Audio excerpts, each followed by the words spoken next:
type to bleed or wear my heart on my sleeve. No, that was never me. I thought I'd never ever be. It's not a version of me I could see. Not the type to cry till the day I left my life. Now a part of me has died. I feel I've lost my peace inside. Flowers on your grave and the memories remain. I thought life would never change. Nobody here to blame. I don't know if I can love again. I cannot decide what to do now with my time. Your soul is taking flight to a place I cannot find. Give me peace. I need some semblance, some tranquility. Set me free. I'm begging. Isn't there another way? How is this reality? On my knees, I'm pleading for more than just memories. I can't breathe now that you've been taken away. Taken away from me.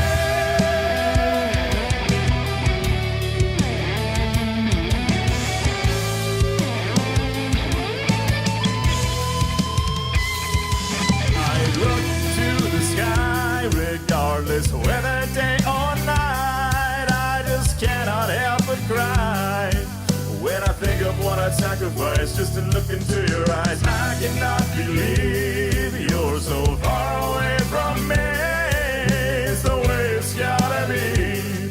Oh, until I sleep eternally. Give me peace.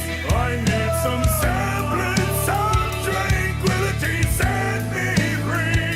I'm begging. Isn't there another way? How is this reality? On my knees, I'm pleading for more than just memories. I can't breathe now that you've been taken away.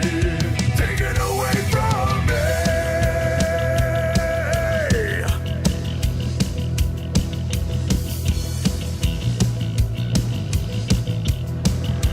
How can this be?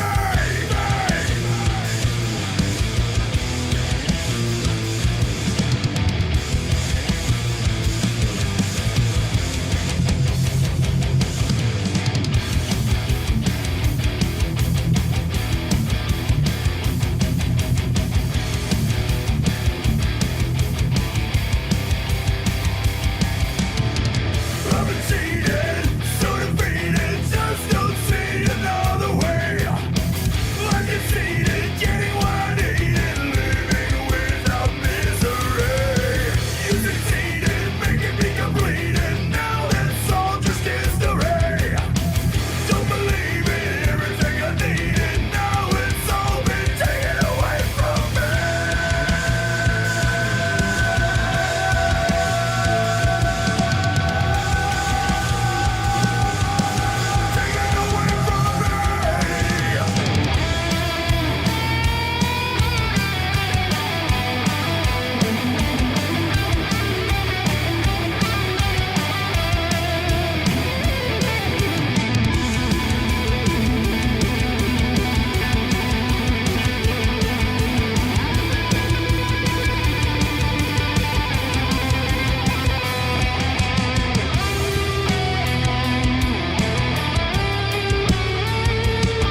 How you guys doing? What's going on, everybody? Good to see you guys. How you doing? Sorry about the no stream yesterday. NGS, what's up, brother? How you doing? Happy Thanksgiving, all my American brethren. Appreciate all you guys, and much love. In Canada, we had our Thanksgiving last month, but I know that's for you guys right now, right? Uh, Celebrating Thanksgiving with family, so I won't be able to monitor, even if I wanted to. Reception is weak where I'm going. Yeah, no worries, man. It's all good. Don't worry about it, bro. Happy Thanksgiving, man. Alonzo, how you doing, bro? Also on Amazon. Oh, thanks, man, for shouting out the tunes, both of you guys. Appreciate it. Happy Thanksgiving, Alonzo. Much love, man. How's everybody doing? Um, Hell yeah. Okay, so the deal was to beat this Orphan of Kos' ass and finish this game today. I don't know if I'm going to be able to do that. This guy is a hard bitch. Very, very hard bitch. It's crazy. Mike Heritage, what's up, bro? I started Dark Souls. Hell yeah. Haven't gotten far at all, but fucking loving it so far. Fuck yeah, I knew you would, man. I knew you would. The atmosphere and visuals are awesome, and the combat is solid once you get your timing down. It's fucking sick, isn't it? Dark Souls 1. I mean, that's the game that made me fall in love with this franchise. Um, yeah, and they just get better, too. I mean, well, let me know how you feel going forward um, with Dark Souls 2 and all that. But, you know, for the most part, they do get 100% better as you go on. Um, Like Dark Souls 3 is better than 1 and Bloodborne. I mean, if this game was 60 FPS, I would have no problem saying that this is better than Dark Souls 3. Well, I mean, that's not true. I would have issues saying that because Dark Souls 3 was so fucking sick to me. You know what, let me try something real quick. Hold on a second. Filters, noise suppression. Low CPUs, low quality. Hold on a second. Noise gate. Need a test. Need a test. How is... I'm putting a gate on my microphone real quick, and I need to figure out what the appropriate spot to set this is. I'm going to make it 0 ms for the attack.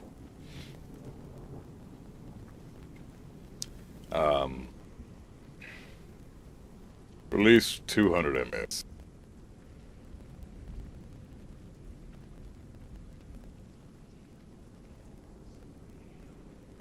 Okay.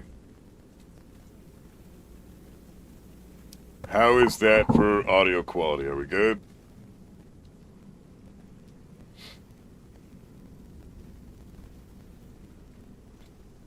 Am I cutting out at all when I speak into the microphone? Say I'm talking at like this volume here, and I'm speaking, Speedy speaks.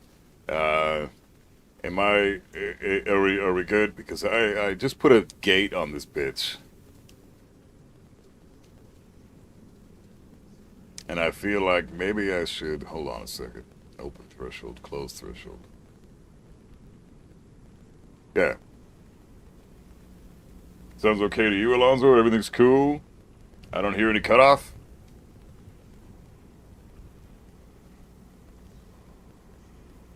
Hey, Shavlako, happy Thanksgiving, bro. How you doing, man?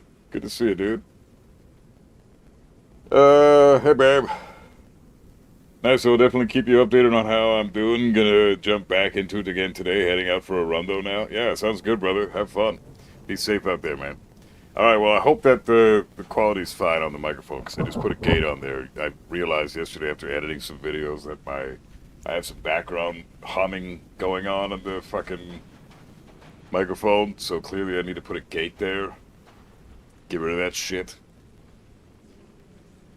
Seems like it's good now, though. Don't think we got any more humming now. So, okay, Orphan of Kos time. Let's do this bench. How do I beat this guy? You guys got any strats? He's tough.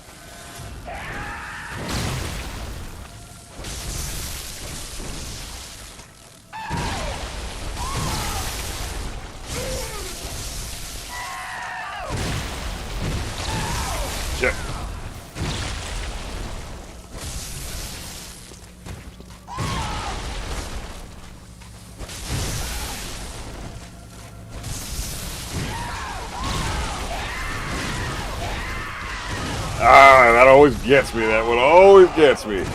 Tuxedo, what's going on, man? How you doing? Let me know if there's any audio issues where I'm like cutting out or anything like that.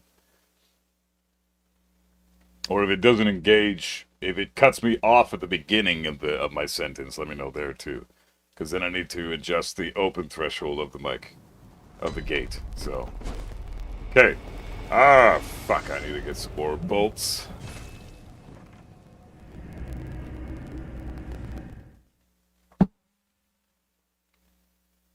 Can't wait for me to make that video of the Taekwondo piece of trash. Oh yeah, it's already made, I just need to edit it now.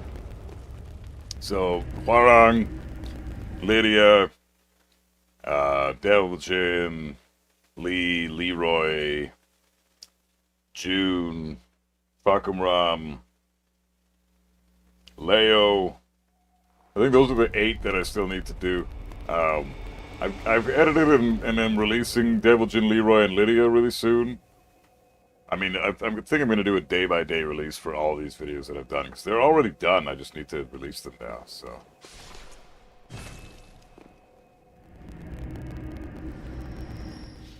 Hey, Diamond, how you doing? What's going on? Welcome on in, man. Wolfhead looks good, but I believe it slows down your FPS even more. It's a bug that they never fixed it? Oh, okay, we'll get rid of this shit, then. How do I get rid of that? It's a rune I'm wearing, I think. First I want my bolts.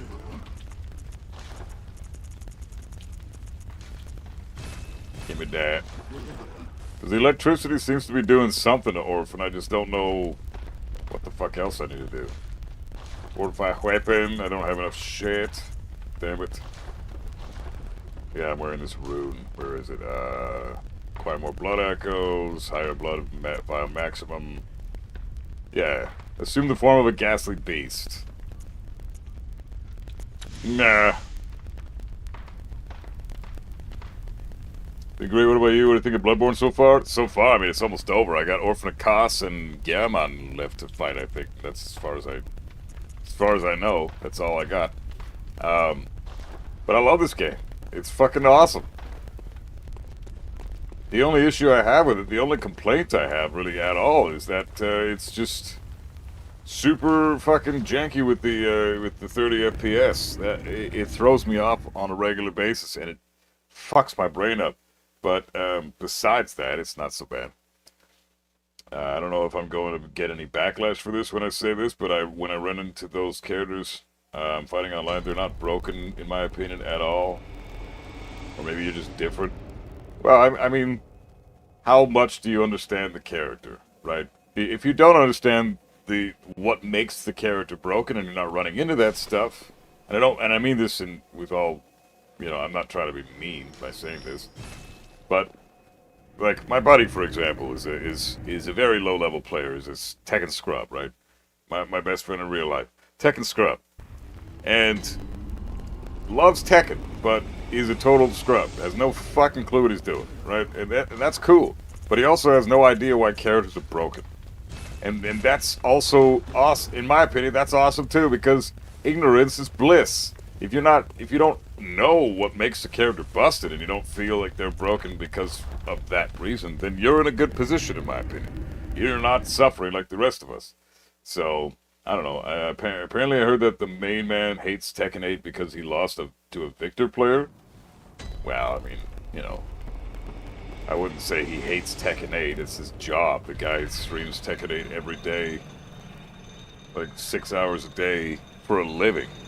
So, I mean, unless he hates his job, I mean, I guess, but he's making fucking huge money on this game right now. So, I would like it just for that reason. But besides that, I mean, yeah, I guess I understand why people don't like Tekken 8, I mean. I'm completely right there with him, to be honest. I'm having a hard time appreciating it these days myself, because it's so busted. I played some quick matches last night, and I got fucking rocked by a Lily player, and I realized that, hey, I need to lab this fucking Lily matchup. I've never really fought super strong Lily players. They're always really garbage. So when I finally run into a good one, it's like, man, I don't know what the fuck I'm doing against this character. Turns out I really just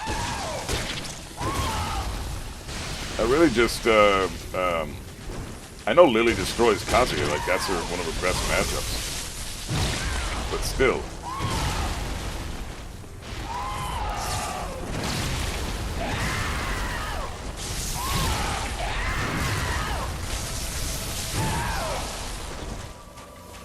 Dude, this guy has so much health.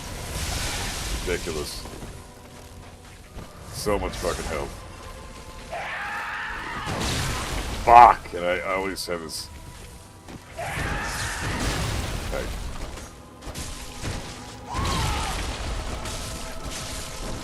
As soon as I get his fucking timing down, he's toast.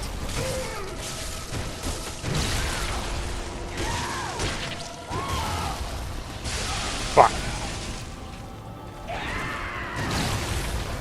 The only issue I have with Devilgen is that it's freaking laser. I gotta sidestep it, but I believe it's down back 1+4.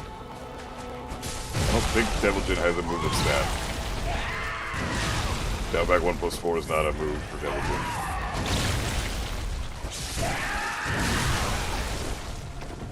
The laser though, huh? The laser's giving you problems? Really? Quite a forgivable move. Fuck. We can figure that out.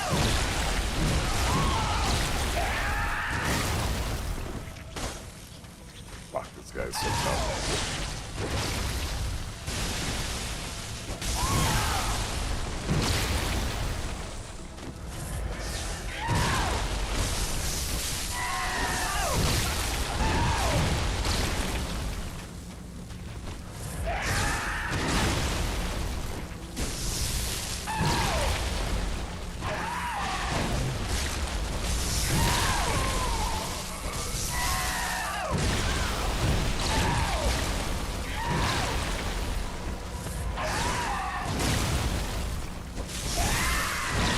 Jesus, fuck.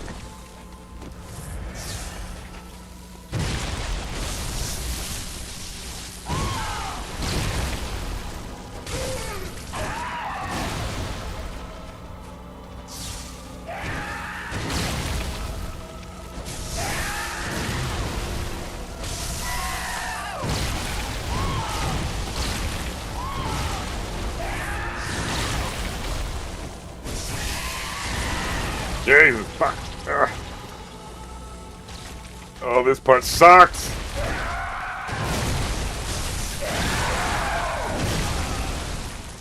Oh, bitch. Fuck. Ugh.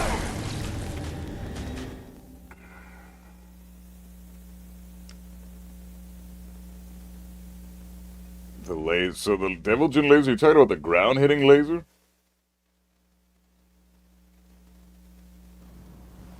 Hey, Chris Thornton, happy Thanksgiving, brother. How you doing? Good to see you, man. It's not Thanksgiving where I am. I'm Canadian, but it's American Thanksgiving. So happy American Thanksgiving, everybody. But yeah, Tuxedo, this guy's annoying as shit. The way he sounds is annoying. The way he fights, I mean, I already got him to phase 2 in like the first try. Or second try, that's pretty good. And this is basically this fight and the Gehrman fight, and then I could see that being the end of Bloodborne for me. Dude, this guy has so much fucking health.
Gotta sidestep that left, dude. What are you doing with this fucking...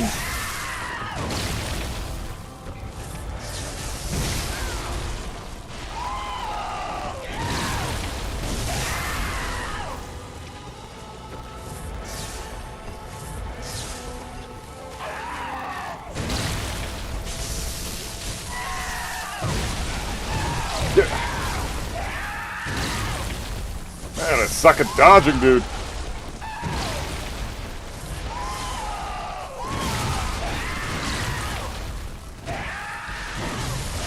Fuck. Brutal.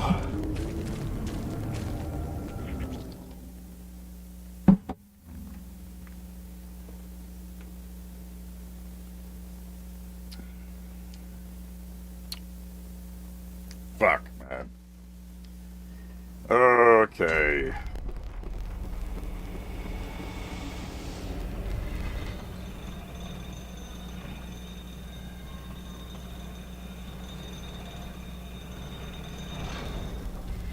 Let's try this thing with Bolt, see what this does. I don't know. I'm struggling to fucking come up with a proper strat for this guy. This thing's a little faster than the sword. It doesn't do as much damage, though. My only gripe.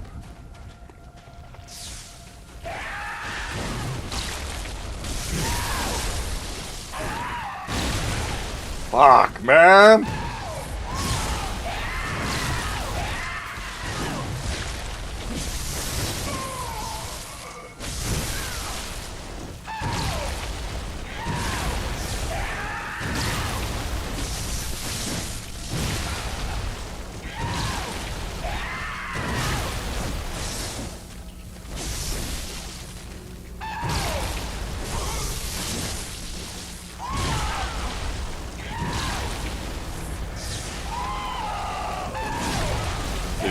Fucking Christ, dude.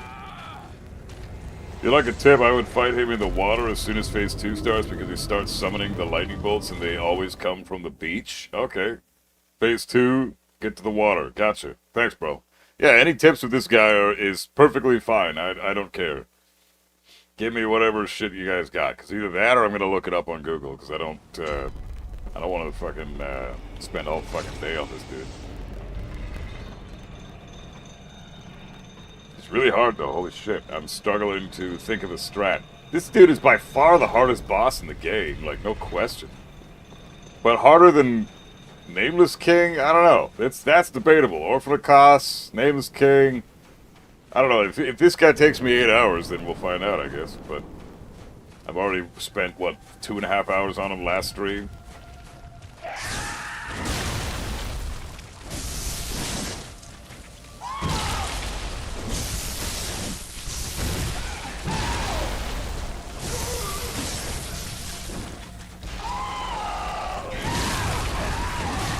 I gotta back the fuck off. How does that?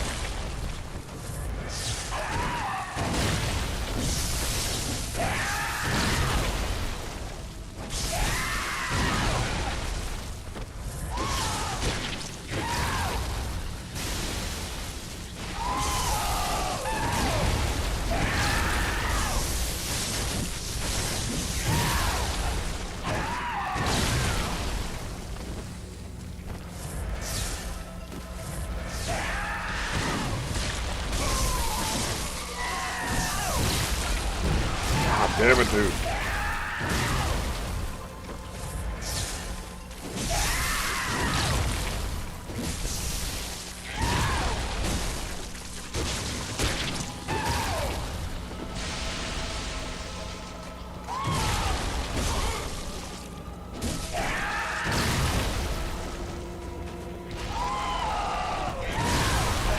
What am I doing?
Move it. Get back.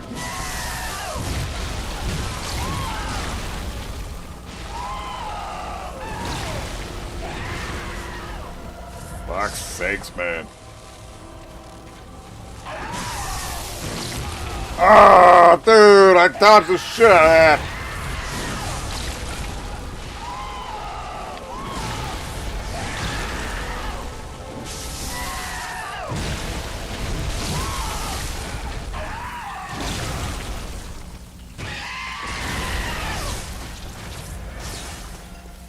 Right this way, bitch.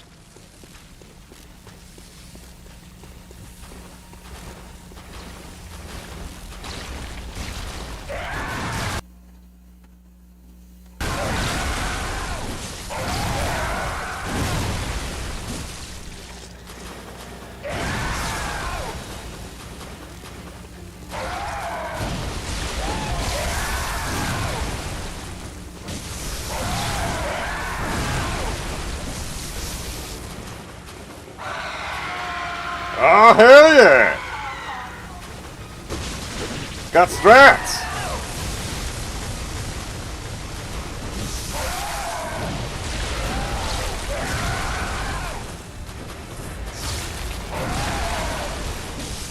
Oh, fuck.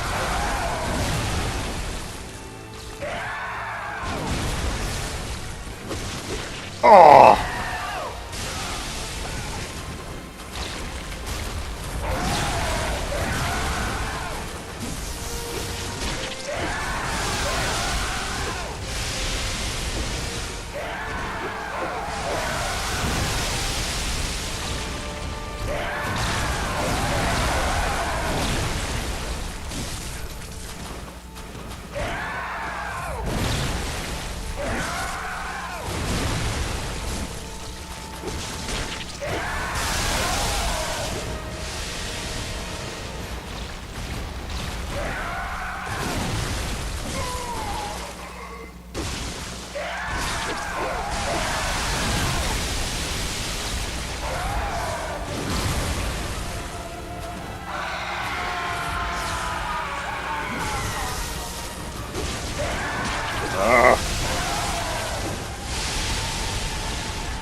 God damn it, that move is fucked. You gotta backdash. You can't fucking sidestep that. You gotta backdash that. Fuck! Second phase is damn nightmare? Yeah, this shit is nuts. This shit is fucking nuts, dude.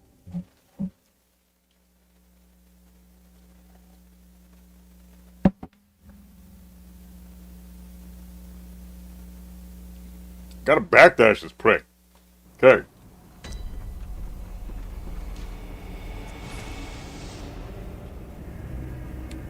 Oh, he's tricky, Shiplago. I can beat his ass. I got him. Either back or forward with how aggressive he is. Yeah, the second phase, definitely that. Oh, beast blood pellets. Maybe I should take some of those.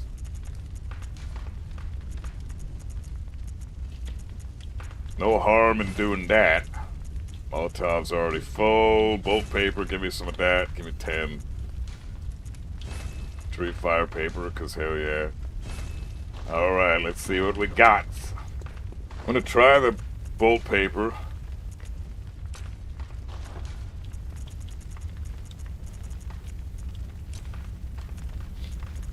Molotov's 2 would be probably pretty good. Phase 2, we'll go with the beast blood pallet. The This one is to get more souls. I'm wearing one of the runes to get more souls, so how about I just swap that out?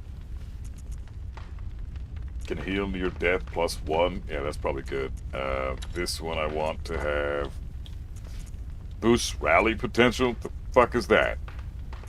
Boost effects of temporary transformation. Yeah, get that shit. Hella. Okay. Alright, let's beat his ass. I got him. I got this.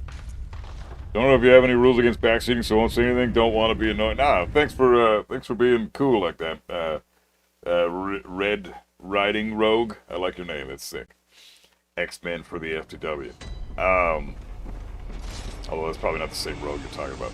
But with this one, I mean, typically I hate backseating, but when it comes to this shit, I mean, if you got some epic strats to beat his ass, I'm all ears. No worries. This guy's dog shit. What's up, Johnny Doe? How you doing? Still have to dodge them, though? You just have more time? You still have to dodge? Oh, yeah, you gotta... Yeah.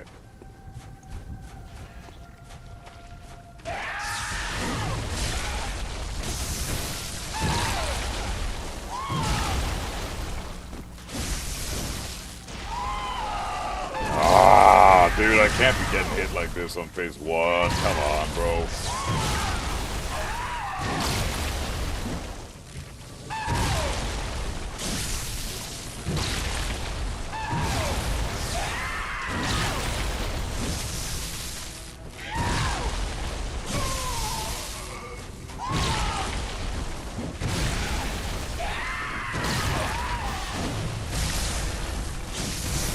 Man, sidestep left is so good against it, dude.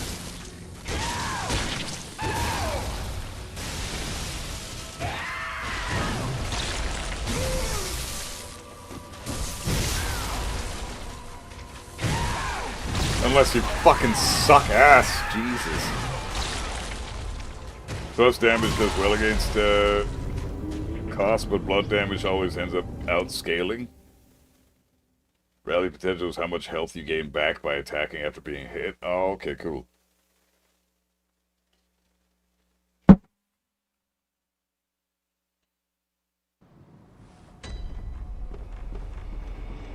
thrust damage is the way to go, so this attack here is really good.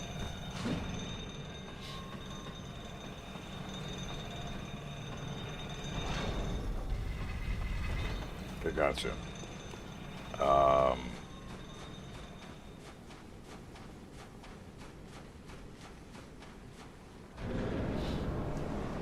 Oh, man. Shit.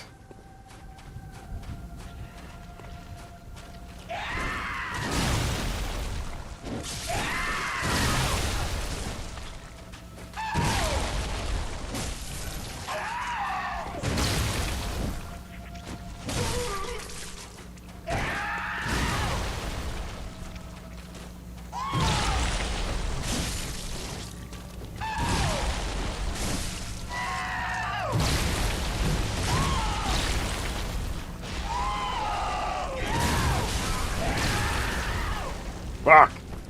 Fuck! I'm dodging! Come on, dude!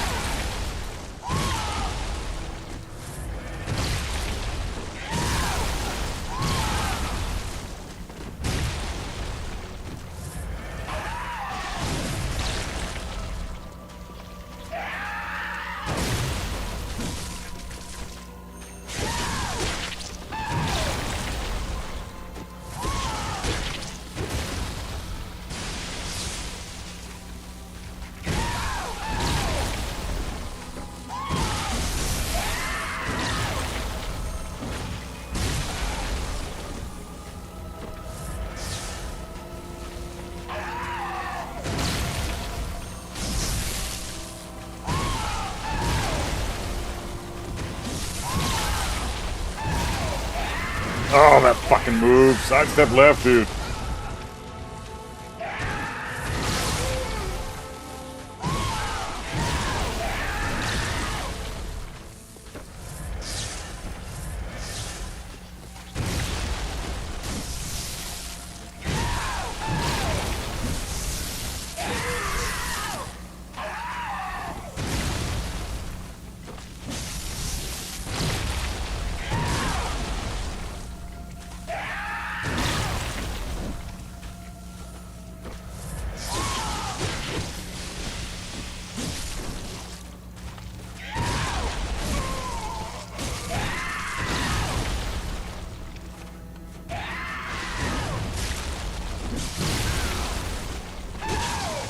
Ah, fuck.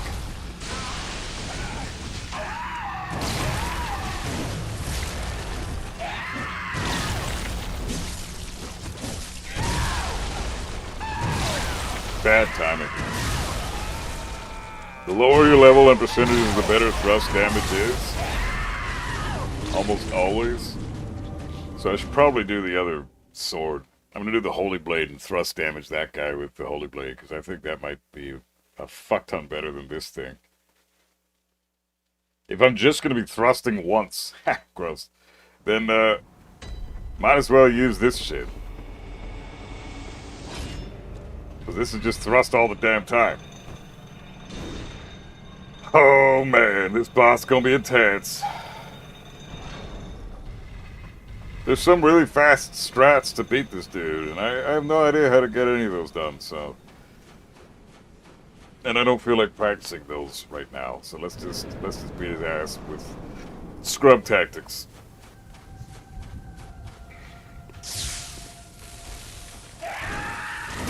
Oh hell yeah! Almost 500 damage a pop! Whoa, 2 hits? And he staggers? Sure yeah, girl!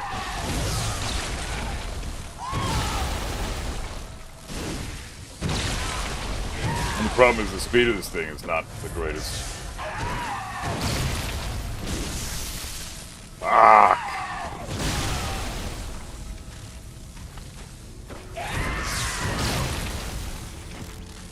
That's sick.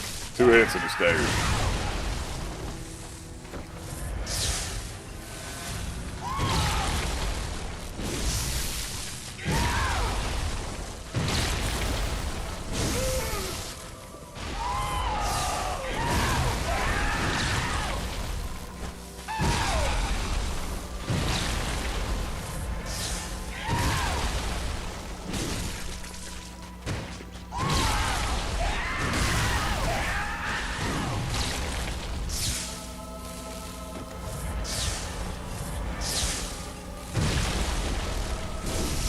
Dude, I'm fucking dodging, man! God damn it!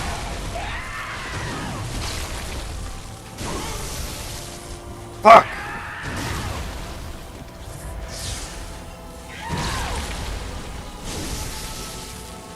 Get fucked.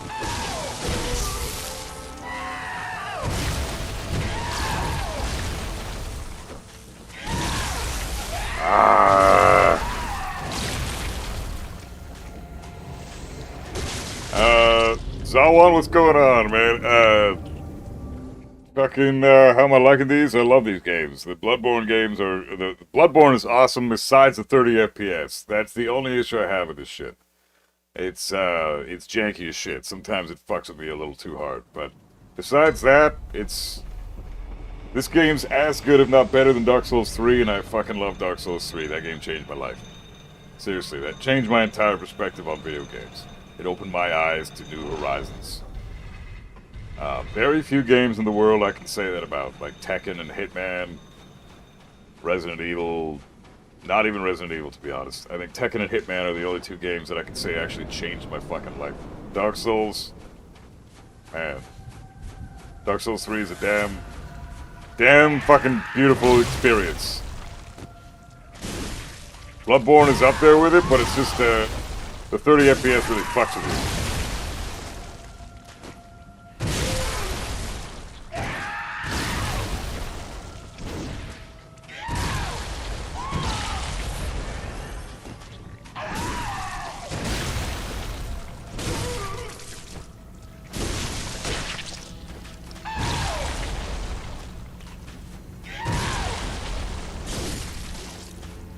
I love that he staggers so fast with this sword. That's great. This thing is the way to go, man.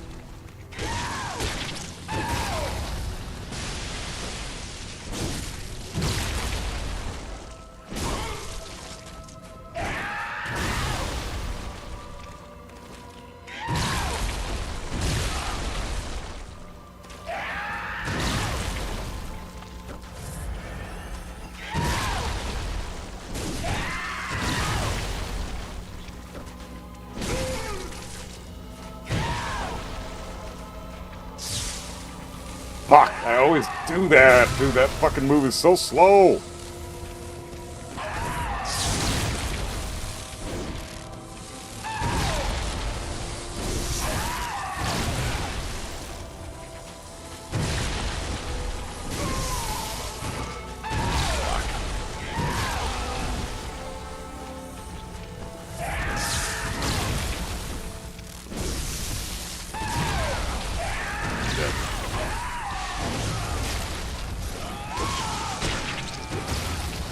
Death Miracle, what's up, man? How you doing? Aiden, how you doing, man? GG's. I was a Devilgen player from Quick Matches last night. Oh yeah, man. Sorry I played so bad. Fuck, GG's though. Really nice Devilgen. I was feeling like complete shit playing some Quick Matches for fun and I couldn't even stream yesterday. I was so ass. My head was killing me. My body hated me. Everything sucked. I had no reaction timing. I was barely punishing anything. It was awful. But GG's, man. Nice Devilgen. I'll get you back when I'm back down 100%. Man, I never realized how fucking busted Shackle was, though. That's a privileged-ass move. Jesus Christ. You feeling better now? A little better. Not feeling 100% yet. I'm still pretty ass. Still feeling like ass.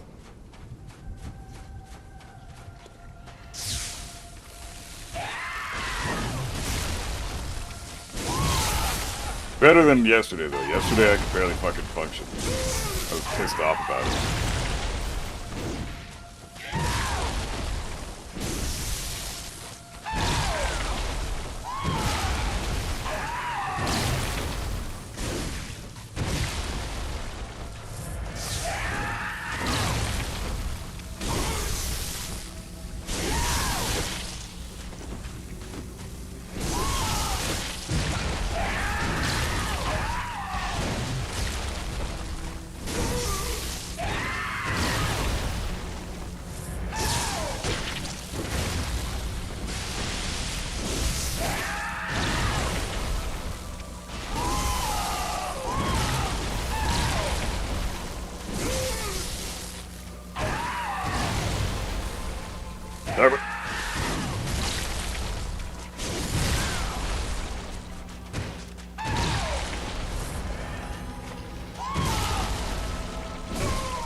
Ah, dodge this shit! What are you doing, man?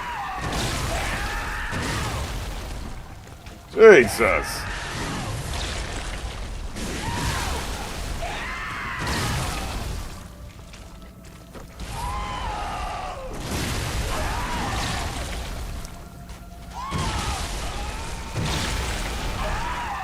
Man who can admit his mistakes, that's respectable? What do you mean? Me?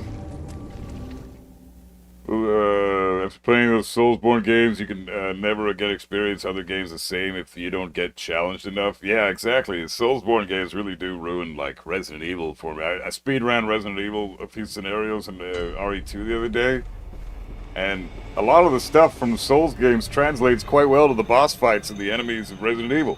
So if if you understand basic shit and timing on how to dodge things, and it's funny because Tekken translates to Souls, which translates to other games. It's weird. It's like Tekken is the pinnacle of difficulty, and then fucking Souls are pretty much under that as far as difficulty goes, and then you got everything else that's just a byproduct. I can't think about words right now. Everything else just translates really well. It's fucking great. If you're good at the Souls games and you can beat the enemies in these games, then you'll be fine in any other fucking game. Pretty much. Except for Tekken.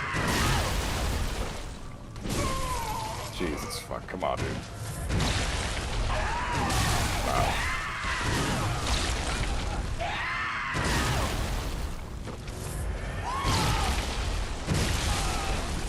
Okay, I need to regroup. Come on, man. Hey, Big Red, what's up, brother? You never sent me a photo of the guns you bought. I didn't get any pics. I was checking my Instagram earlier and the Discord just to see if you sent me on one of those.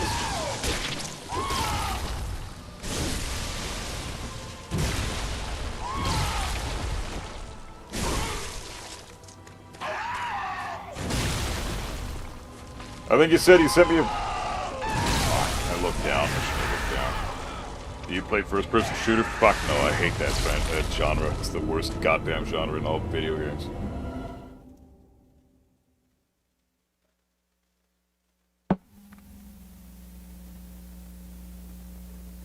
If Tekken is the pinnacle of difficulty, then first-person shooter shit is like bottom of the barrel. Like, it takes no skill to play those fucking games. Ridiculous. Mastering those games, that takes some skill, for sure.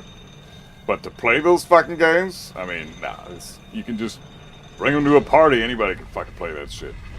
Yeah, I thought you said you bought some new, didn't you buy new shit, Big Red? I don't know, you said on stream the other day you sent me some pics, and I don't know, maybe I've been sick for the last few days, maybe I hallucinated that shit, I don't fucking know, man. I'm operating at 50% brain capacity right now, which is already pretty upsetting as it is, considering... What the motherfuck is that? One goddamn hit! Are you serious? Ugh. No, first-person shooters are just not fun in general. Like, community or not, I can't do it, man. They make me want to puke. Just looking at the fucking screen and watching the gun move around, I can't do it. And then the no peripherals, I just get so fucking sick. I can't look at those fucking... I can't do it. I cannot do it. I've never seen that before either. Yeah, that was messed up. One fucking hit, I get in there and get smoked once. I need to just... Every time I start talking my ass off, I get wrecked. I need to focus. That's exactly what I thought today. First-person shooter, easy to get into, while Tekken takes a lot of time to even get introduced to deeper mechanics. Oh yeah, they're night and fucking day, man. Night and fucking day. One is perfect for, you know, you can be a 10-year-old kid and do great in first-person games. You have to be fucking... You have to be something special to be 10 years old and be good at Tekken. Can't fucking lose. Okay, let's focus.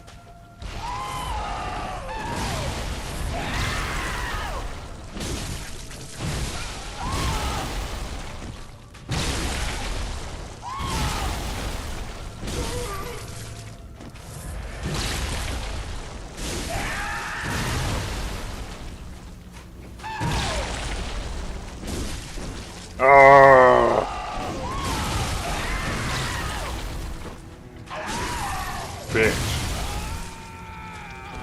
I used to not like first-person shooter, but I come around to them lately. Yeah, I get that. I mean, you've been having a lot of fun with Battlefield, so that's good, man. I'm happy for you that way. I just, I can't play them myself. I mean, it's just my own opinion aside, I get sick playing those games. I literally get physically ill when I play those games because of the way the camera is. I can't fucking do it. My eyes just get fucked. But, my equilibrium gets blasted. So it just does not work for me to play those games to begin with. I can watch someone play them sometimes, but then I have to look away for a little while sometimes too, right? Like Cammy plays Far Cry sometimes, and that's a lot of fun to watch Cammy play Far Cry. Which is first person, but it's still cool to see what she's doing. But she's not like going a million miles a minute, running around, moving the camera left, right, and center every 10 seconds. You know, it's a completely different camera angle. No. Cammy she takes her time, she's very stealthy about those games. This makes it a lot easier to watch for someone like me.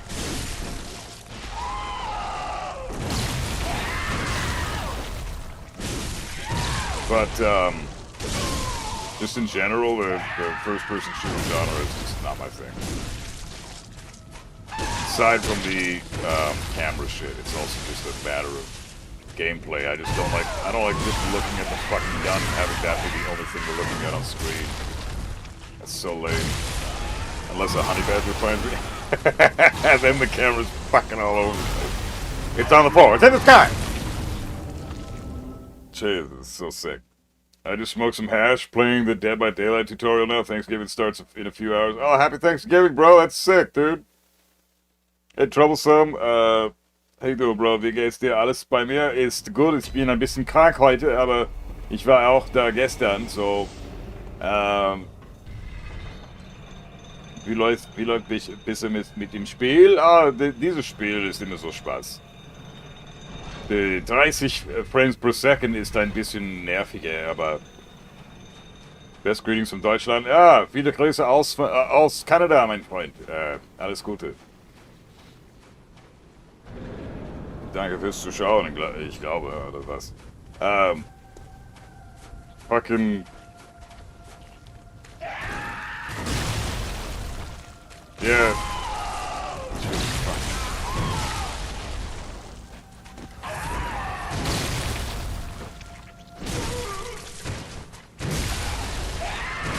Fuck. Alright. I gotta stay focused. Leon, how you doing, man? Happy Thanksgiving. Hey, bro. Happy Thanksgiving. I'm just so you guys know, I'm Canadian, so we had our Thanksgiving last month. But happy Thanksgiving to all the American homies out there. Appreciate you guys. Been liking the high intensity of Battlefield, shit constantly blowing up, helicopters crashing, buildings coming down. That's cool. I would watch you play that, but I was gonna say people, but nah, I'd watch specific people play that.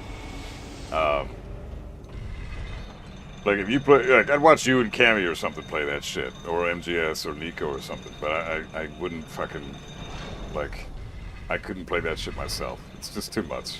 It's not my style of genre, and the camera just fucks me right up. So.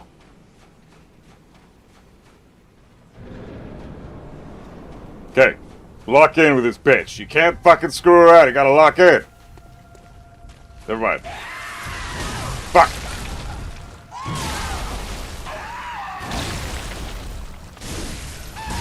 Jesus fucking Christ, man.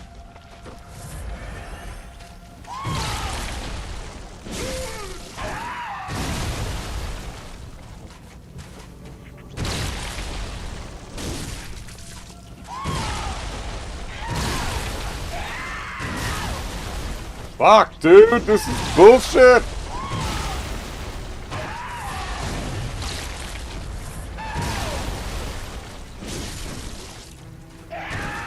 Get staggered, bro!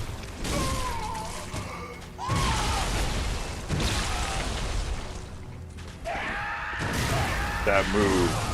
That move! Oh, every time he does it, I fucking backdash. Why are you doing that? Sidestep left. You dodge the whole fucking thing. Ugh. If you sidestep right, it clips you with the hitbox in the back. If you sidestep back, or if you backdash, you fucking die. And if you fucking sidestep left, you avoid the whole thing. So what the fuck am I doing by just standing there and backdashing? God damn. Okay, I gotta really fucking lock in. This guy, I'm not allowed to have a conversation and fucking fight this dude. This just doesn't work. It's not gonna work. I have to focus. The audio's delayed on YouTube. Nice.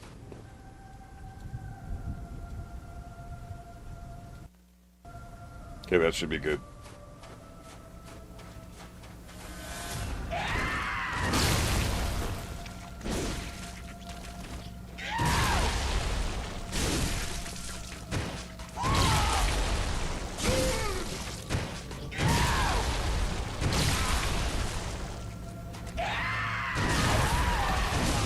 Ah!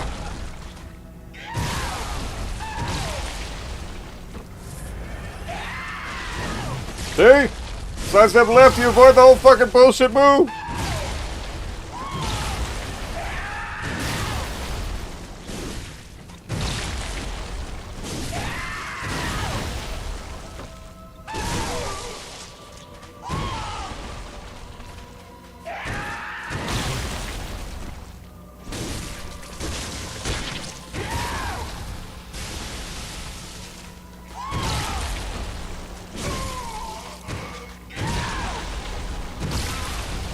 Damn it.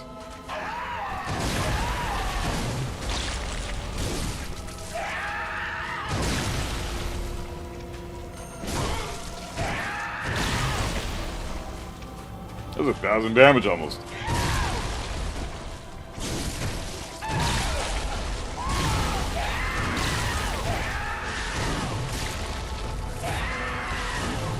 See, why did I sidestep right, dude? Fucking left all the way.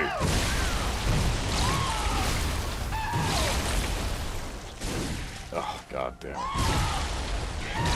Get out of here.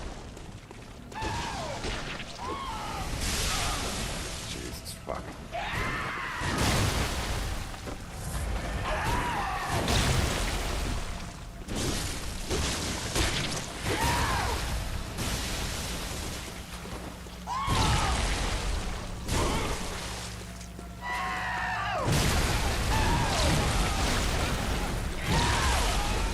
Shit!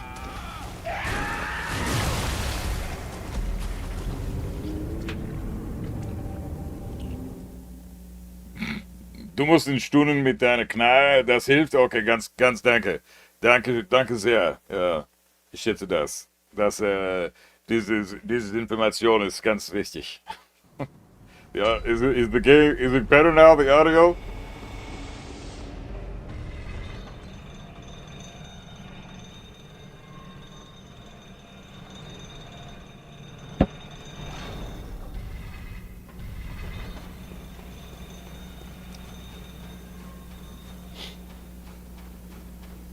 All right.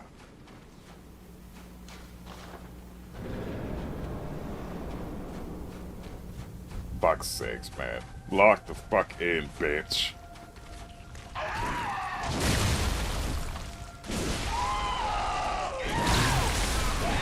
Ugh, that move sucks.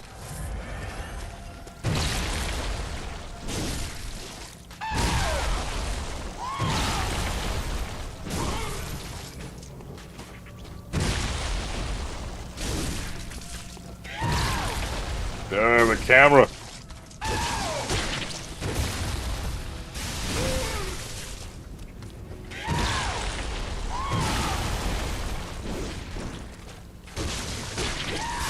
Dude.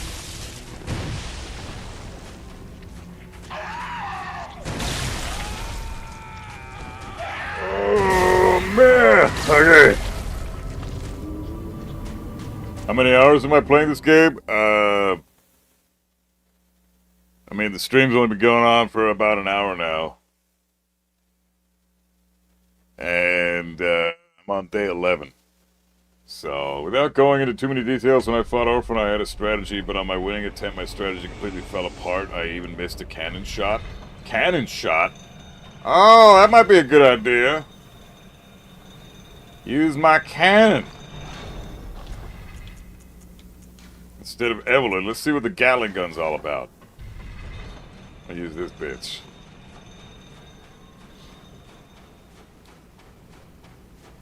I've got a pretty good strat going, I think.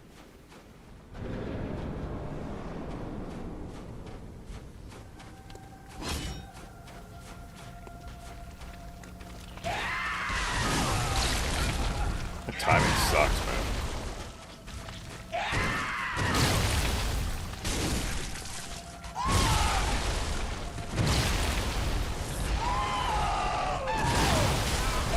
Yeah, you gotta sidestep that move to the right. It's easy to identify though, because he does a huge wind up.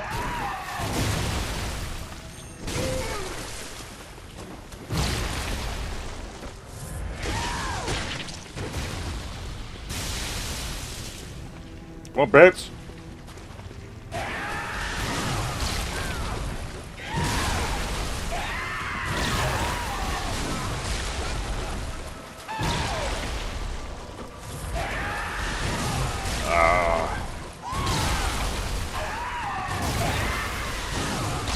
Okay, that's fine.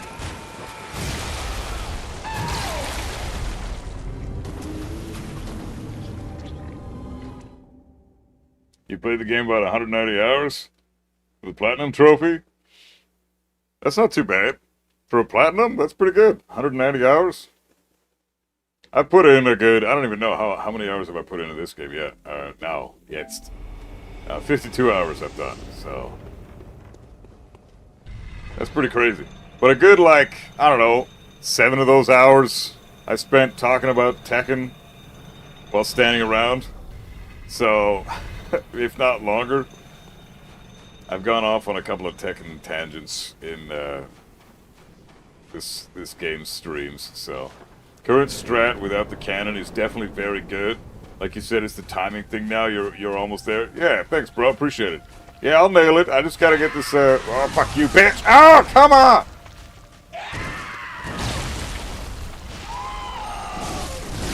How the hell did you not stagger?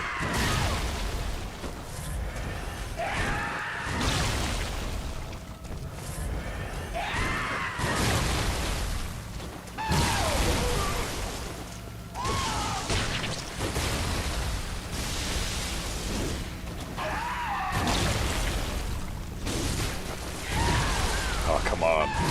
Come on, dude.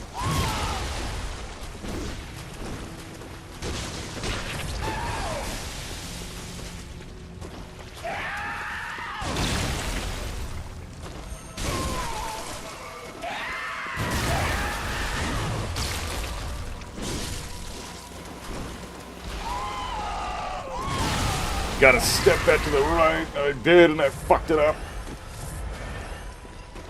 Here's some extra Daniel. This really doesn't do much more damage, though.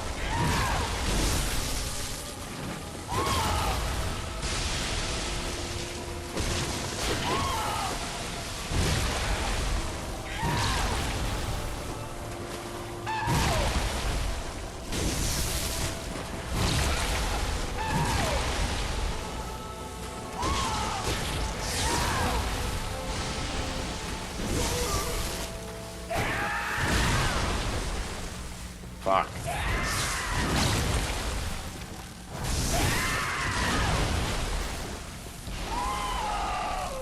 Fuck.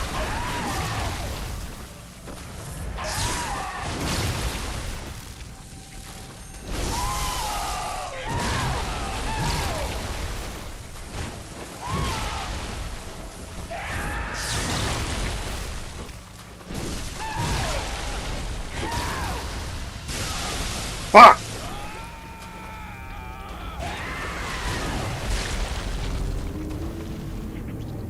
For the stagger, you must shot, bro? I don't know what you mean, man. True that Silver Bullet, usually the Orphan I got a plan for, Phase 1, just hope I'm on the... Yeah, Phase 2 is just... Holy fuck, what are you supposed to do? Phase 2 is a bitch. I think I'm just gonna, as long as I have the moves down, I don't think it's gonna be a problem. Phase 1, I've pretty much got his moves down. I know which direction it's, when he winds up to do that big loop-de-loop twice, he does 2 big loop-de-loops, the second one gets an extension, like a longer extension. That move, you gotta sidestep right. Everything else he does, sidestep left kills the shit out of him, and then there's a few that are backdash. But for the most part, you're just kind of chilling the fuck out.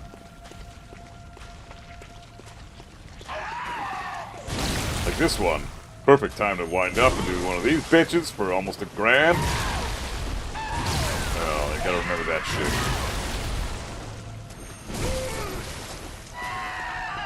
That's his combination.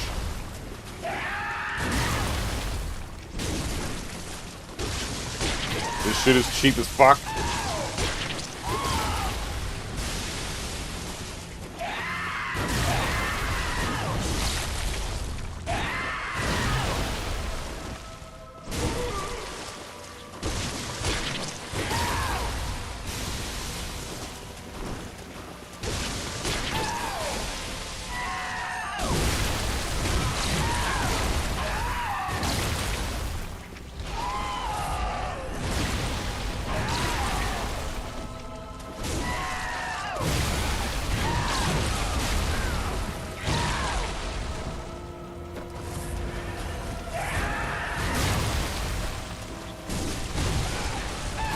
Fuck.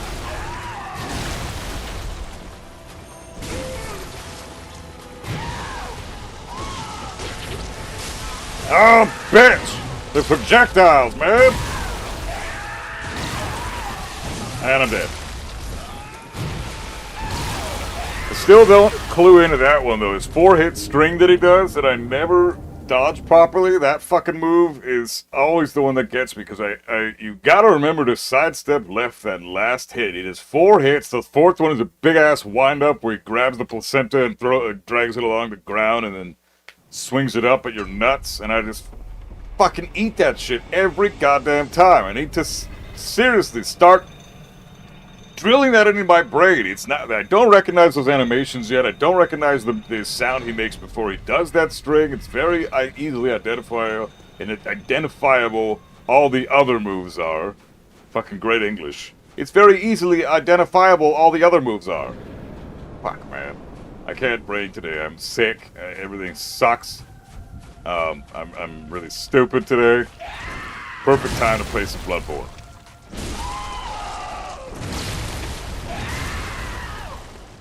Come here, you. That move is bullshit.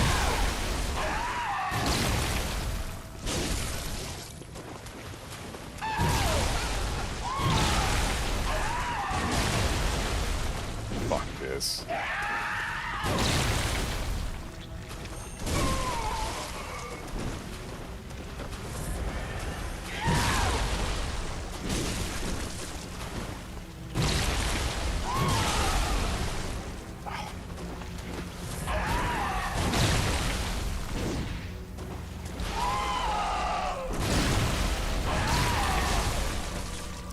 Fuck, that's brutal. Every time, dude. Every fucking time.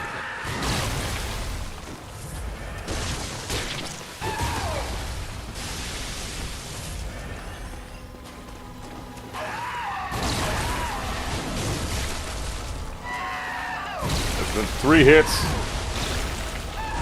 4 hits. Wow. Wow, I got fucked over there. Okay. Sometimes he does 4 or 5 hits, I guess. Master Phase 1 and the Phase 2, fucking no strategy. Just try your best to lock in. Yeah, I just have to... Yeah, stagger attack is a parry that stuns an enemy by shooting them with a firearm. Oh, yeah. No, I know about that.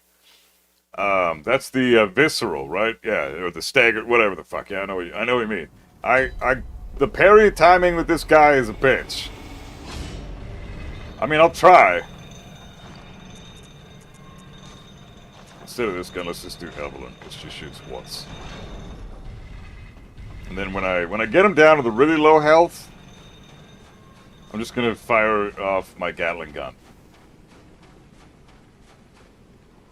Finish him off with the gun. See, if I try to parry him, I don't think I'm very good at the timing yet. So let's try this out.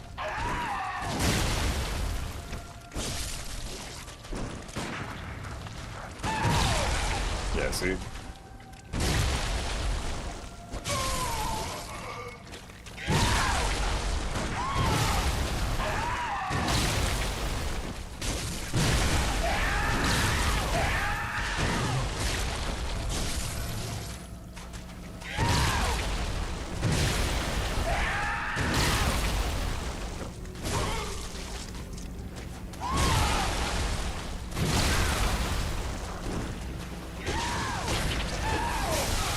Bullshit.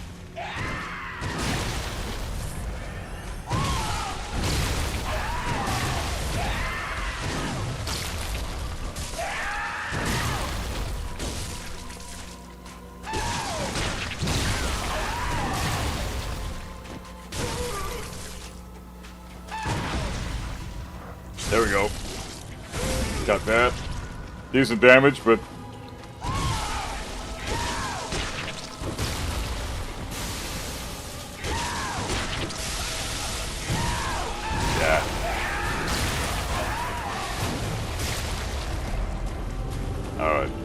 yeah, it's not. I don't have the timing. I'm just gonna stick with the strength that I had.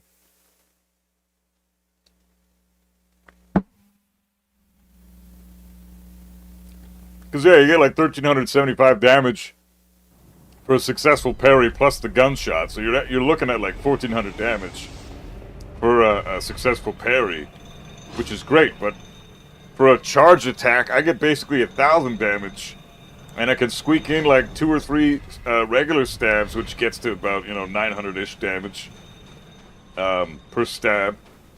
So, and that adds up a lot faster than if you just try to parry shit all day. Like, for me anyways, because my timing sucks. I still have to get that shit down, but...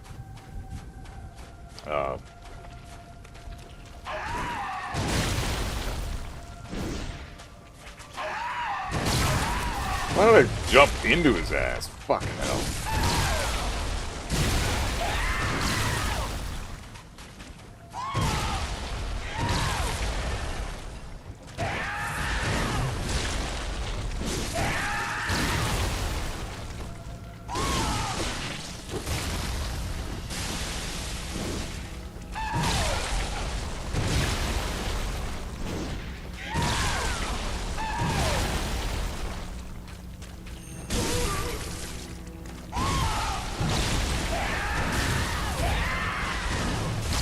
Ah!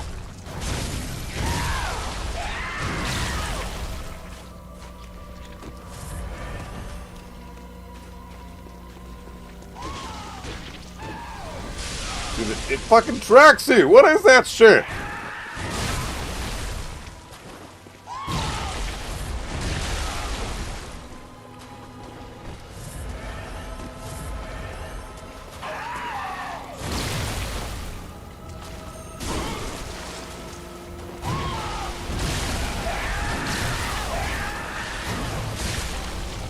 Unreal. That string is horse shit.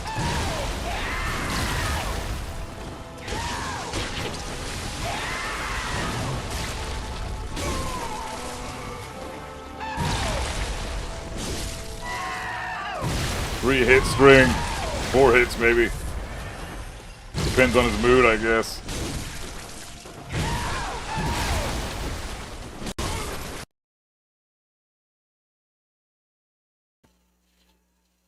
Dude, I hate that projectile, man. What the fuck is that?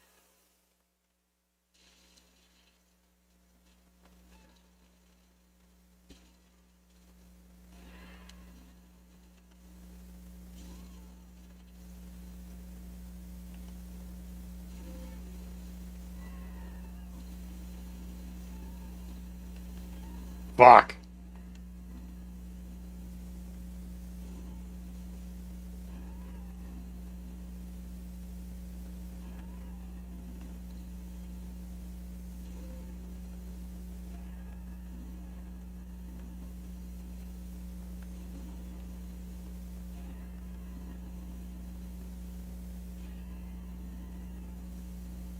Uh-oh.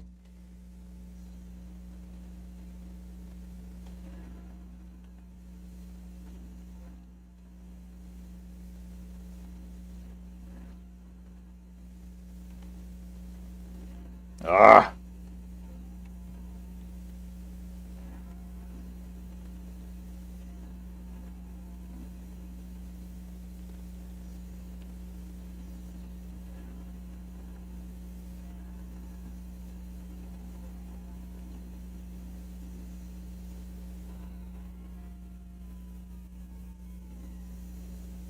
Dude, how did that not do that much damage?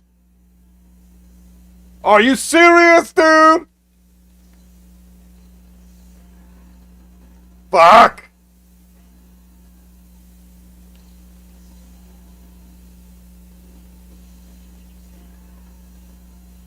This is ass, man.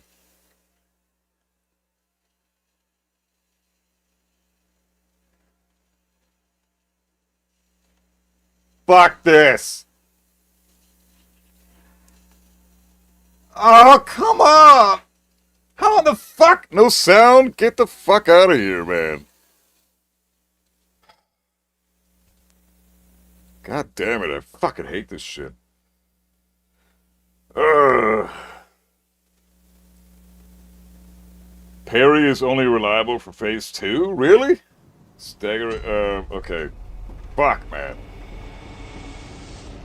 Ugh, it was so ass. Hey, Maz, what's up, bro?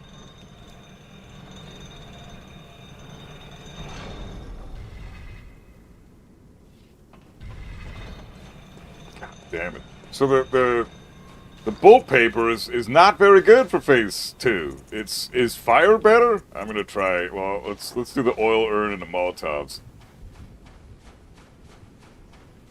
God damn, dude. I did a fully charged stab right on his ass, and it did like 478 damage. That's not very good for a fully charged stab. It's like the same damage. That's less damage than I do on a fucking regular charge on phase 1.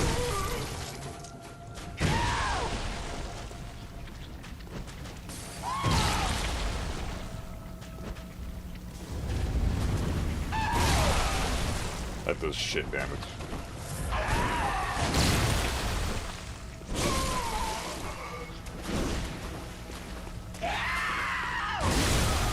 Oh my god, dude. You can't get hit by that.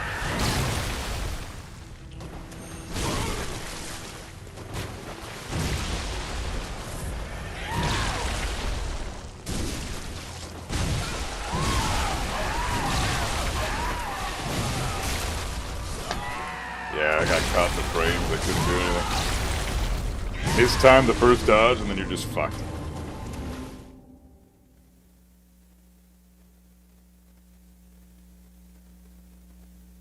So Molotovs don't do shit.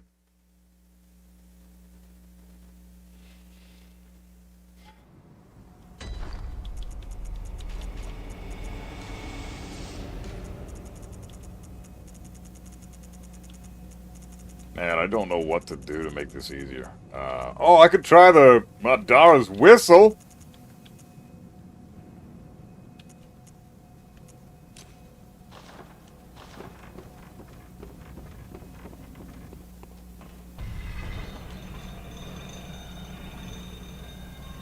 This fight sucks. So on. It's just a skill-based fight. Like, this is all learning the thing's timing, learning how to dodge properly, and then attacking when you've got the momentum. There's not really any gimmicks to this fight from what I can see. Obviously, you can do probably a parry loop or something like that. But for the most part, when you're first starting this shit out and you have no idea what you're doing, it's a straight-up skill-based fight, no gimmicks. So I respect that. I hate gimmicks.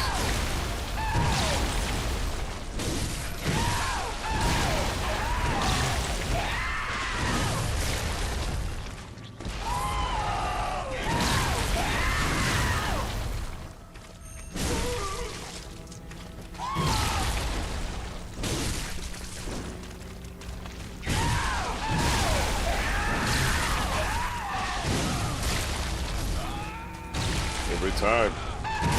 Missing powerful blood gems that boost physical damage in Chalice dungeons. I'm not doing Chalice dungeons this playthrough. That's I said that a few streams in a row. Like last stream before that. I don't want to do Chalice dungeons. It's not part of the main game, so I want to. Like, Chalice dungeons are great for farming souls in that one spot where you get a free 92,000 souls or whatever. But I don't need that stuff. I'm good. I'm gonna try maybe Beast Blood Pellets. See what I can do with Beast Blood Pellets. The quick multi-hit combo he occasionally does in phase 1 is a free parry. It's a free parry?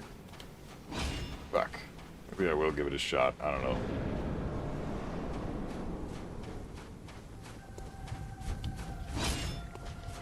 Well, let's just stick to what I know first. Get the pokies going.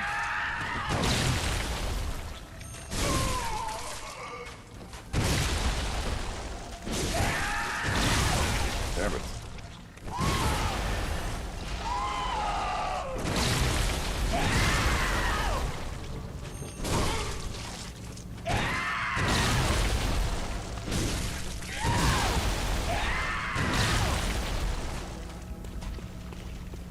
Come on, bitch.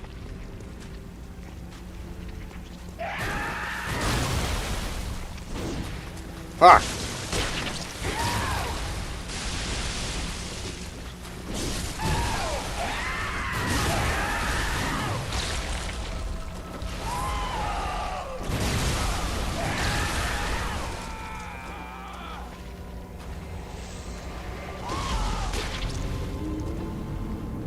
Wouldn't rely on it happening often. Yeah, I've only seen him do it like twice this entire fight so far. Maybe 3 times since I started the stream. So in like an hour and a bit. Fucking maybe, yeah, a couple of times he's done it. So it's not even worth attempting to beat. I'm tempting to be ready for. Fuck. Alright. So what I am going to try, though, is the Beast Blood. How many things do I have here? So if I do Bolt Paper with my Beast Blood pellets on phase 2, we're going to test that in a bit.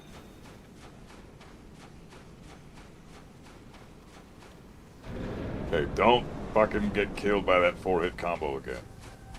That thing's killed me 3 times in a row now.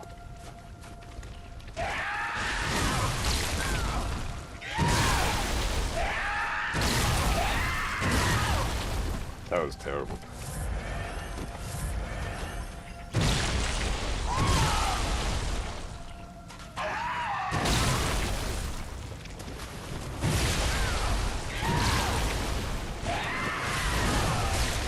Wow, he's just being relentless right now.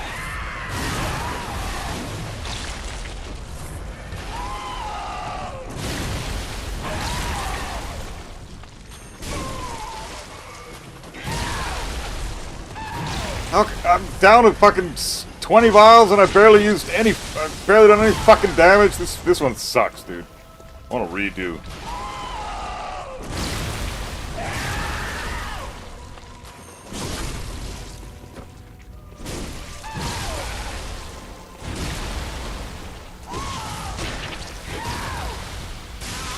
I get hit by everything, man!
Oh, come on!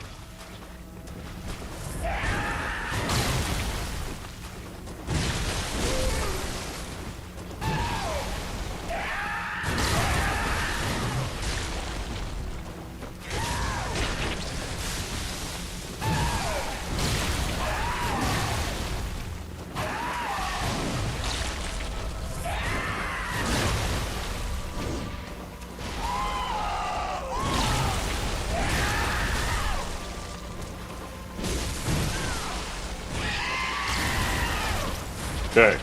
Please blood pellets.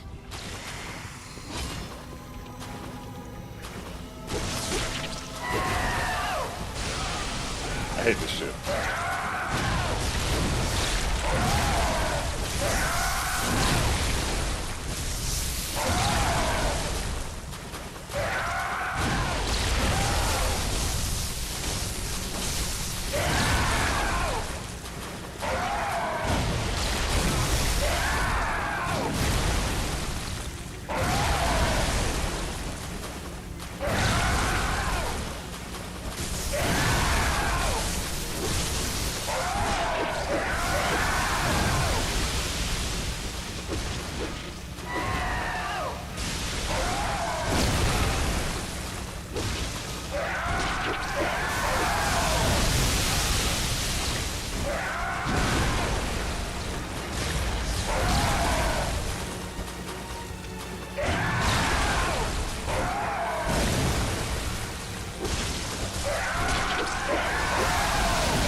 Man, fuck this guy.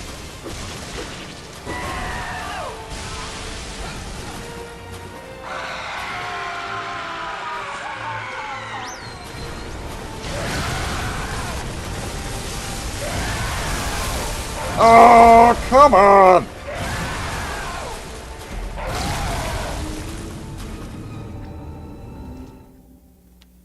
Saw cleaver did you justice? I got the saw spear. I mean, saw cleaver is level 8, I think. Damn it, dude.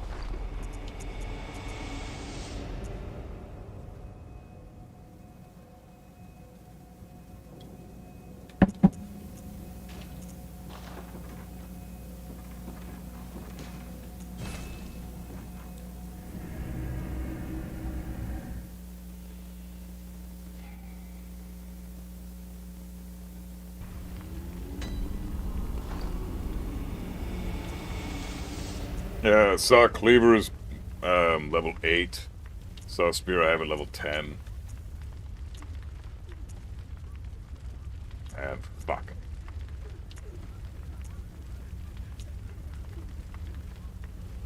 I think that's the lowest I got him so far, yeah.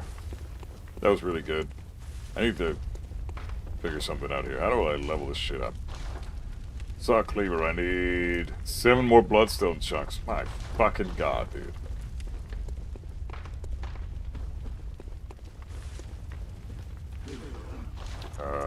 Bloodstone.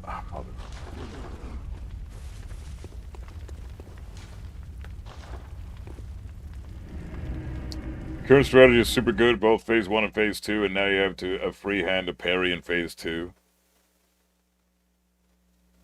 Okay. I'll try the parry in phase 2. I have to, I'll figure that out in a minute. I'm gonna just do one thing here. I need to get some bolts. Saw spear is better for the fight because it's more consistent with backstabs. Shit.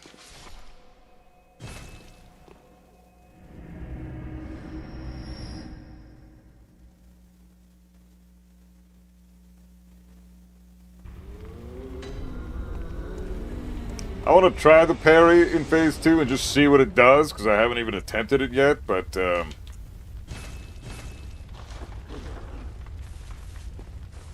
I'm not going to rely on it. I might switch to the saw. What the fuck is it called again? Saw whatever. Saw spear.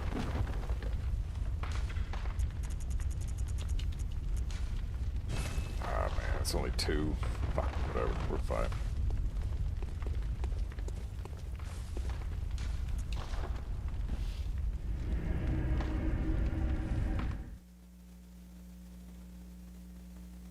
Is Orphan the last DLC boss you're missing? Yeah, I've done every other boss in the game except for Orphan and Gehrman. Saving him for dead last, because that's the final boss of the game. But this dude's supposed to be the hardest boss in the game, so... I like this so... Ah, fuck! L1.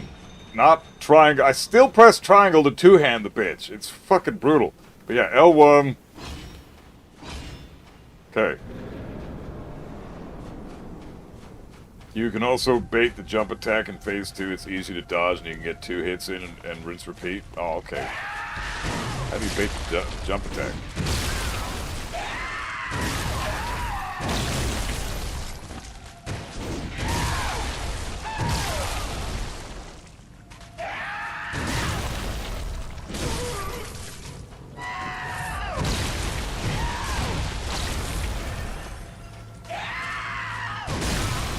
Every time.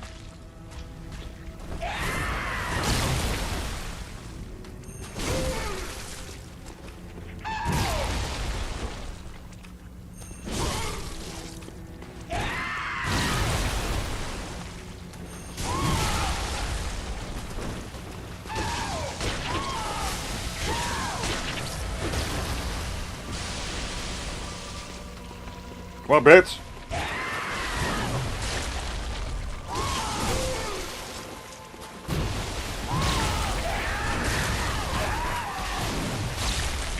You fuck.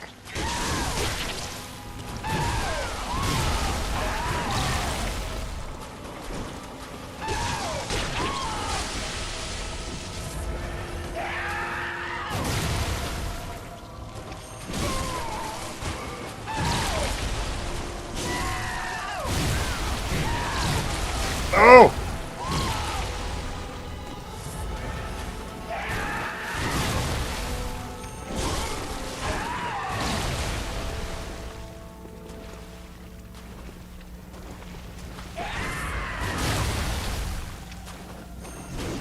You fucking dodging prick!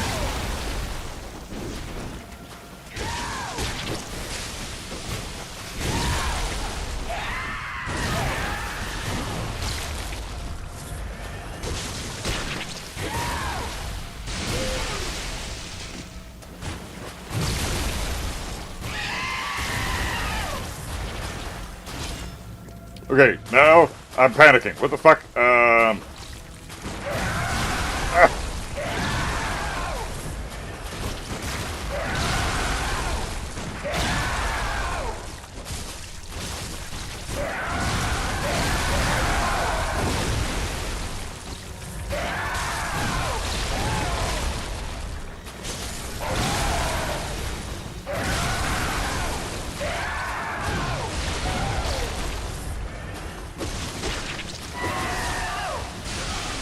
Dude, that's fucked up.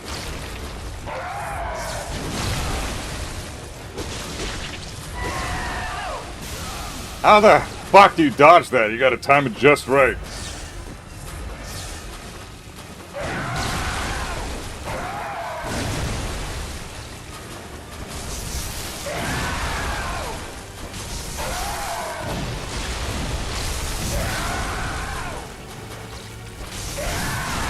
Dude, it's crazy!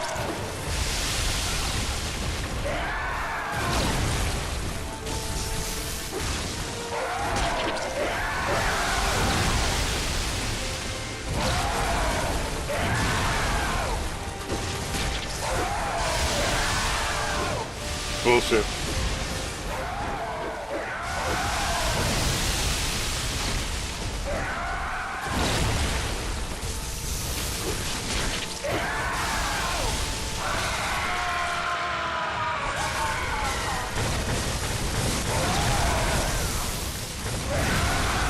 Oh, come on, dude! Damn, he beat Lawrence? Yeah, I beat his ass pretty, Lawrence is tricky. I think it took me a good, 6 or 7 tries. Hey, Chris, what's up, bro? At the end, he spams lightning like Gale did, so stay out of the water. May wear armor with high lightning defense. Nah. The water's better, because when he summons the lightning, it only hits the beach, and I don't have to dodge it then. Whereas the lightning in the water, I can at least jump over it, so I'm going to stick with the strat I got.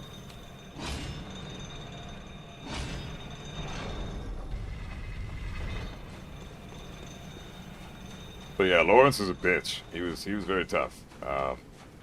Ludwig was really interesting. There's a lot of multi-hit combos in Phase 2. You parry in between those. Yeah, okay, gotcha. I'm going to stick to my strat, though. I like what I got going on.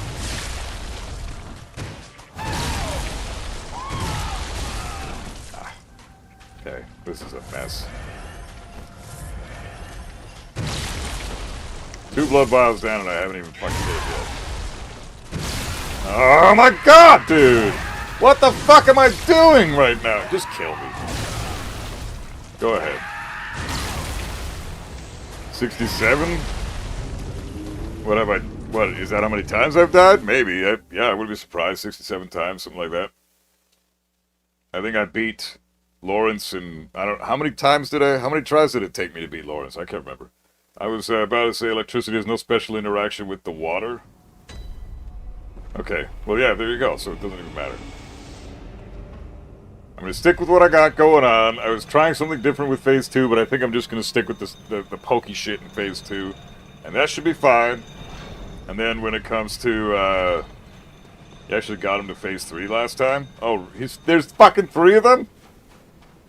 How do you know when he's doing Phase 3? He doesn't transform again. And why isn't the bolt paper stronger, man? God damn it. You'd think it'd be a better thing to equip against this guy.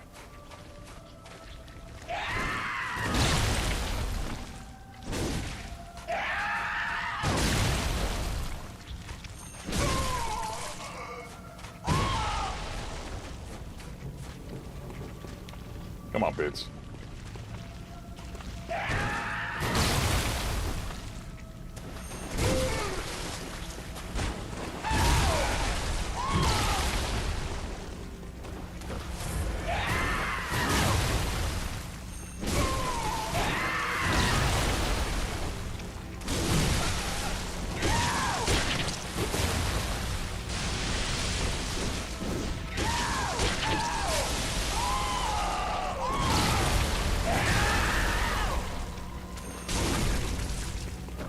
Oh! Oh, damn it!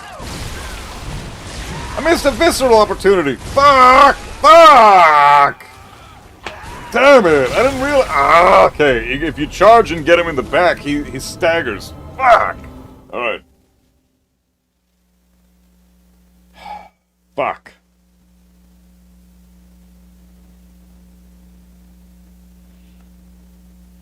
Damn it, I completely missed that. I have to fucking be more observant. So if you stab him in the back at full charge, then he staggers sometimes. I have to fucking get that.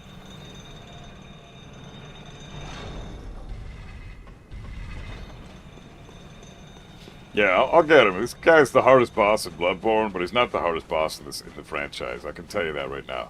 I was helpless against Nameless King for quite a while. His moves are random as fuck. Yeah, there really is no timing on this shit. Or, there really is no telling what he's gonna do.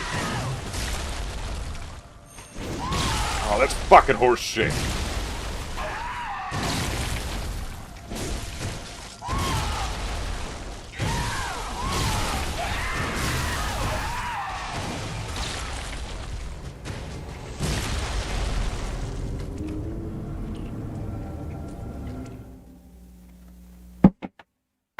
I'll be right back.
Okay. Fuck. Here we go.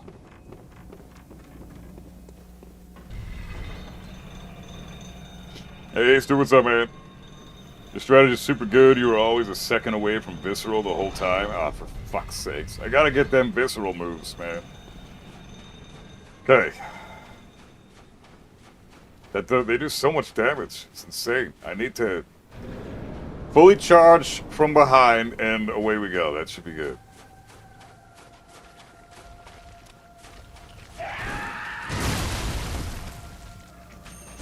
He won't let me do it, though. Fuck this guy, man.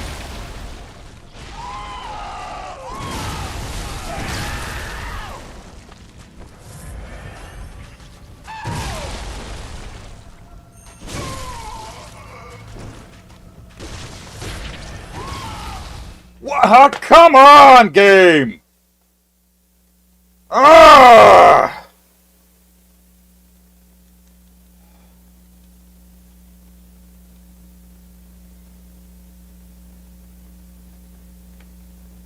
Glad to see you're better now. Oh, I'm not better now, bro. I still feel the exact same way I did. But, well, I mean, I'm a little better, I feel. But it's more of a body cold. My body is achy and fucking, I got clammy hands and I'm all shaky and sweaty and stuff. It's fucking gross. What the fuck was that? Oh, that's trash, man. God damn it. Thanks though, bro. I appreciate it. But yeah, I don't have the sniffles or coughing or, well, I had a bit of coughing the other night, but sneezing and all that shit is not in the cards right now. This is holy shit.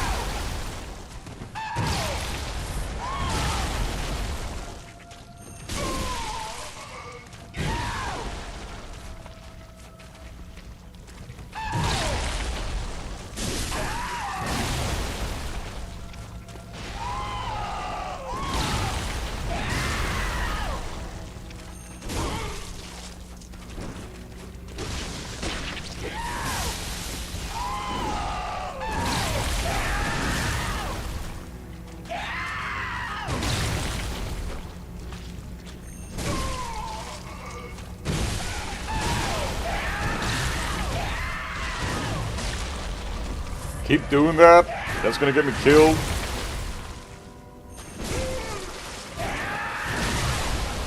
Gee, my dodge sucks.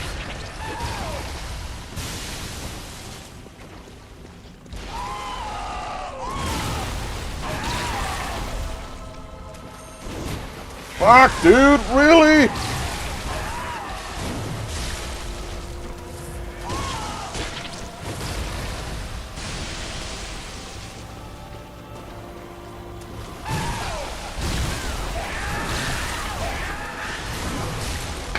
Can't fucking dodge that shit. Hey, Daddy, how you doing, bro? Hope you're feeling alright, man. God damn, dude. That 4-hit attack, I need to figure out how to beat that. That fucking 4-hit string just kills me every time. You get caught by the first hit, which is a wonky hitbox, and the timing is fucked up. If that hit catches you, the whole thing hits you and you're fucked. It's a one-hit kill. Is this Ludwig's sword? No, this is just the Holy Blade. Ludwig is the one that you need 14 arcane to use, and I don't know, 15 arcane or something, and my arcane's like 6. Maybe a faster weapon. The saw weapons charge attack definitely are faster. Sure, let's test it, I guess. World Gig Saw. See what this does. It's only level 1 though.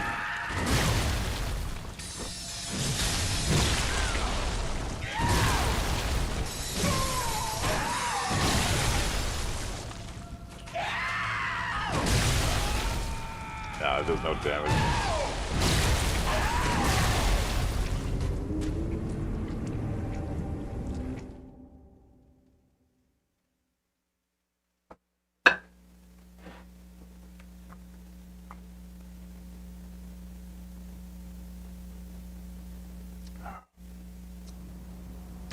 Okay, this thing's too weak because I haven't leveled it up at all. I'm gonna do that. Let's level it up.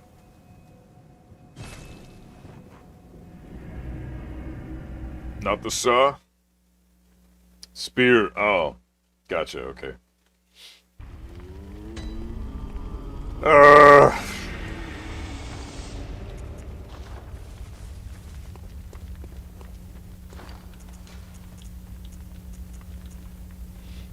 What can I use to kill this fuck? Kirk Hammer, Ludwig's Holy Blade, Beast Cutter, Beast Hunter Scythe, Star Spears are done. Oh man, I could really use a couple of fucking blood chunks.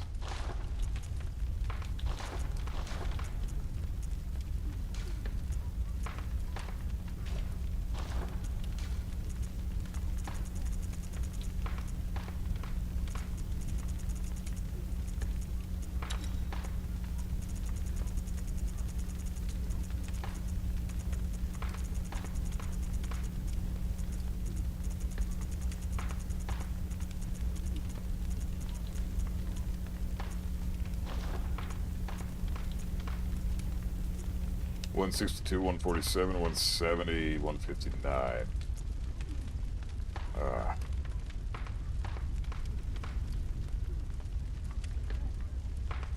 Saw spear is good. You can go gem farming. I don't know where to get blood chunks. So that's not gonna happen. But yeah, saw cleaver looks like it's a better idea.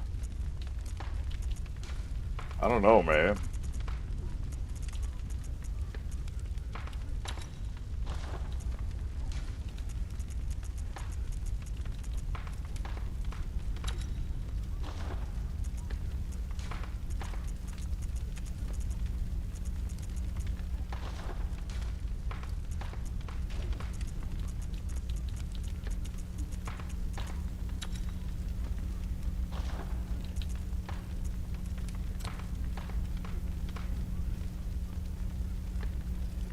Bloodstones? I don't have any bloods. Like, I need blood chunks to level up. Yeah, bloodstone chunk for saw cleaver, bloodstone chunk for hunter's axe, Kirk hammer. I need 7 more bloodstone chunks. Like, they're all fucking bloodstone chunks. Bullshit. Okay, I'm gonna try something here. Let's just do this. Go back to the area where I can...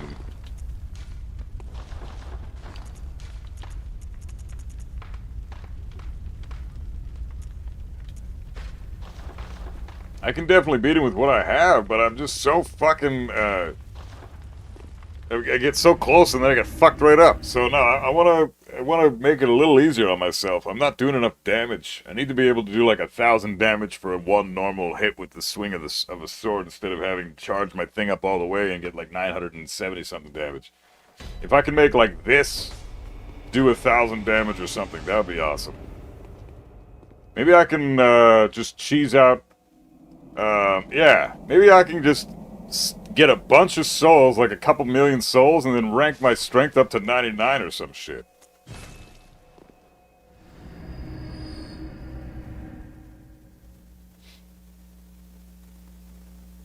That's what I'm gonna do. I'm gonna get like 2 million souls, and then boost my strength all the way up to 99.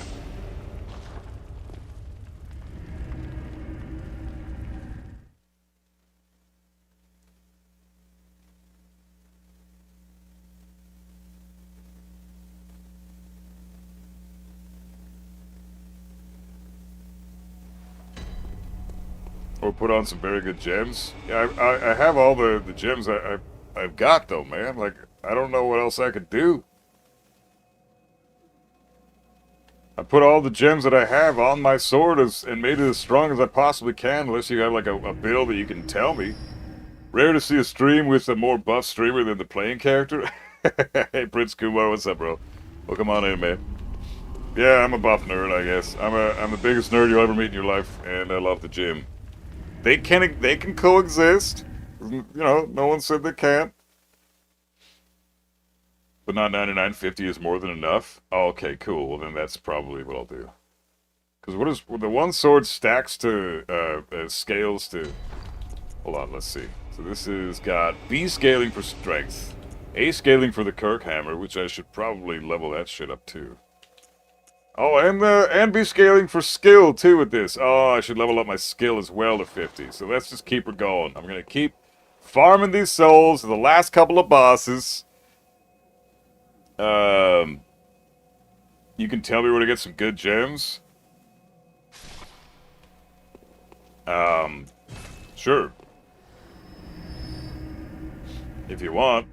As long as they're not chalice dungeons. I'm not going to the chalice dungeons beyond what I'm doing right here, as you see. I do not care about the chalice dungeons. So if I have to farm them bitches, fuck that. I'm gonna... You coach my Kazuya and my Bushin now? Hey, congrats, man. That's awesome. Good shit, bro. It's a farm mostly. I don't know why people assume that gamers, nerds can't be gym heads. A lot of people do. A lot of people do.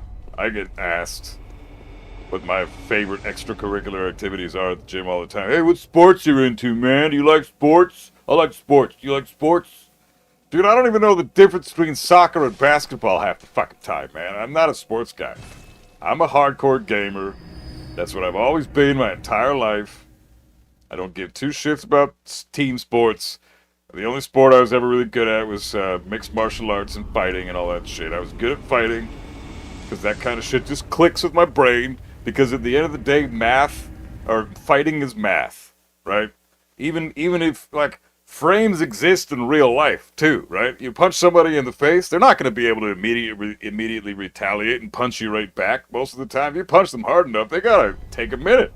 You know, they need a second to regroup before they can recenter their chi and fucking smoke you in the face. You know, like, and by the time that they're back into that scenario, then they're fucking already getting their asses kicked from behind. So, DLC on the elevator, go left, kill the Winter Lantern, gives you a level 13 blood gem. DLC on the elevator. Which DLC? Like, do you know the lantern exactly? Kill the Winter Lantern, gives you a level 13 blood gem. Kill a Winter Lantern? I can beat the shit out of that bitch.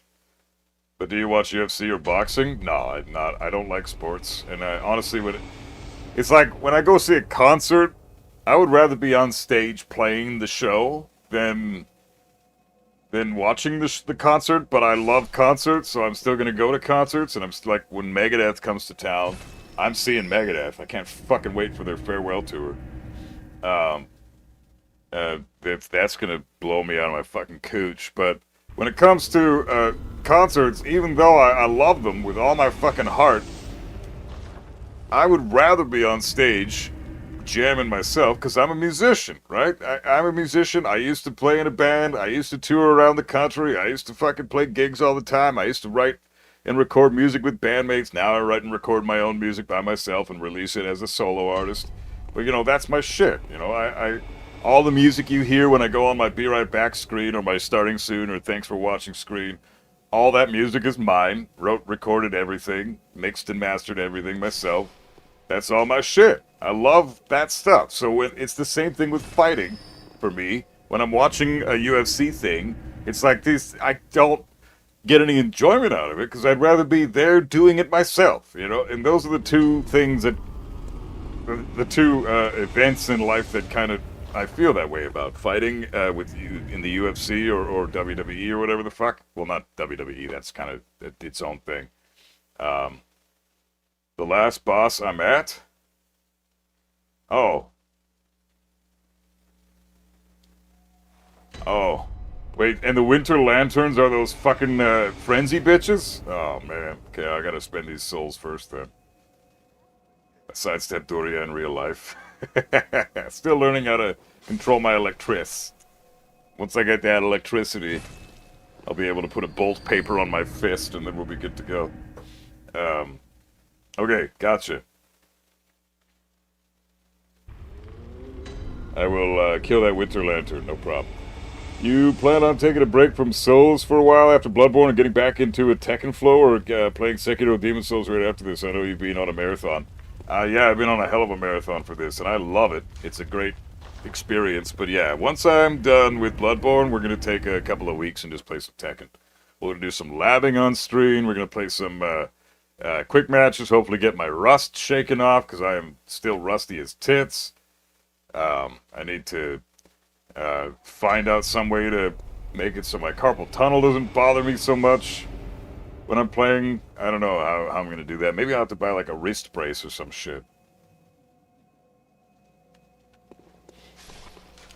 Because trying to play Kazuya with major carpal tunnel is a huge fucking nightmare, man. It's not fun. I got wrecked online last night by a really, he was a solid Lily player, really good Lily player. Turns out my Lily matchup knowledge when the opponent is a super solid player is shit. I have garbage Lily matchup knowledge, man. Holy fuck. So, like, when they're really good, like, I could beat a Lily player who's with Kazuya, even though it's like my worst matchup with that character. Lily just fucking kills Kazuya. She can sidestep everything he does and can interrupt everything I do, and she has insane range, so her keep out is phenomenal versus Kazuya, and I'm just fucked. Very, very hard matchup. So, That was a nightmare. But it turns out, like, when the player's really good, man, I need to learn that matchup. But also, I hate that she has that fucking jump in the air, land on you, and combo you shit. That like just standing 3+4. Man, that's so irritating. You don't have to respect plus frame. It's like her flash, basically. You do not have to respect your opponent's plus frames when she has that fucking move. I'm at +4. I go for a down forward 2 follow up because I think she's gonna press buttons, and she just jumps over my down forward 2 and catches me with that move.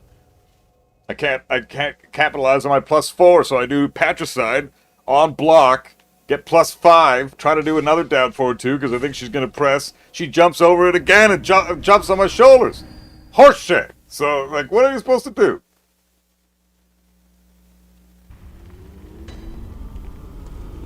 Pardon me for assuming this, but I had a feeling that you were only into Tekken before you started the Souls Games marathon.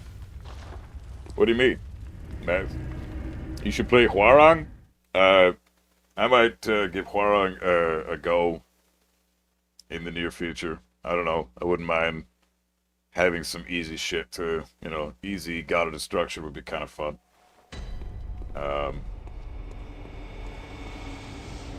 I'm surprised nobody suggested the Blood Gem farm.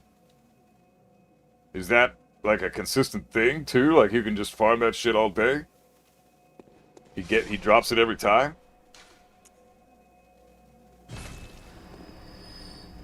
People do not like Hwoarang right now? Well, he's way too fucking broken, man. It's not fair to fight that guy. I'm putting out a video about Hwoarang that I did on stream the other day, labbing the matchup, just showing how little counterplay that character actually has. It's not that it doesn't exist, it's that it's entirely unreasonable to try to implement that type of counterplay with the kind of fucking mind games that character can dish out by just being in two different stances. Right flamingo stance, left flamingo stance. You're fucked if you're... You know, he gets plus frames, does right flamingo 4-1, now he's in left flamingo, now he can do a whole bunch of crazy shit that gives him even more plus frames from left flamingo stance. One is set against the God of Destruction. He was a Smurf Law and GOD on Anna. I call this a win. Yeah, dude. That's a huge win. Good shit, bro.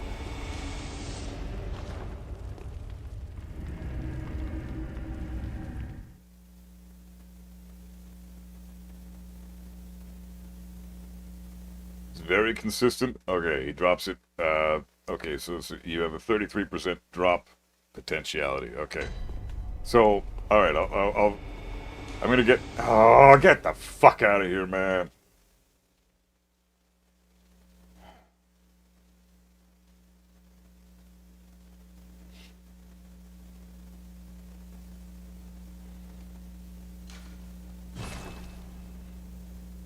It's really easy to shut down Hwoarangs. I mean, it depends on the Hwoarang you're playing. Sometimes they just abuse his really, really strong shit. Like, if he does right flamingo stance 4-3, and then you sidestep right into jab punish whatever he does next, he's going to start doing right flamingo or left flamingo down 3-4 as a response to your sidestep right, and then what the fuck are you supposed to do there? Okay, I guess I'll jab interrupt. Then he starts throwing out the jabs or the power crushes, and you lose those interactions. Now what are you supposed to do? Okay, I guess I gotta start sidestepping left now. Oh, that's not gonna fucking work. Because he can fucking kill you with the jab as well. Plus down 3-4 also tracks sidestep left. Plus down 4 is a counter hit launching low that's only -12 on block that he can do that tracks the sidestep left. Plus he's got the power crushes. One of them tracks the sidestep left. It's fucking insane. Like, Hwoarang has everything. He's got multiple, like 3, 4, 5 options to beat out any semblance of counterplay that you can do to beat his stances, which is not reasonable counterplay, and they're all scary options for the defender. So it deters you from doing anything but holding block and just standing there, and then you just eat his shit all day because he gets to retain his plus frames at all times. Hwoarang is not easy to shut down at all if you're fighting a good player. Yeah, and he doesn't even have to be that good. He can be just decent at the game.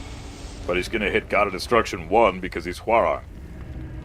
Like, you can know more about the game, you can be better at punishment, you can be better at spacing, you can be better at dodging with sidesteps and ducks with specific strings, and it doesn't fucking matter, because at the end of the day, he's still playing Hwarang, and that character has built-in privilege, and at the end of the day, you're playing Kazuya, and good fucking luck. You know, like, that's just, it's never gonna work in your favor. You just die to Hwarangs on a regular basis with Kazuya.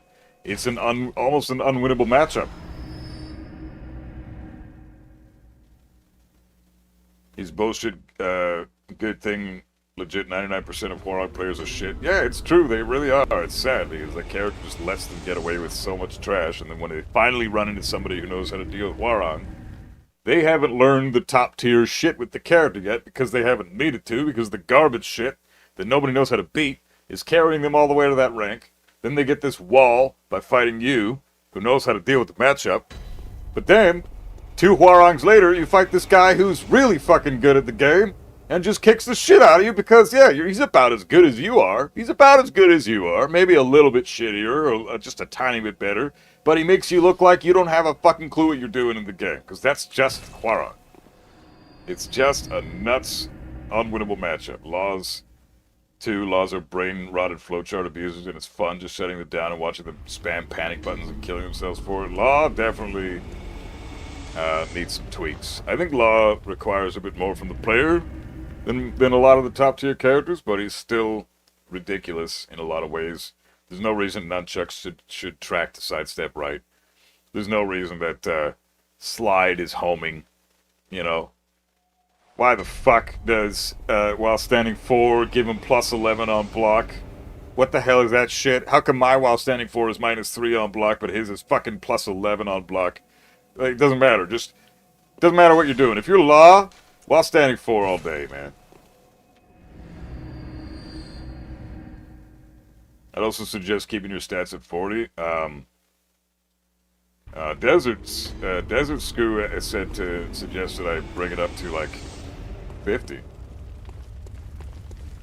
Gehrman awaits you. Go. 1.6 million. That should be good, right? Endurance, strength. Yeah, strength and skill. So.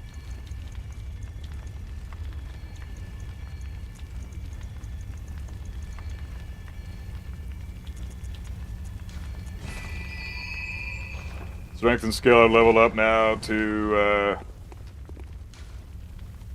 40 and 33. That'd be a waste. Keep it at 40. Okay, I put my strength to 40.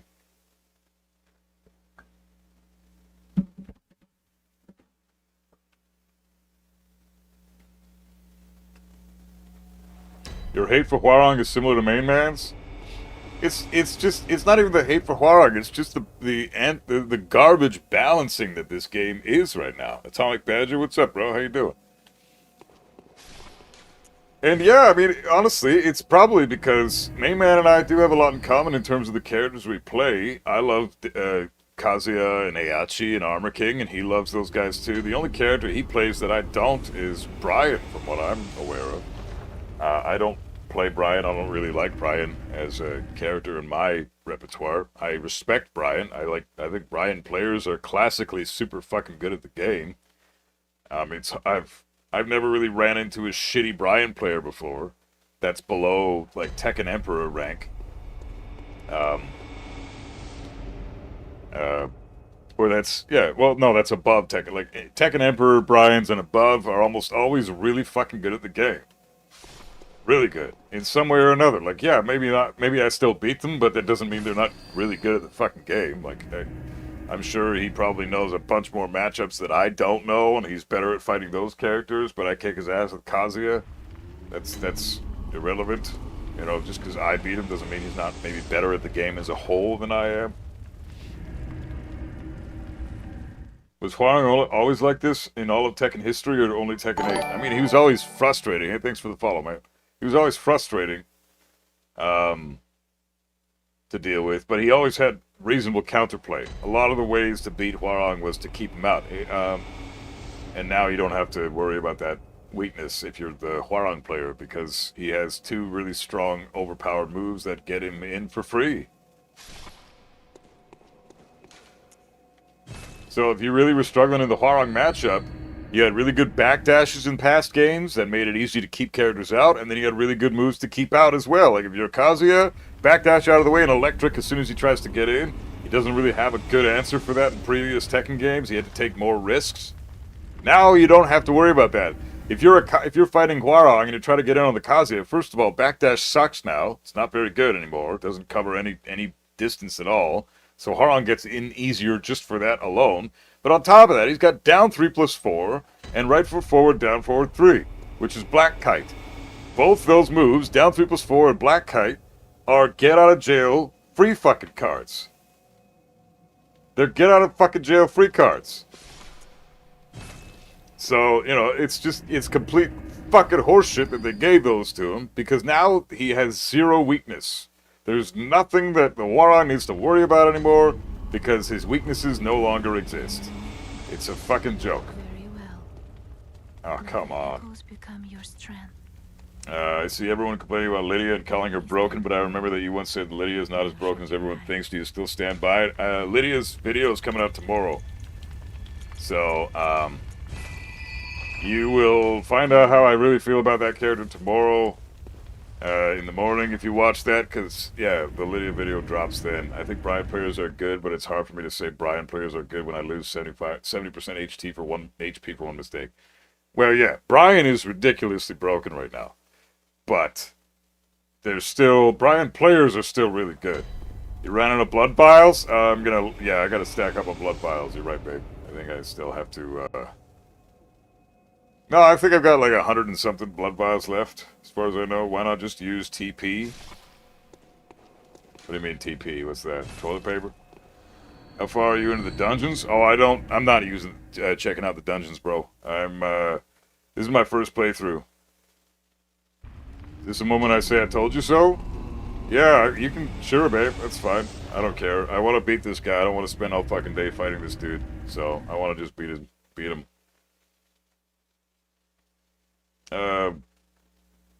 Hwarang was trash in Tekken 6, low-key very strong in Tekken 2, arguably fucked up in Tekken 7, absolute complete bullshit. Tekken 7, he was reasonable. Again, you could just keep him out all day. Good backdashes, good keep-out attacks. Kazuya backdashes and electrics. Hwarang has to think a little more to get in on the Kazuya.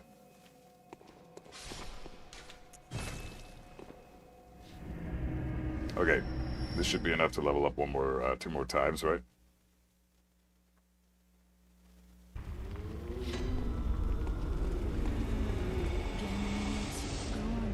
Why? Very well. Let the echoes I hate become these that- fucking animations, man. Okay. Okay, so, this should be a little more fair. Dishonor on your cow? What did my cow even fucking do? I'm the one being a bitch.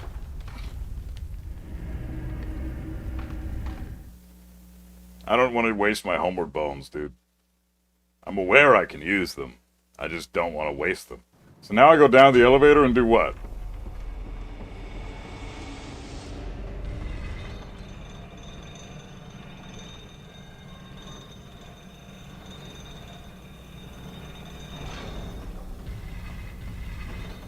Take a right. Go over here and kill these guys.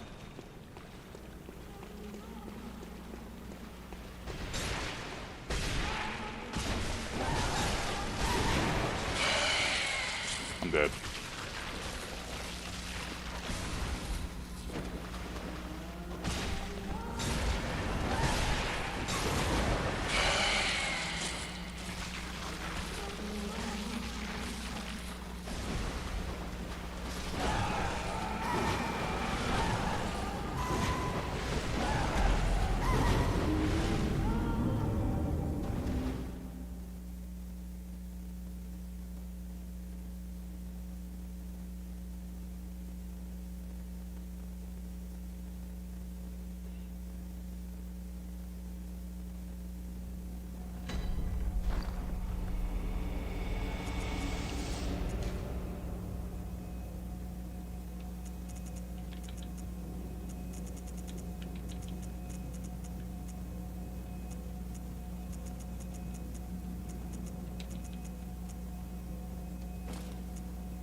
Yeah, I got a frenzy resistance. Alright.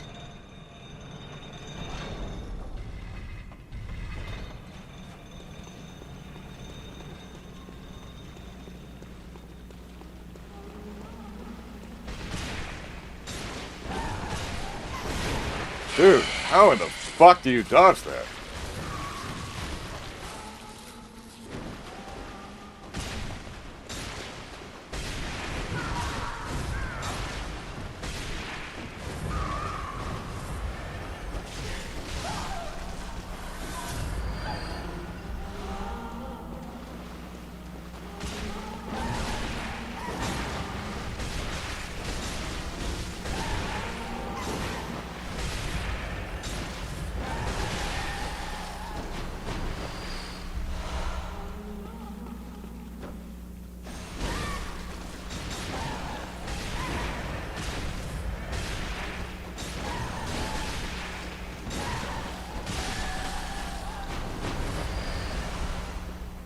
So I kill those guys, now what?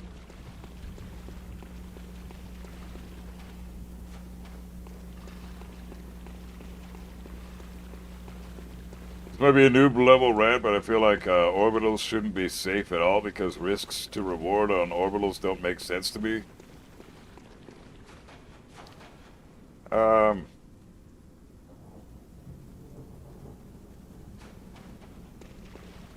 Well, I would agree if you couldn't hit them out of the orbital. You can call out orbitals, run up to them, call it out, and then jab them out of it, but...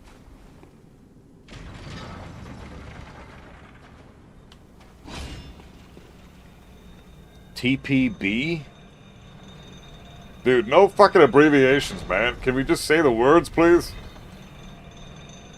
Gotta keep killing them again? Ugh.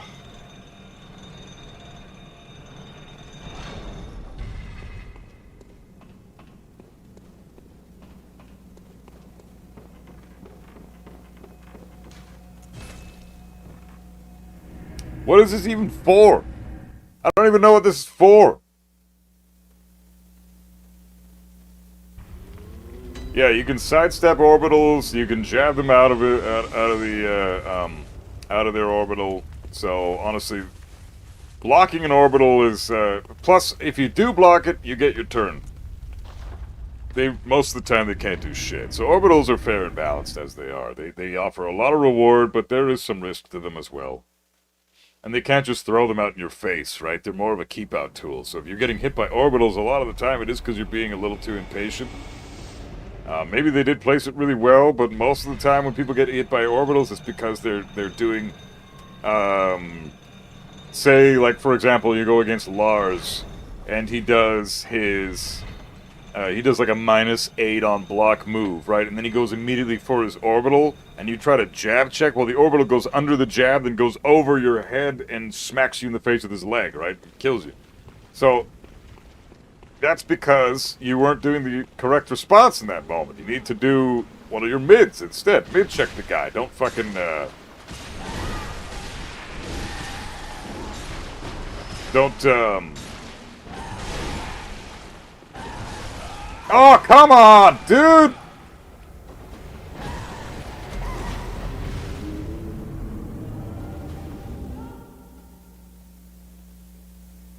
Yeah, don't be doing any of your highs or jab checking or any of that shit, right?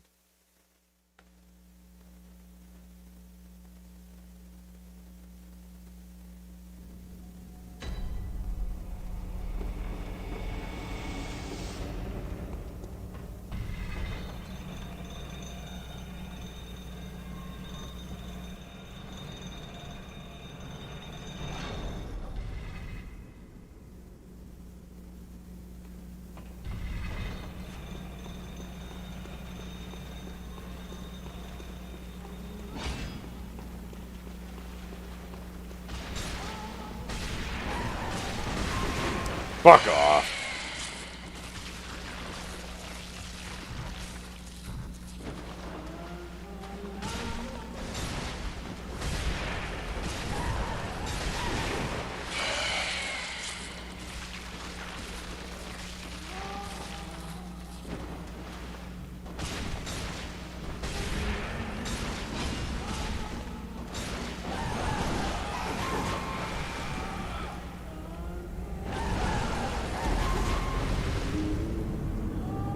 defaults in your game plan, yeah, if you're getting caught by orbitals. I mean, there are very well placed orbitals, but a lot of players are good at placing the orbitals, and they're just, and then they feel like they're cheap moves for that. But yeah, a lot of the time, because Maz, what rank are you right now? Are you a Tekken God or Tekken Emperor yet, or what rank are you right now?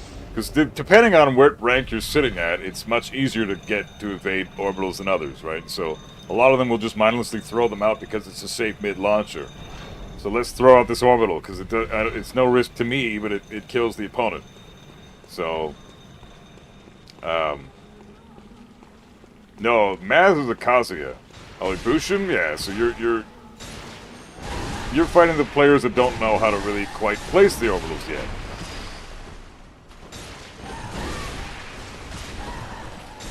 Can be frustrating, I agree. But you have to figure out how to circumvent their offense if you're getting caught by orbitals all the time.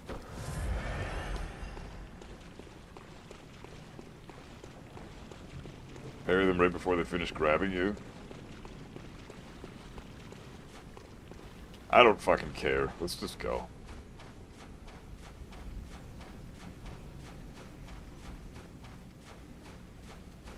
But yeah, Maz plays Kazuya, so no, down forward 1 is not going to work, because Kazuya's down forward 1 is not a good move. Down forward 4 might be better. Kazuya don't got a real good... Nah, his down forward 1 is shit.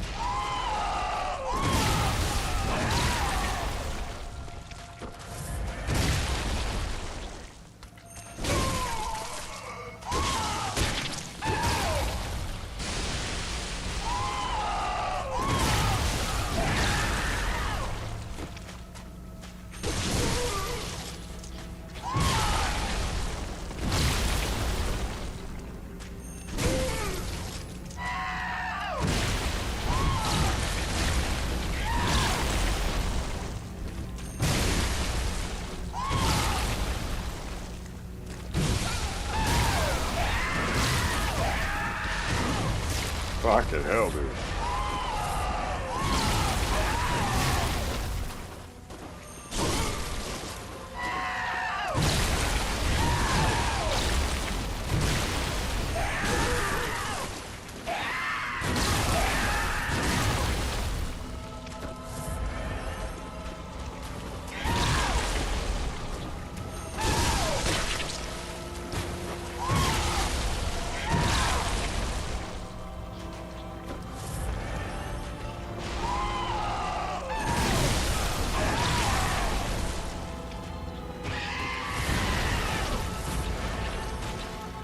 Bitch, come on.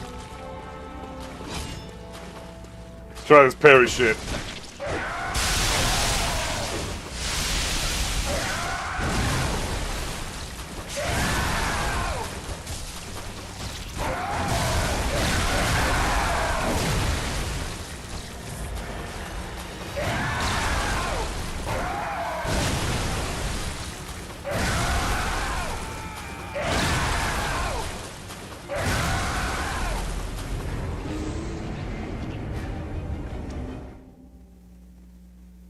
Guess even the high blue rank knows that Kazuya mains are infamous to close the round with a down back 4 or hell sweep. Yeah, I wouldn't, I would stop using hell sweep in those ranks because everybody's looking for Kazuya's hell sweep. I barely ever hell sweep. It's very, it's just too risky, man. How many attempts for Orphan so far? I don't know, I'm on like 20 or some shit. Hardest boss in the game so far, but I'm also not locked in either. I need to focus. But hey, Joseph, what's up, bro? Yeah, let's try this again. Let's not die this time.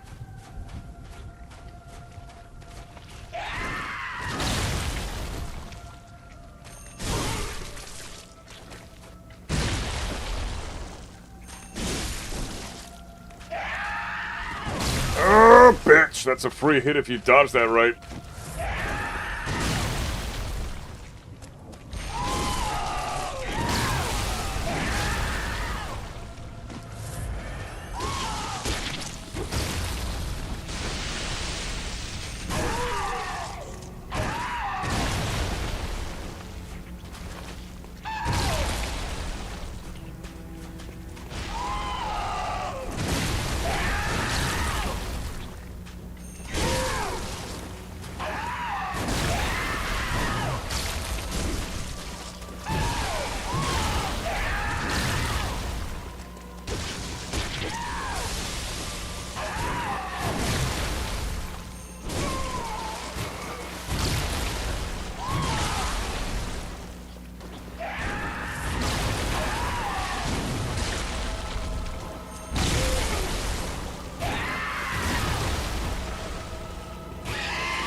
fucking move sucks.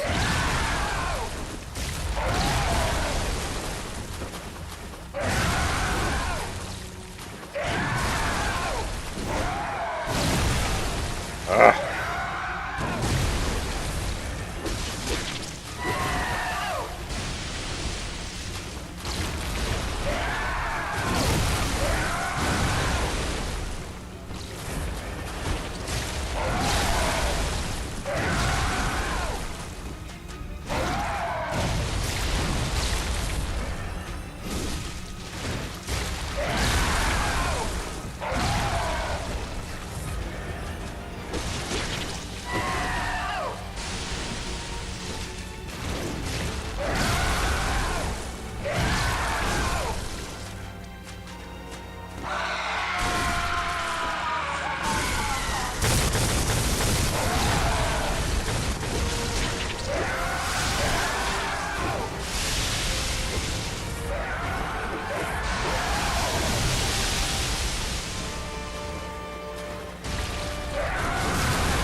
Honestly, the strength upgrade is not really making this fight any easier.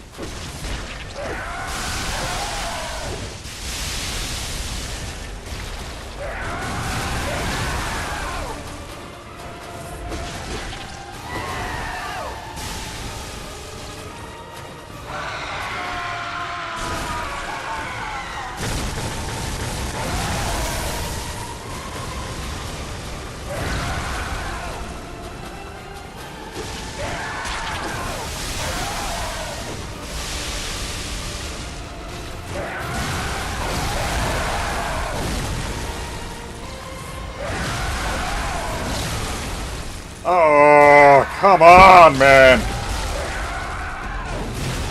The damage got boosted a lot? Yeah, but it doesn't make it any fucking easier. I'm still just as fucked up as I was before, so...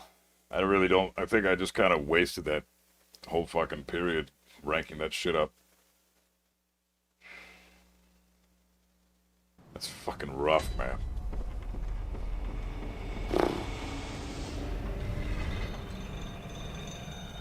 Keep getting him down to about that health, and then I can't get a hit on the guy. I might have to swap it over as soon as he gets to that phase where he starts throwing the blood balls at you. I just have to start,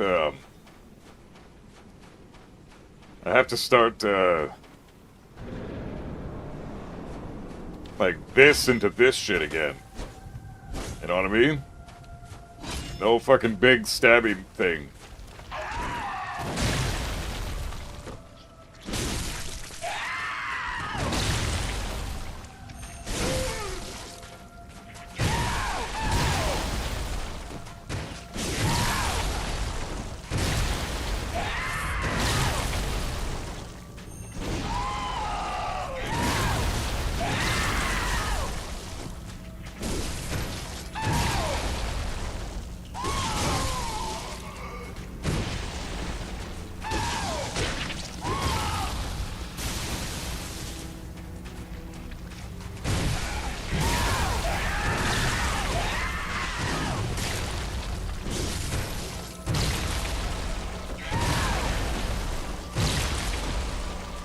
Fuck this guy.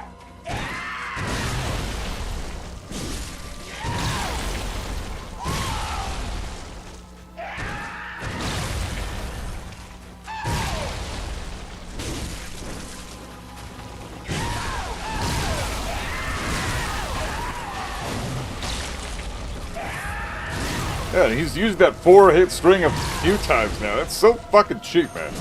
That thing always fucks me over.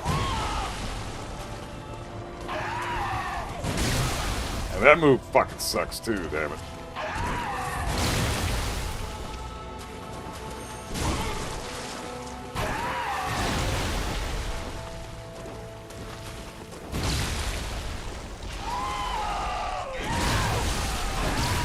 the fuck out of here, man.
Oh, come on!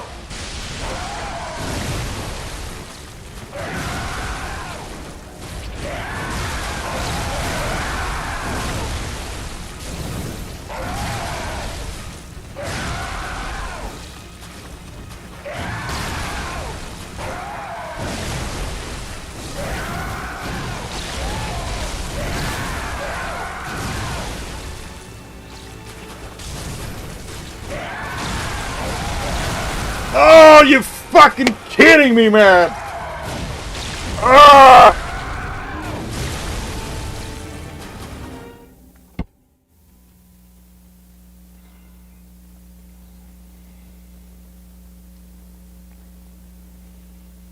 God fucking damn it, dude!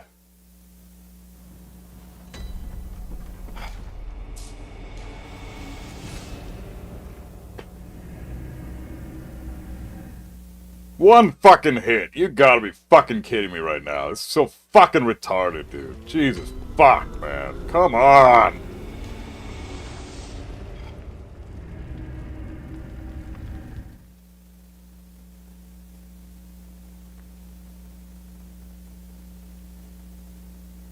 One hit. Fuck.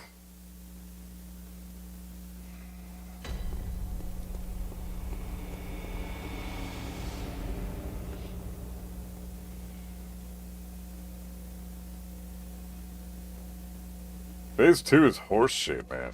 A fucking joke.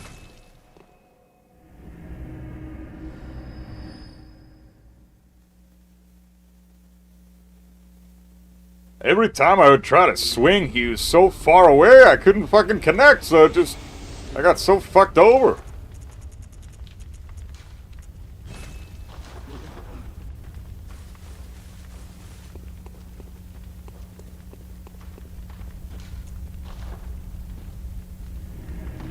Orphan's really hard, yeah. Really, really hard boss. I don't know if he's as hard as Nameless King, though. I'm doing pretty good. I ranked up my strength and my skill a bit, but it really is not making a difference. I feel like I made no real improvement. So, all that did was kind of waste my time a little bit. But that's okay, because I feel less shitty about ranking my shit up now, because it really is not about your stats. It's about how well you know this fight. So...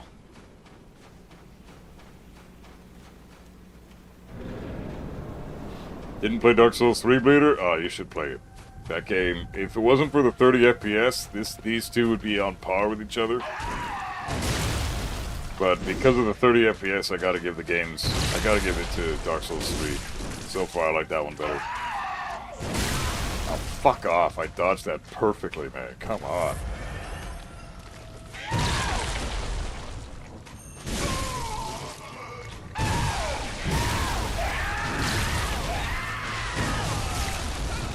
You gotta sidestep that left, you dumb fuck.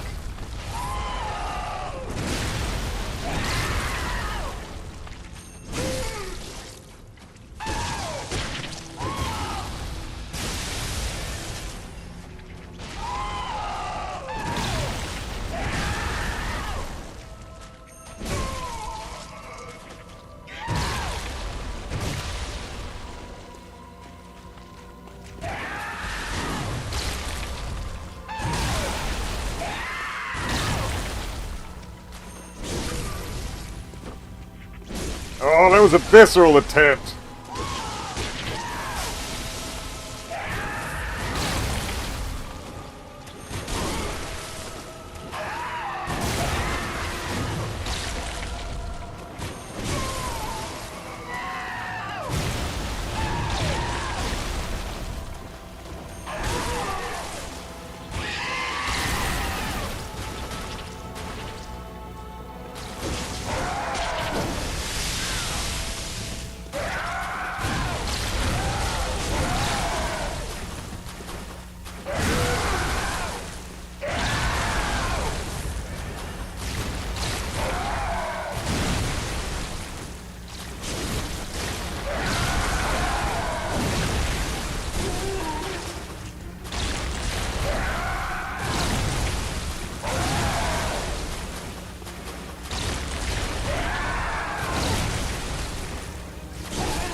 Come on, dude, hit him for fuck's sakes, man!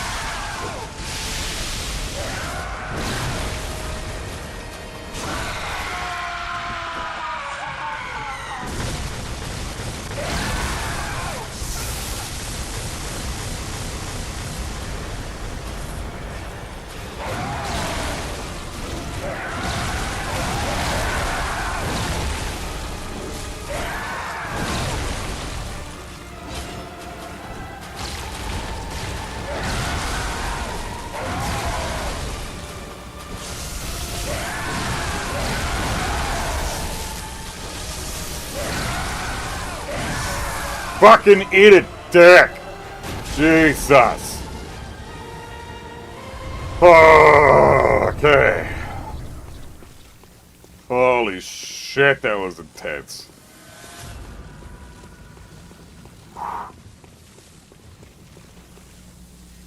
Holy fuck, man.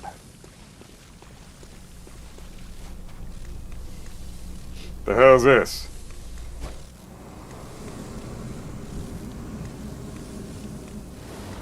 Nightmare slain? Damn, you notes. Oh shit!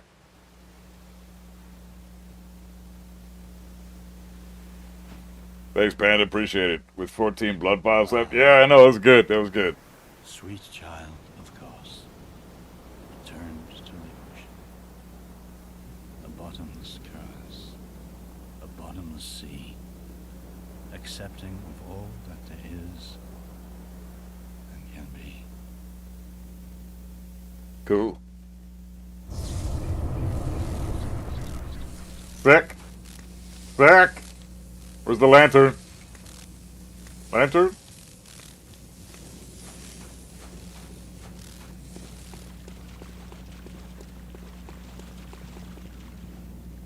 There's no lantern over here? Lost connection while the kill was happening? Ah, that sucks. Sorry, bro. You can now cosplay as Squidward? Who the fuck is that?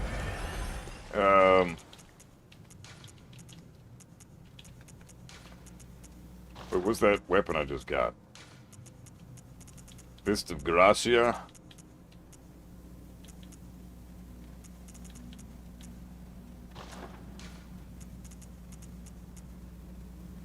Oh, a Kos parasite. Damn. I need 20 arcane to use this? Shit. Alright. Oh, man. On the corpse? Oh, there it is. Hell yeah. Missed it. That fight was intense. Okay, so I guess now we go to Gehrman?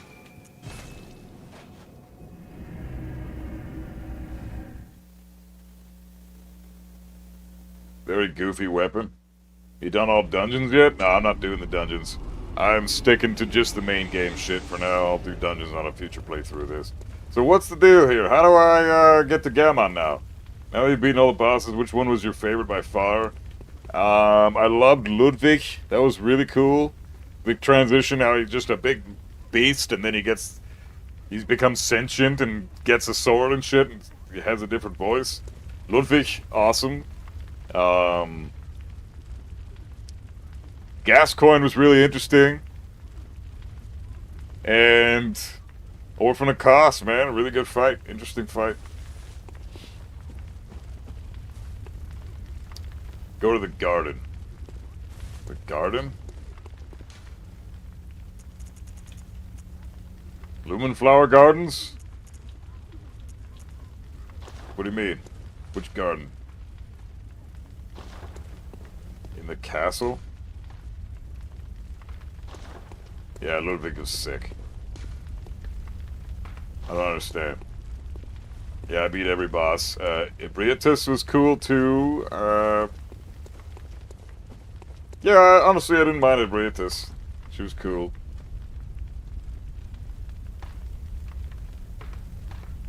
All we have left is the final boss. Alright, I'm excited. Let's do this. So, I already ate all the umbilical cords. Lady Maria was cool. Yeah, I liked her. I forgot about her. So where exactly, guys? Hunter dreams, small gate to the garden on the side. Small gate to the garden on the side.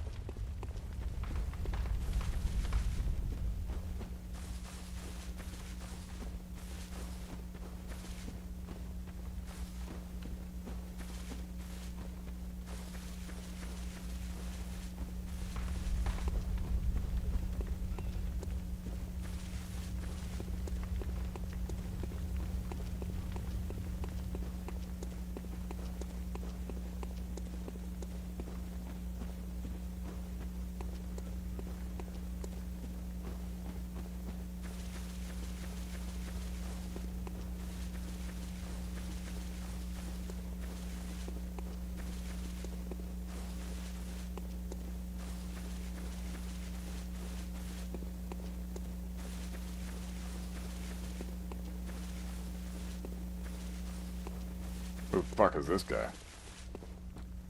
Oh, hold on. I gotta piss real quick. Give me a sec, guys.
Okay, Good hunter, you've done well. The night is near its end. Now, I will show you mercy. You will die, forget the dream, and awake under the morning sun. You will be... I didn't mean to do that. I fucking hate when I do that. I put my thing down and I bring my hand back to the fucking... Dear, oh dear. What was it? The hunt? The blood? Or the horrible dream?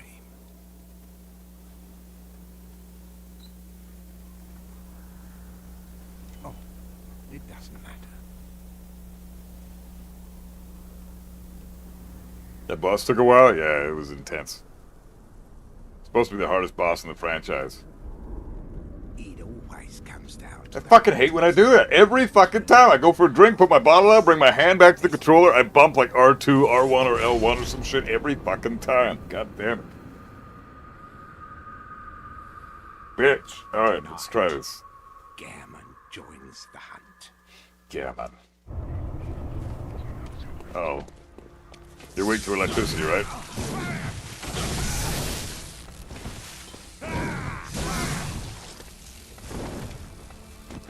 What moves you got? Let's see them moves, bitch.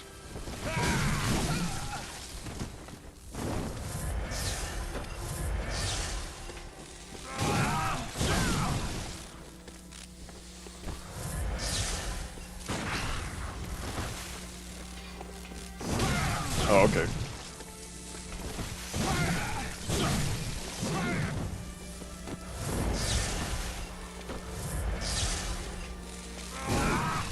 I'm trying to get the parry.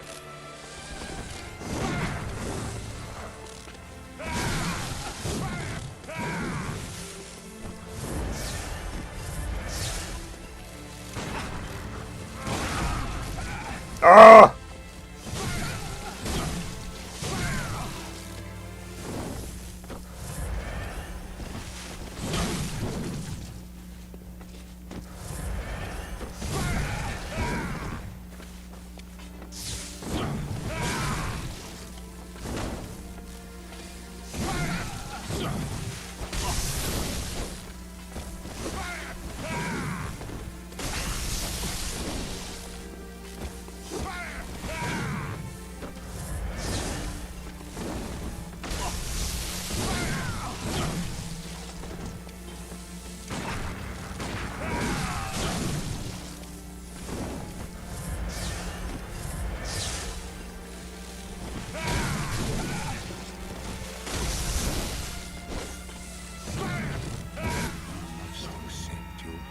Huh.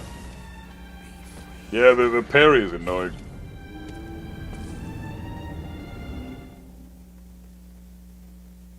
This whole game, you have to think like you're playing Tekken Shablago. It's just for the entire franchise. Ugh.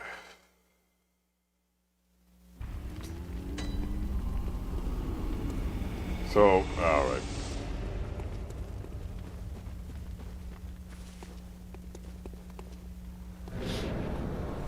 I think, fuck it, let's just kill him. Fuck the parry.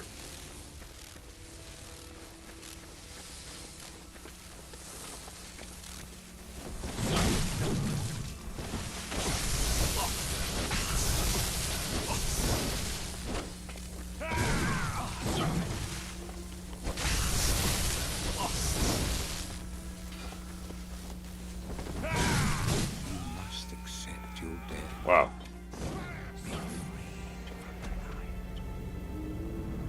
Okay, I got it. So when he's loading up his attack, just backdash, and then run up and smoke his ass. And then when he loads up the attack again, backdash, and then run up and smoke his ass. Alright, so that's phase 1 taken care of.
Okay, that's a tricky ass move to beat.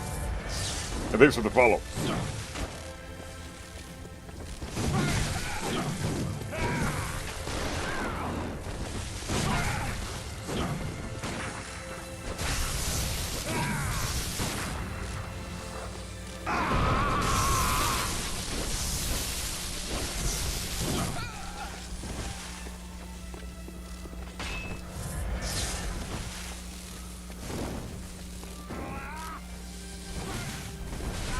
What the fuck was that?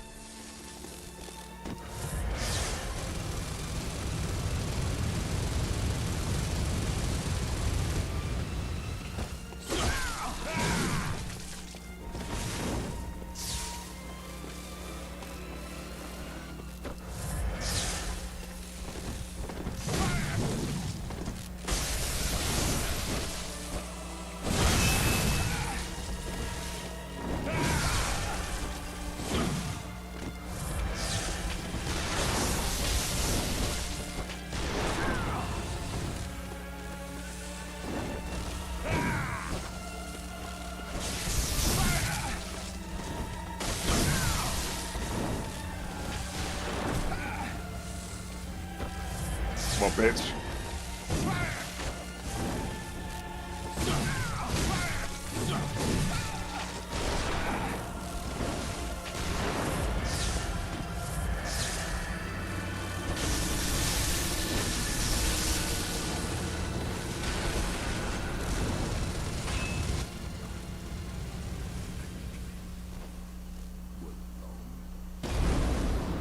Dude, that's it? That's the final boss?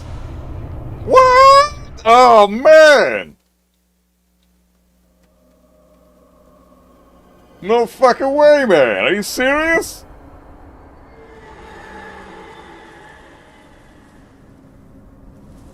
Wait, what's this? Is this my homie?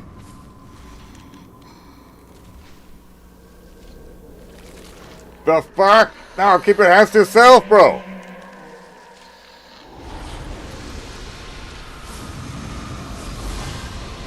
Oh, shit.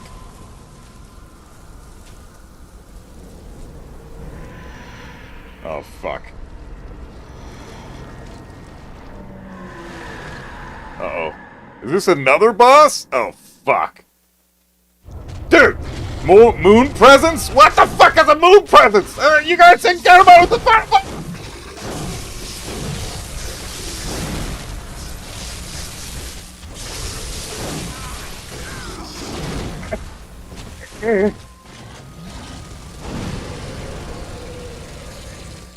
Oh, shit.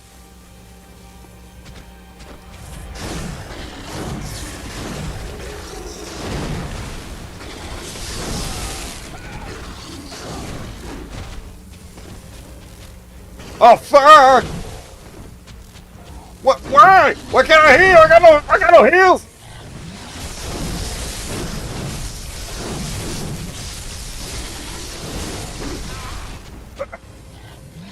Why can't I fucking heal, bro? Come on!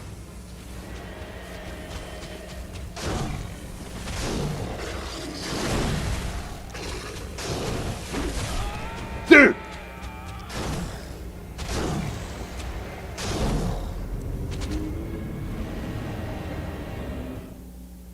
Refused due to cords? Secret last boss? Oh! Because I ate the umbilical cords, I have another final boss? That's kind of neat. Alright, alright. Oh, that's crazy! What?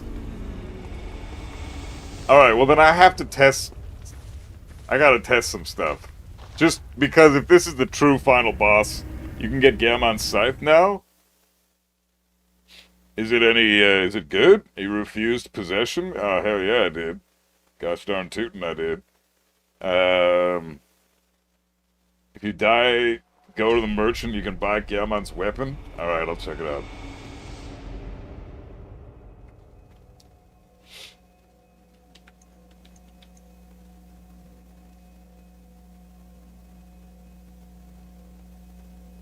So, now I beat Gehrman, do I have to fight him again? Or do I just fight Moon Presence? You want to know how you were able to refuse? Because I ate the umbilical cords?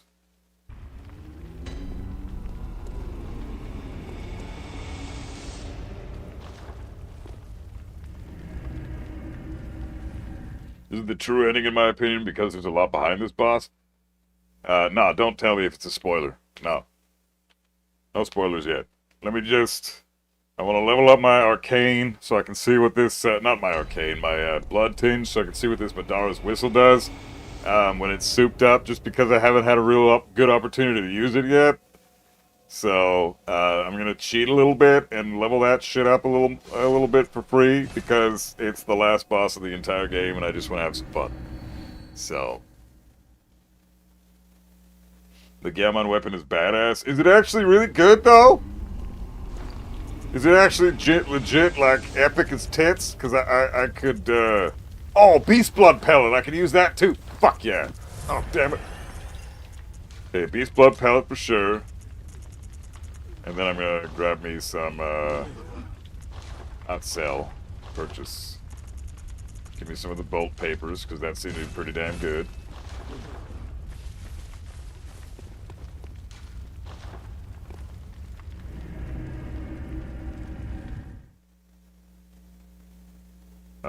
He's pretty easy to beat, really. You were almost there with only 2 vials used. You can literally ignore him and do the dungeons right now if you feel like it. No, I'm not doing the dungeons. That'll be later on, later playthroughs. I'm just, I wanna do what I've done with Bloodborne with this run through, and it's the main game plus all the DLC, all the optional bosses, all that good shit. The only thing I don't care about is the chalice dungeons right now. As far as I'm concerned, that's not part of the main game, right? Like, that's some side shit.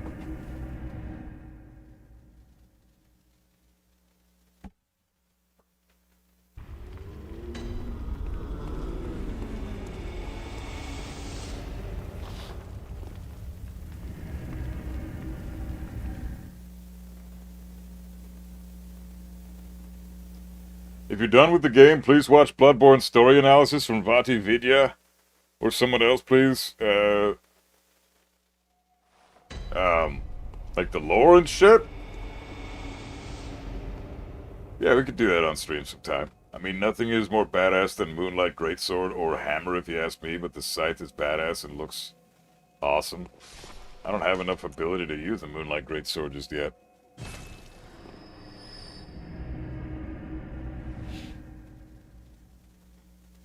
Shit's intense, though, man. So, again, though, I don't have to fight Gehrman again, right? Like, he's toast. Am I correct in saying that, or is he gonna beat my bitch ass again?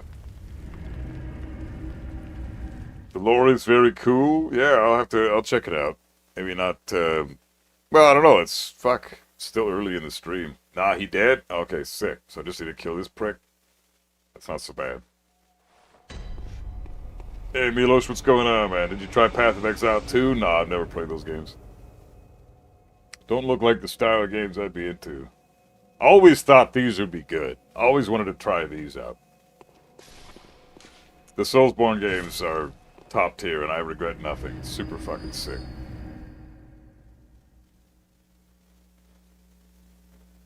You pretty much cleared the side stuffs. The dungeons host 3 terrible hard bosses, and in one dungeon your health is very small. Oh, that's shitty. Yeah, like the one that I was just in, I had almost no health. Okay, let's see. Blood Tinge. Really? Only 2 for all that? Jesus Christ. Wow.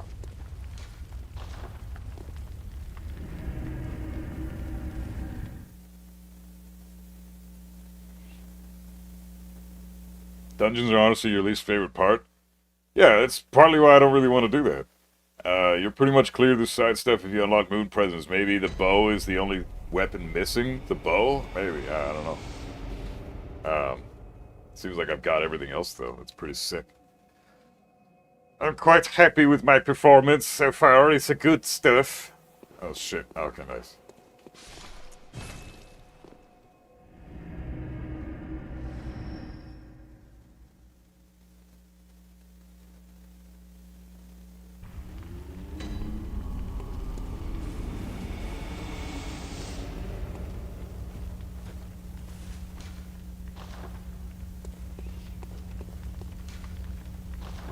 You're hitting quite the high levels. Yeah, getting up there. You can equip Blood Moon runes to speed this up.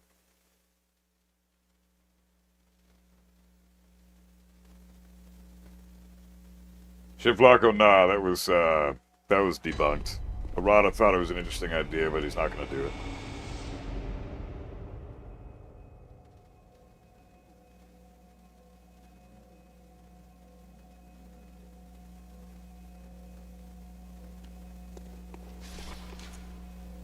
Okay, 2 more blood tains. Ah, fuck. You know what? I wouldn't mind getting it all the way up to see how much damage that thing does.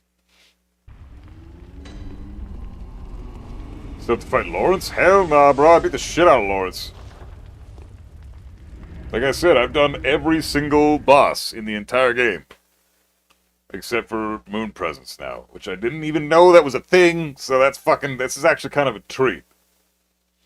Go into this thinking that I'm gonna fight Orphan of Kos and then Gehrman, and then it turns out fucking Moon Presence is a secret final boss. Super sick. But yeah, Lawrence was tricky. He was very, very hard. Very, very hard. Next to Orphan of Kos, he's got to be the hardest boss in the game.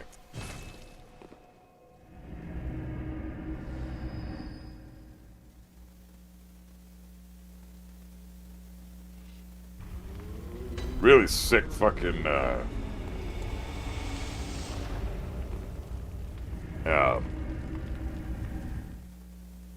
mechanic though. I mean, like interesting mechanic at the end of this shit here. You got fucking the inability to use your blood vials, and then your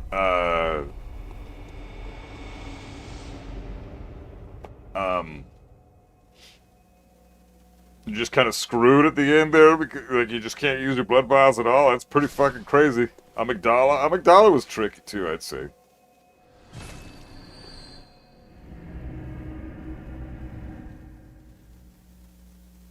You're gonna go crazy if you understand the story and who the moon presence is. Why? Is it because of past Dark Souls experiences? Very well, let me. Yeah, 26 is probably good, right? We're probably good with 26, yeah? Let's do it.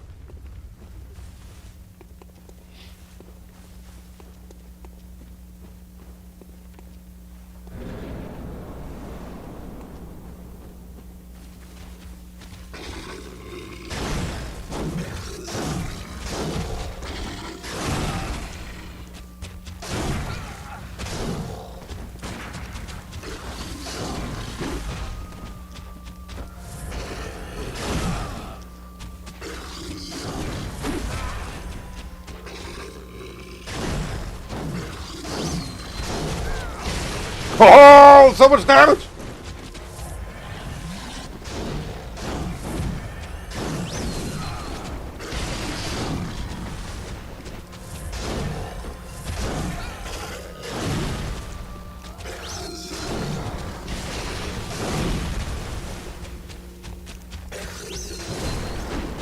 Oh. Oh, damn it. Can't use it anymore.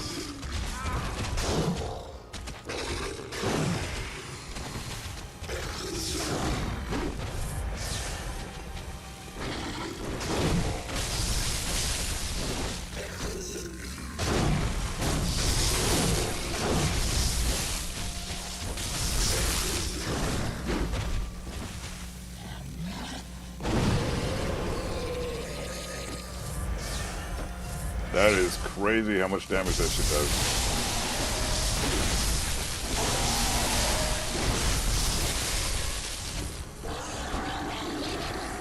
Damn! Holy fuck, man. The fucking damage is insane! Holy shit!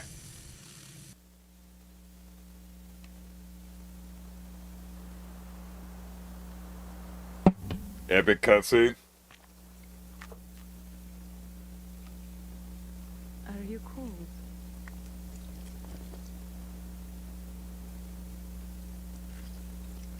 Oh, she is a doll.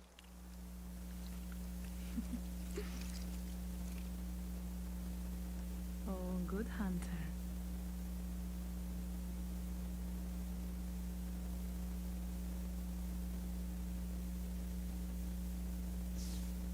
Jesus. Oh, man. Okay. Wait, I'm a slug? This whole time I've been a slug?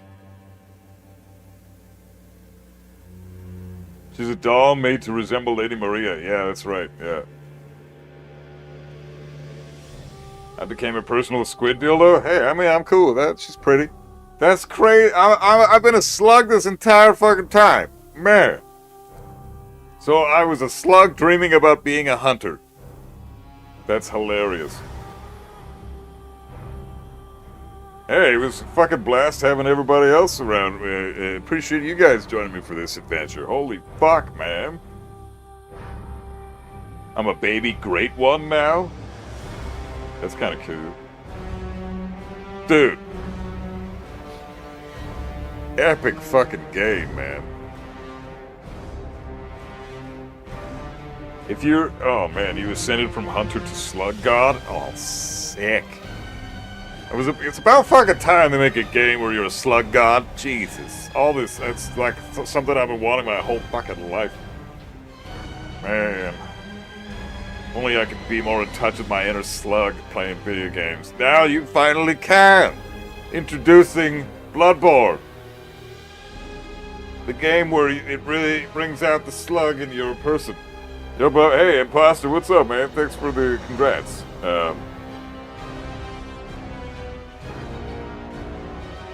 Alright, Heaster, take care, man. Be safe, bro. It's not that we were a slug the whole time. We became a great one after killing Moon Presence. A great one. So I go from a badass hunter with my sick garb to a slug, and that's an upgrade?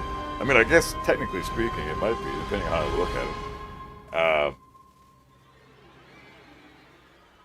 Your favorite game done by your favorite streamer? Oh, thanks, man. Appreciate it. I'm your favorite streamer? Goddamn. Really? There must be some shitty streamers out there. Man, that was so sick. Dude. Epic fucking game, man. I gotta say, Orphan of Kos, really hard boss. Really, really hard boss fight. That shit was nuts.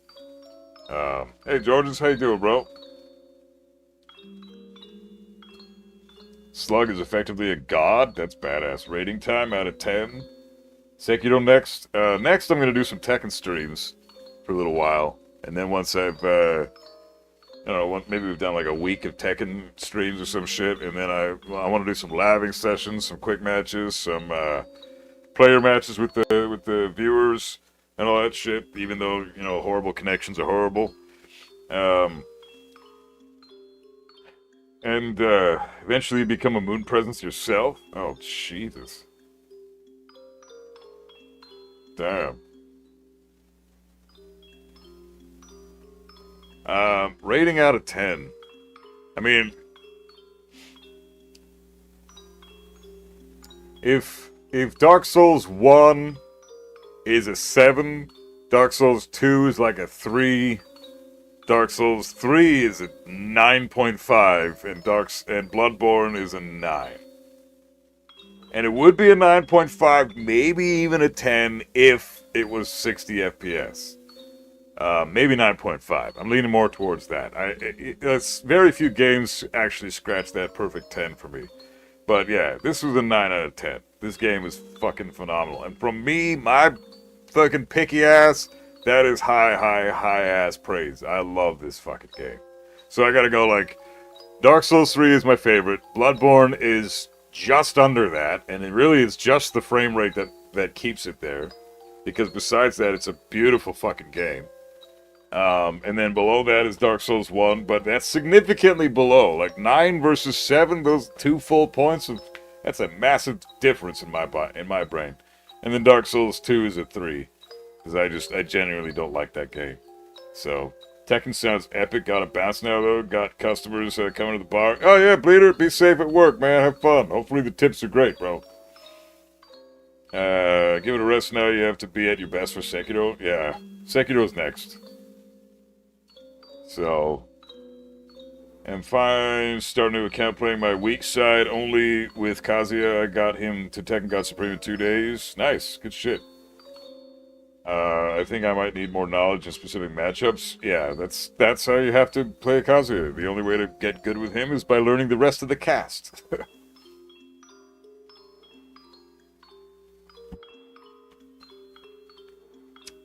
Wow, fucking brilliant game though. I had a blast with this one. Bloodborne is sick. I love the builds. I love the weapons in this game. It really is a 9 out of 10. It's just the fucking frame rate. That's the only part. It's still, from the very beginning to up until this point now, the frame rate bothers me. Like, significantly. You can look past it because everything else in the game is so... I haven't really learned much about the lore, so I can't really speak to that. I should invest more in more time into learning what the lore is all about, and I probably will pretty soon here, but as far as the atmosphere in this game is perfect. I like dark, brooding, gothic atmosphere. That's like my top tier. That's where I want to live in a video game experience. Dark, brooding, no sunshine, no fucking positivity. I want it to be like, I want that feeling throughout the whole fucking game. That's my happy place. And that's what this was. So it was truly a brilliant experience from start to finish. Good. Oh shit. All signed and sealed. Now, let's begin the transfusion. Oh, don't you worry. Whatever happens, you may think it all a mere bad dream.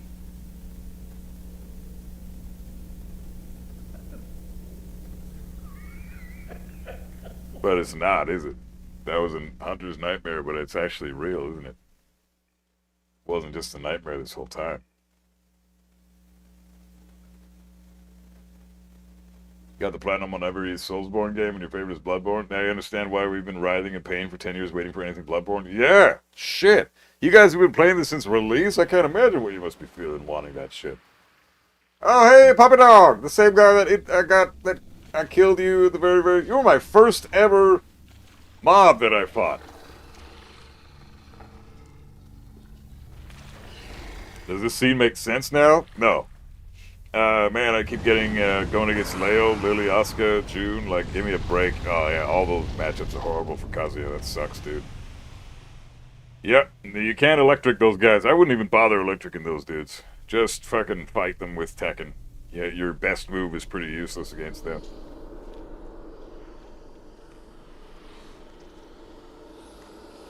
Bad dream it was. Oh, shit!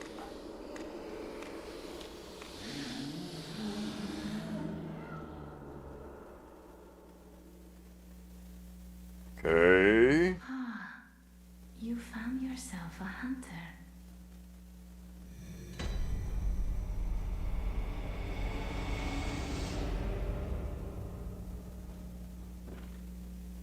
Damn. And we restart from beginning, new game press. So fucking cool, guys. Damn.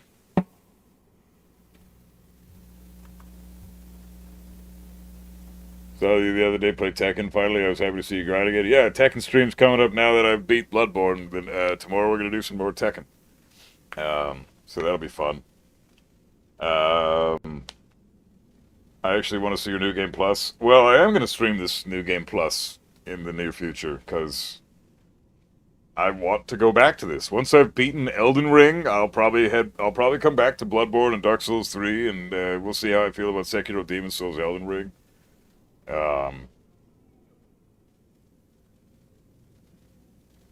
Yeah, the loading times were rough when this game came out. Yeah, I heard about that. And then they patched that and made the loading times a little more bearable. Need to try out Dishonored. It's also a steampunk artsy game, pretty fun. I checked out a couple of Dishonored playthroughs. I don't really think that game's for me. Lily Lab tomorrow? Yes, a bunch of Lily Labbing tomorrow for sure. And I was thinking about labbing,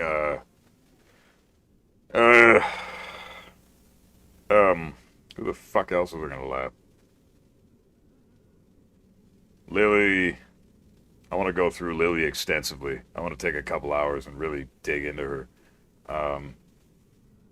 Maybe a bit of Lars too, we'll see. I don't know if I feel like labbing Lars. Maybe some Law drills, Law and Lily drills, and I'll see what I can do there. Liza P is pretty good too. Yeah, I was going to check that out after Elden Ring. I don't know. Maybe. We'll see. Yeah, so I gotta say, man, Bloodborne...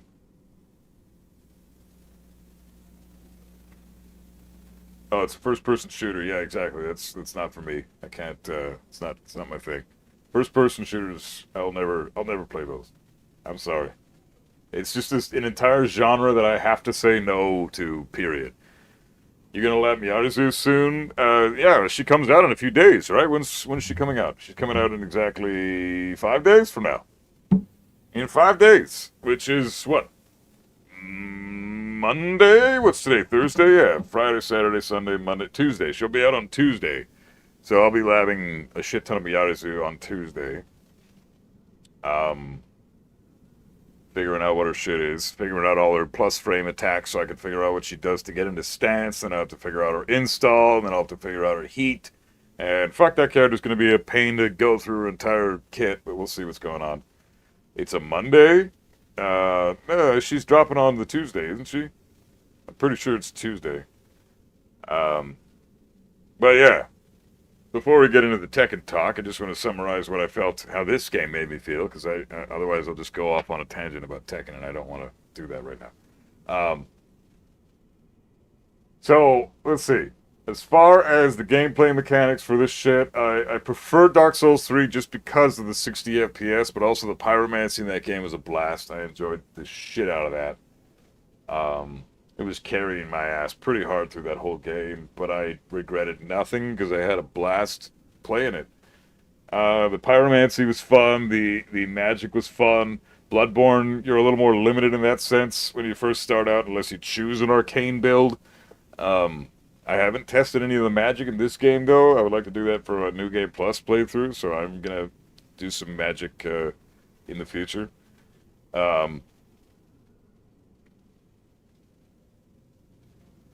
It's Mortal Shell. I'll see what that one's all about. Never really checked that one out. Yeah, I gotta give it to Dark Souls 3 as my number one currently. Just because, yeah, Bloodborne is just as good. It's that if it's just as good, you have to rate it lower. Because the frame rate is a huge factor. Like, for me personally, there was a few times in this game where the jankiness of the frame rate did fuck me up a couple of times in the boss fights. The jankiness of the frame rate kind of made me sick to my stomach a few times. And the other thing is, when you're running around and you got the camera going like this, you know, you're running around and the camera's like this, and say you're in the Mantis Nightmare area, or something like that, it's extremely difficult to figure out where the fuck anything is or what anything looks like, because it's all just, this camera is so I mean, janky is really the only word for it, right? The only fucking word for it, really. So Blackheart's difficulty tier list is pretty wild. Do you think Bloodborne has replay value? Oh, fuck yeah, it does. Oh, fuck yeah, it does. There's still a lot of shit I have to do. The Chalice dungeons are a good way to replay this, but also just replaying on New Game Plus. Leveling up your shit as much as you possibly can so you can come back and kick the shit out of bosses like they're little bitches, you know? God, I don't even want to know what Orphan of Kos is like with New Game Plus upgrades. That's going to be intense.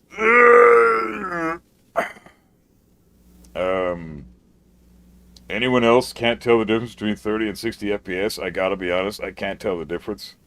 Oh, okay. Put on Bloodborne, run around for a little bit, move the camera angle around a little bit, then immediately switch to Dark Souls 3, and then do the same shit. It's a huge difference. The camera's just more stuttery. It's not as... It feels like you're not... I don't even know how to describe this. It's not smooth at all. It's going kind of like this across the screen, like... You know what I mean? Like, this is what I'm seeing a lot of the time going across the screen. Like, you're basically looking at this shit, what my hand is doing when you're moving the camera. With Dark Souls 3, it's just this. It's smooth. It's buttery smooth. It is fucking beautiful. It is night and day. Yeah, it's a huge difference. And the graphics are definitely better in Dark Souls 3 because of the frame rate. For example, when you're designing your character in Bloodborne, when you first zoom in on the character's face, you're really able to see a lot of the red tinge outline, which is kind of like a green screen style effect, but it's just the character rendering. And you see a lot more of the character rendering in 30 FPS than you do in 60 FPS. The character rendering is smooth and flawless in 60 FPS. In 30, a lot of shit stands out more. Will do. For me, it might just be because I bounce back between older and newer games all the time, but I'll try to compare and see how they are side by side. 30 FPS isn't a problem for other games. Like, there are other games where you don't even notice that it's 30 FPS because that's just the way the game plays. But in a Soulsborne game, you have all the other Souls games to compare this to, right? So, because you have other references with similar game styles, similar camera angles, similar character perspective, it's obvious the difference. That's why I say switch between like Dark Souls 3 and Bloodborne and check the difference. It is quite noticeable. But only if you go back and forth between the two. Like I went from Bloodborne the other day on stream, went off stream and played some Dark Souls 1 and was just hanging out with Cammy and the kids. And Dark Souls 1 was buttery fucking smooth. It was awesome. And then I go back to Bloodborne and it feels janky. But this game is newer and more upgraded than Dark Souls 1. So the difference is even more apparent. It's quite obvious.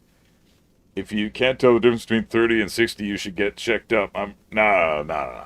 It might just because he's, like you said, he might just be desensitized, right? It's not about. No, I think being ignorant of that concept, and I don't mean ignorant in an insulting way. I'm being genuine. If you're just unaware of that concept, that's blissful for you. That's awesome. You can enjoy Bloodborne a lot more than somebody like my dumbass, who frame rate actually really matters to. Like a frame rate is important to me. Because when a game runs at 60 FPS, I have a much easier time understanding the mechanics and being able to grasp the mechanics at a much faster and more rapid rate because I'm used to 60 FPS games. That's what Tekken is. Tekken runs at a constant 60 frames per second. Every game I have, Hitman, a World of Assassination, constant 60 frames per second. So I understand animations. I understand what the animation frame rate is. And when you say like an animation frame rate is in this game like 10 frames, that's a third of a second. In Dark Souls 3, 10 frames is a sixth of a second. So you have much less time to consider when you're factoring in the frame rate. So then your brain goes, okay, well if I only have to factor in a sixth of a second, then in that amount of time, in the other amount of say the other 10 frames that I don't have to spend thinking about what my next move will be, because it's not 20 frames that I'm worrying about, it's only the 10 frames at a 60 FPS game, whereas that would be the equivalent of 10 frames in a 30 FPS game is the equivalent of 20 frames in a 60 FPS game. So you have more frames to think about what you're going to do next, essentially. It's I don't even know if I'm describing this properly. I sound like a moron right now. Or your brain just hates you. Yeah, but it could just be that. It could be my brain just fucking kicking my ass for no reason because I'm sick. But that might be the other thing. Some challenges have new bosses and you find the best runes, and I really just like the ones you've where it looks like you're kind of in space. Oh, that's kind of cool. It's gonna feel like hell going down to 30 FPS when you've been playing 60 FPS all the time. Yeah, exactly. I believe you are valid for feeling like that. Yeah, it's fair to feel one way, like if you're desensitized to the frame rate, then that's good. Because you're blissfully unaware of the fact that there is a significant change in the game's operation and how you're able to pilot the game. It's a huge difference between Bloodborne and Dark Souls 3. Specifically that game. Because jumping from that game to this one was rough. It was rough. And it's not this game's fault. If they released a remaster for Bloodborne at 60 FPS, I would be able to adapt to that so fast. I'd make this game my bitch. And it would be so fucking smooth. I would love if everybody would love if they did. I'm surprised they haven't done that, to be honest. I mean, this game's, you could play it on PS5. Why is there no just, where's the fucking upgrade? I mean, if a fan can make a 60 FPS mod for the PC version of this game, why can't the fucking devs make a 60 FPS release for the fucking DLC or some shit? That makes no sense. All those animations, etc., are nullified by 30 FPS. Yeah, it slows everything down to a snail's pace to where you have to just, I don't even know how to describe it. You have to you have less time to think about what your next decision is going to be because you're too stuck on the first thing that you did. because it's taking half a fucking second to do the thing that you want to do instead of what it should be taking, which is a quarter of a second, right? Like it is a big difference. If you're a huge hardcore frame rate nerd and numbers nerd like I am, then it's a big deal. If that's not a thing for you and you don't really think about games in that way, then you're probably a lot better off than someone like me, because my brain is stupid that way. If anything is to do with numbers, that's all I fucking focus on. But if you don't factor in the numbers, then good. I'm envious of you. That's awesome.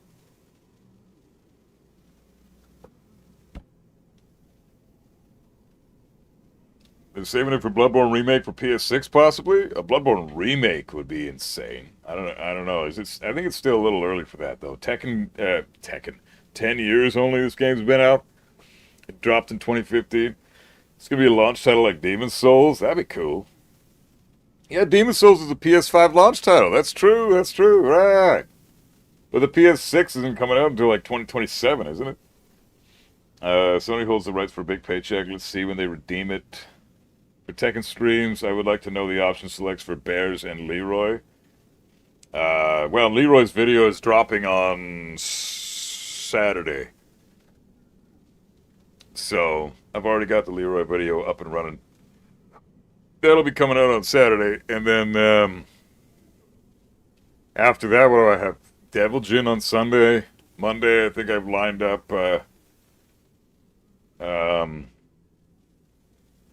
Fakumram? I don't remember how. I labbed them all on stream the other day, and then I divided them into chunks, and I've edited out all the garbage that needs to be taken out, and just boiled it down to the labbing of the character specifically. So, the Bears would be another good one that I could probably lab. Bears and Lily are two matchups that could probably use a lot more digging into.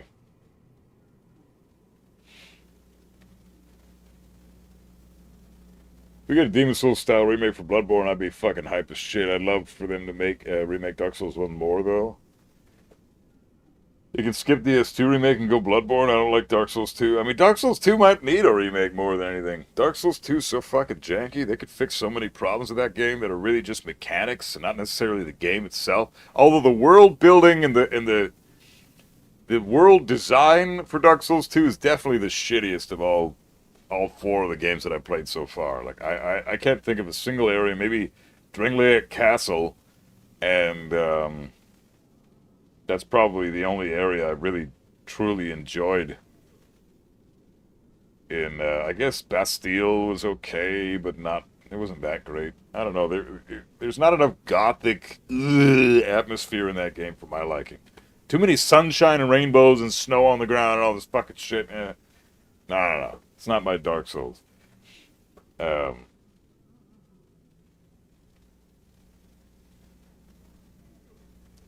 Demon's Souls to this day is the only in-game graphics that justify new-gen consoles, not even one other game.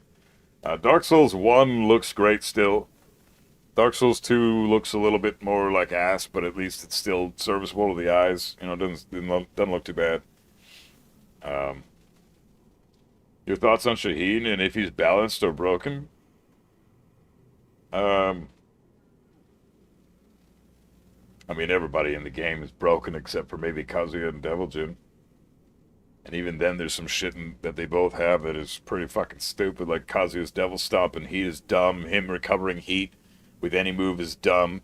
Devil Jin's Shackle is fucking stupid. Like, it's really, really... That move is so good.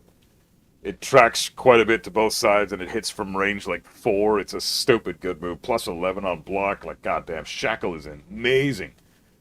I don't think people talk about that move enough. It's like, it carries Devil Jin players super far. That fucking move is dumb. If you space it out and then use it from like range 3, it's a get-out-of-jail-free card for Devil Jin. It's definitely his best move. Shaheen is a waste of a roster spot. At least I have hatred for Lars and Alisa. I feel nothing towards Shaheen, which is arguably worse than hatred, because at least I'm engaging with hating on certain characters. Yeah, I agree. Shaheen's kind of a nothing, whatever, dude.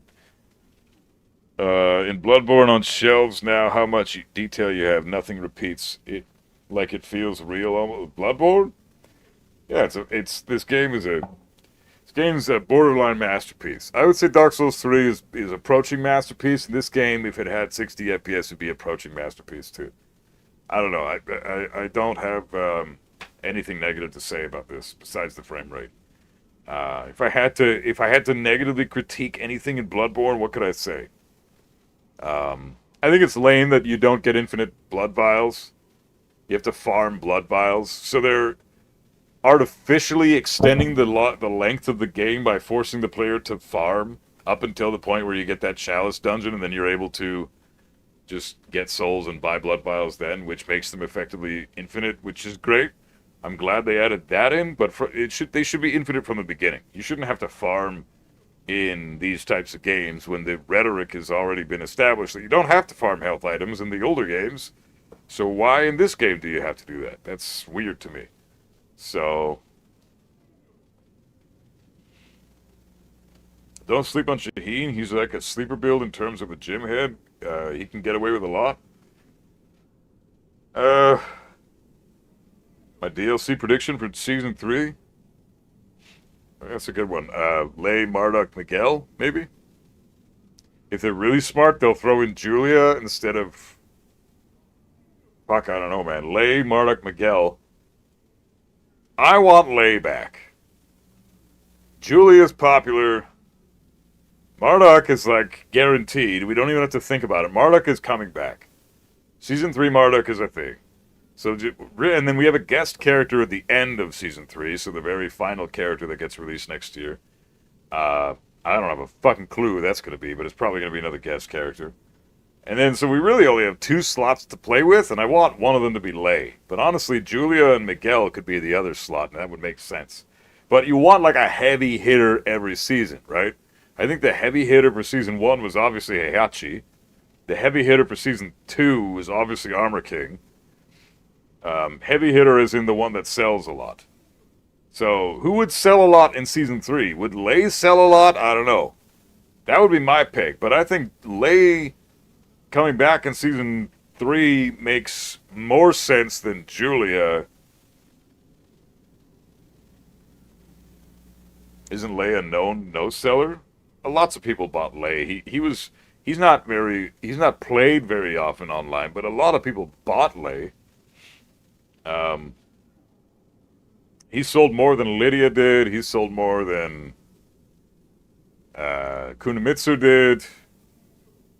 Lay was pretty popular. I think Marduk outsold Lay, but so Marduk might be the heavy hitter for Season 3. He's like, we can call this like the headliners of the seasons. Like for Season 1, it was definitely Heihachi. Because what did he have to compete with? Eddie, Lydia, and Clive? Yeah, I mean, fuck, it's a no-brainer. Heihachi, Eddie's pretty huge too, but Heihachi is twice as popular, if not more than Eddie. Bruce? I don't see Bruce coming back. Unfortunately, I just don't see it. I want him to come back. I think Bruce is super cool and very unique, even though Fakumram's in the game. I think Bruce coming back would be really cool to see versus Fakumram. Heavy hitter for Season 3 could be Miguel if they hyped up his lore and rivalry with Jin. Marketed him clashing with Jin as a story expansion. Yeah, that'd be interesting. He's like the only guy in the whole franchise that still thinks Jin's a bad guy. So that'd be cool to see that kind of a take. A guest character in Tekken 7, but a lot of people are huge fans of Geese. Yeah, I don't see him coming back because they'd have to buy his rights again. So just bring Jinpachi. We have the Mishima family. Yeah, but Jinpachi's not really a Mishima. See with Marduk with a story expansion, if they hype up the King Armor King Eddie rivalry, that could make Marduk a heavy hitter. King Armor King Eddie? Eddie's not in that rivalry. Kazumi would be interesting. I could see Kazumi coming back. I don't think I could see Jinpachi coming back. I don't think he's got, thanks for the follow, by the way. I don't think he's got, a place in the story right now. King Armor King Marduk. Oh, yeah. I mean, Marduk is a shoo-in. He's definitely coming back. Armor King came back in season 2. Marduk is coming back in season 3. Almost everybody knows that. Plus, Miyarizu, you can see in the trailer, I think somebody even said in chat the other day, which is how I found out about it, that in the Miyarizu trailer, for those who paid attention, not my dumbass, she, it said fighters came from all over the world to fight her to Madagascar, and one of them was from Australia. That's Marduk. He's the only Australian dude. Maybe Roger, I guess, because he's a kangaroo, so that makes sense. But that's fucking weird. I mean, I would hope that Roger doesn't come back.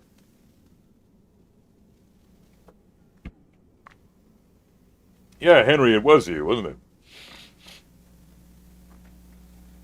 Oh, the sumo wrestler Shiblocker? You mean Ganryu? Ganryu came, yeah, he's been around since Tekken 1, so Ganryu has a total right to come back to Tekken, but nobody likes that guy. Talk about a character that doesn't sell. That's Ganryu. No one gives two fucks about that character. If they subvert expectations, new Roger, I would laugh my ass off. I mean, it could be, right? Because if it's Australian, it's either Marduk or it's fucking Roger. You're like, what else is there?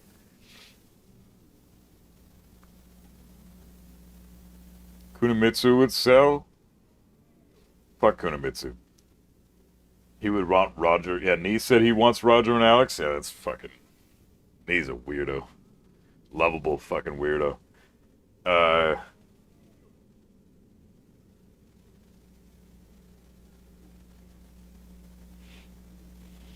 Ganryu over Miguel Shevlaka? Well, let my boy Bob come back? Fuck Bob. Oh, man. Hell no.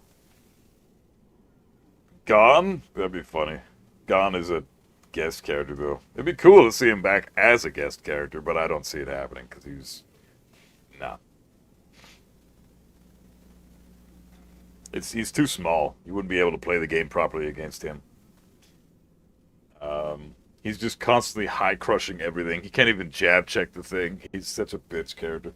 He's got no range on his attacks, but still. You can't even jab-check him? Like, that sucks. Like, he's just high-crushing you just by existing? That's lame. Better yet, they could bring back Alex. Alex and Roger kind of go together as a package. So if Alex and Roger... If Roger came back, they'd have to bring Alex back at the same time. That bug on Anna shooting Raven's Shadow with Bob moveset was hilarious. Maybe Bob going... Bob will be back. Bob's coming back. It's almost guaranteed. I think it's... Ah, God, I don't want Bob back. I hate Bob so much. He's another Mishima-style character. He can wave dash, he's got a hell sweep, he's got an electric, basically. You know, that plus-on-block CD1. He's, yeah, he's got the 1-1-2 flash punch combo. Like, literally, the only thing he doesn't have is a proper electric. That guy is basically a Mishima. It's insane. But I hate that character. He's so freaking cheap. Bob sucked. I just want a normal, good-ass Tekken character, no stance, rushdown bullshit, yeah. But that's not happening. That's Tekken 8, man. Yeah, Evo, what was that? Evo 2011 for Tekken 6, where it was 4 Bobs and 2 Larses and one Lily or something? Who was that? Lily or... I can't remember. You heard Lucky Chloe was a pain too. Miyarizu is basically Lucky Chloe's replacement. If Azucena is Katarina and if she's replacing Katarina, then Miyarizu is replacing Lucky Chloe, basically. Neither, like, Lucky Chloe was voted by the entire on Twitter. There was a poll years ago in Tekken 7. I think it was on the official Namco page. Which character is the most hated in the franchise? And Lucky Chloe ran away with it by a good 14,000 something votes. And only like just over 20,000 people voted. And Lucky Chloe's bar was like this big, and then the second place character's bar was like that big. It was a huge difference. So if they want to piss off the entire fan base, they'll bring Lucky Chloe back. But she is renowned for being the most hated character in the entire franchise, and it's not even close. It really isn't even fucking close. She is despised by everybody, myself included. I hate that character. Not only is she annoying to fight, not only does she sound awful on the screen, and when you're listening to her, when she's getting hit or when she's attacking, she sounds like shit. All that aside, Lucky Chloe, her as a character, her lore she's just a bitch. And I don't mean like the way that I usually use the word bitch. I'm talking about straight up, she is a bitch. She's a mean person. She's not nice. And she's not like mean and lovable like Kazuya, who's evil but lovable. She's just a bitch for the sake of being a bitch. She's so fucking mean for no reason. She's just a total asshole. So there is no redeeming factor to that character. She's just an awful, awful design from top to bottom. The gameplay, the way she sounds, her voice actress, as great a job as the voice actress did, the direction that they gave the voice actress to do for the character was awful. And then you have the fucking lore where she's just got her ending cutscene with Eddie there. She's just being so fucking mean to Eddie for no reason, being such a bitch. Why? Why do you make her that way? She's such an asshole. She's like Asuka level asshole, but without any redeeming qualities, because at least Asuka's part of the Kazuma family. So you can, I don't know, I don't like Asuka even a little bit. I fucking hate Asuka. I wish she wasn't in the game. But, I can understand people who enjoy her. I don't think anybody likes Lucky Chloe. She's easily one of the most hated characters in all of fighting games.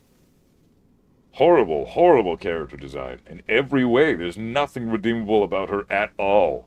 Nothing. Unless you're into, 12-year-old looking girls, then you're a sick fuck. But besides that, besides those sick fucks out there really isn't anything about that fucking character that's good.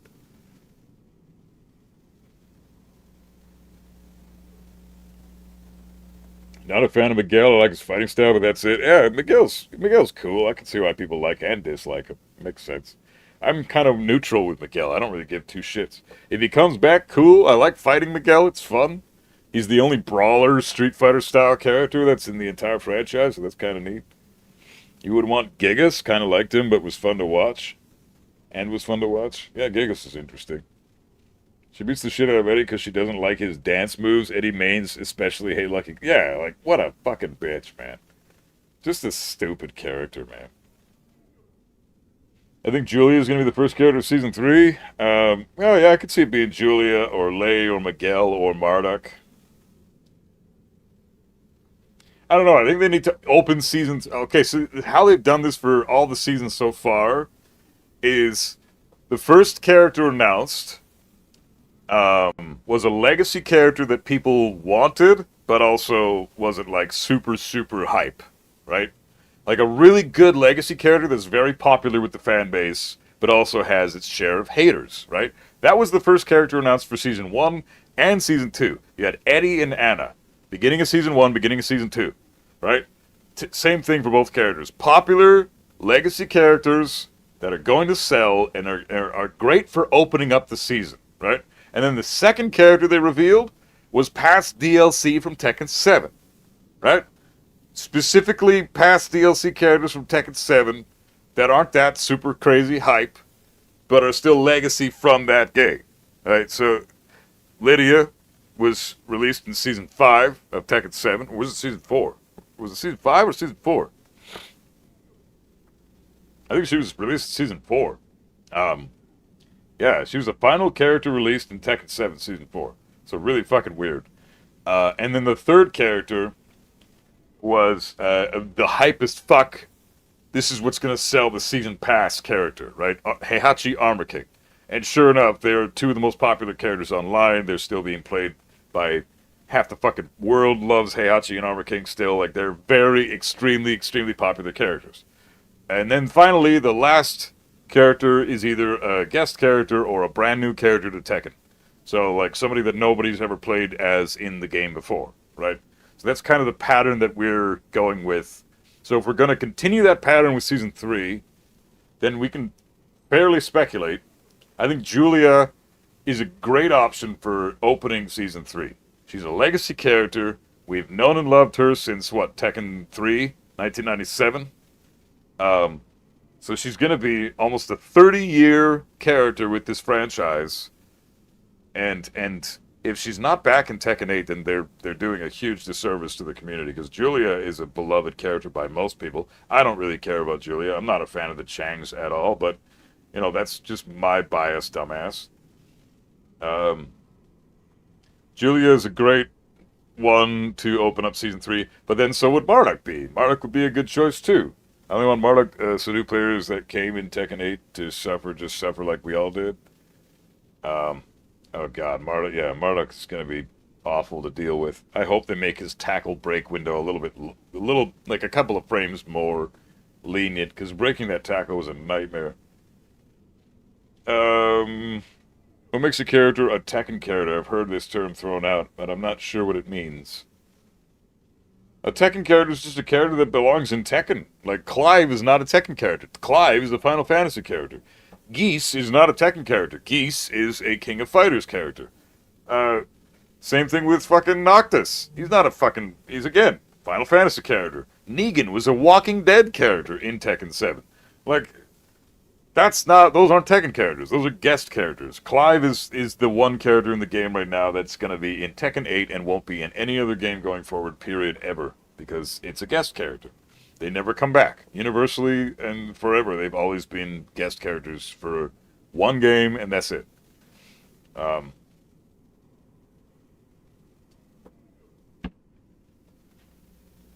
They announced Miyazu pretty early, even though she releases now. Rumors say they did that intentionally so they can show the next character on the next Game Awards, which could then be a guest character. No, I don't think they're going to do that. Asuka's a legacy character too? Yeah, but she's already in the game. We're not really bringing up characters that are already in the game. We're talking about characters that are yet to be released for DLC. Negan's forgiven. He was cool. Negan is like the only fairly balanced guest character in that game. Everybody else is pretty busted. Even then, Negan still had a lot of shit that was pretty... He had a -15 on block power crush, but it launched... Like, what a... Fucking... That was pretty bullshit. A power crush that launched. And in Tekken 7, that was a big deal. In Tekken 8, that's kind of just a no-brainer. Like, yeah, that shit exists. But in Tekken 7, that was new. And that was something pretty fucking cheap. It was launch punishable, but it was still fucking cheap. But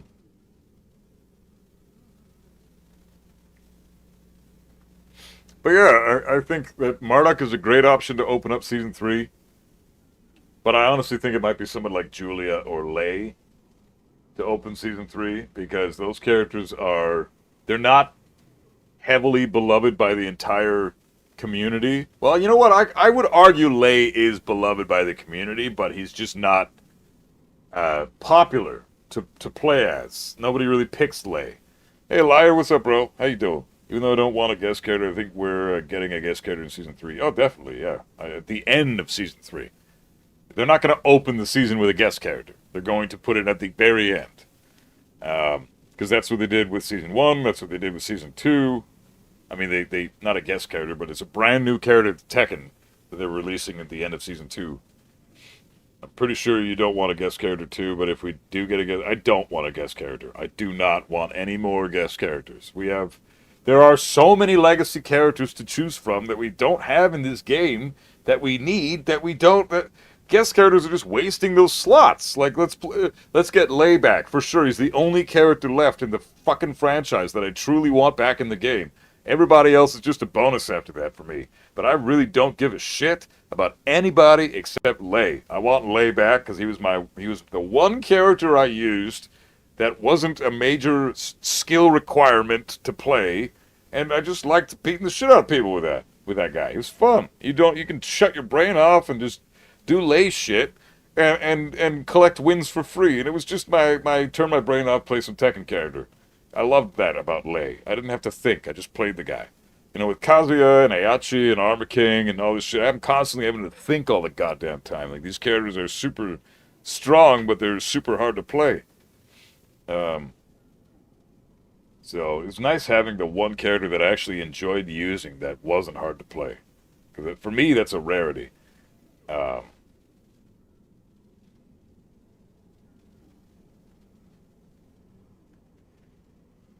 the Marduk Australia pick with the trailer is actually pretty fun.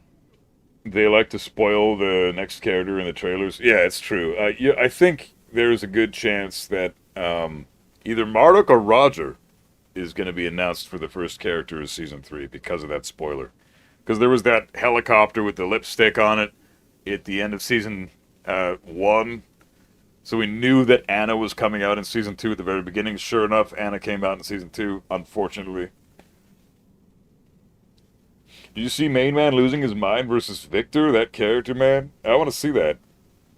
Is there a video out that has that? I want to check that out. Any appointment, please don't leave for gym till I get back. Someone has to be home. Oh, okay, baby, I will do.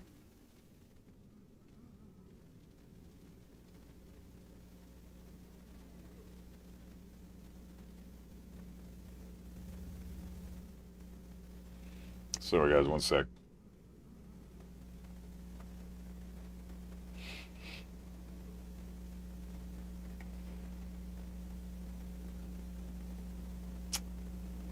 Okay.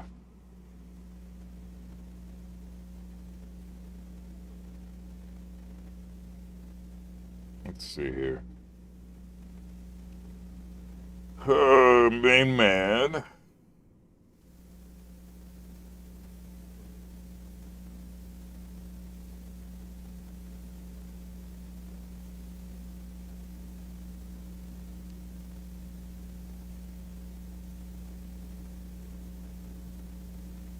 Yeah, I can't seem to find it. Yeah, I wouldn't mind checking that out. That'd be cool to see. We could do a reaction to that or some shit, I guess.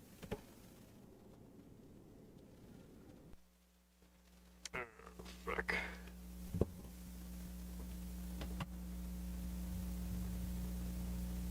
Hold on one sec, guys. Alright. Let's see.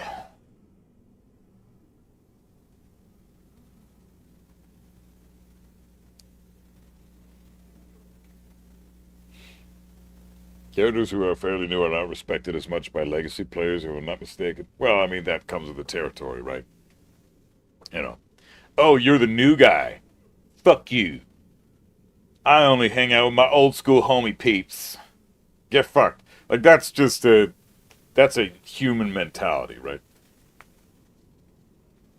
Season 3 sort the game nerf, heat system change, and stop at this aggressive bullshit. It would be nice to have better movement in the game, too. Like bigger side steps, like that we had in Tekken Tag Tournament 2. That was perfect.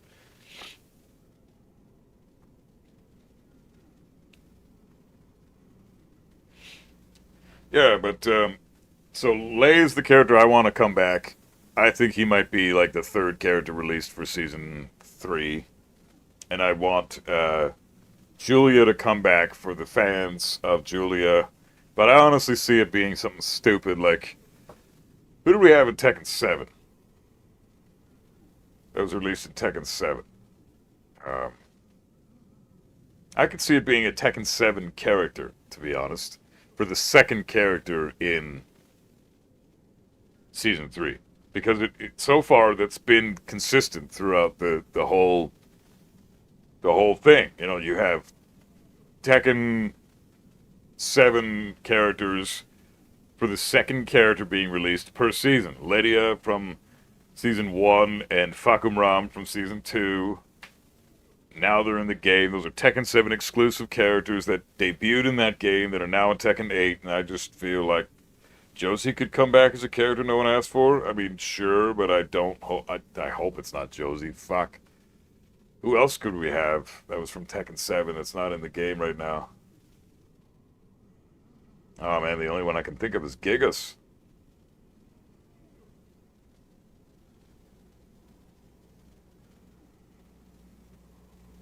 Yeah, I'm not a waifu guy. I can't play the waifus. I'm sorry, I just can't do it. I have a hard time even playing as Reina.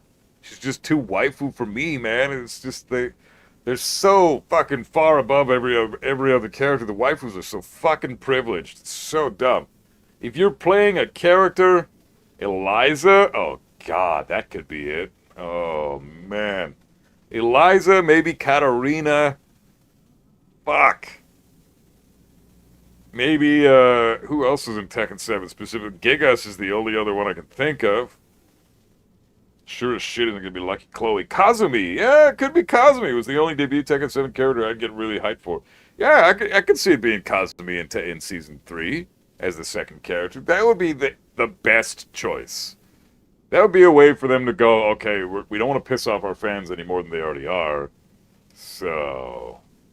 Fuck, I hope it's not Eliza. Fuck that character, dude. That was the most pain-in-the-ass fucking matchup ever. But yeah, I could see it being, you know, Marduk for number 1. Number 2 could be, you know, Eliza or Kazumi or Gigas or Katarina. And then the third character I would hope would be Lei. Lei would be hype. Like, let's all be real. I think out of all the characters that aren't in the game right now, the most hype character would probably be Lei. Out of everybody that hasn't been announced yet, I think Lei would be the most hype. Roger Jr. Season 3 confirmed. Yeah. Fuck. Probably. I would not be surprised. Oh, man. Yeah, she could turn into a Devil Kazumi. That'd be cool. Some people want Kunimitsu from Tekken 7 back. Fuck no. We have Victor already, a fucking hybrid of Noctis and Kunimitsu. Yeah, essentially. I mean, he plays a little different, but it's still basically them. They would need a major glow up from 7 to 8 if they did. He lost all his cool factor from 6 to 7 for you? Really? I thought he was still cool. He got that little bit of peach fuzz, goatee. It was alright.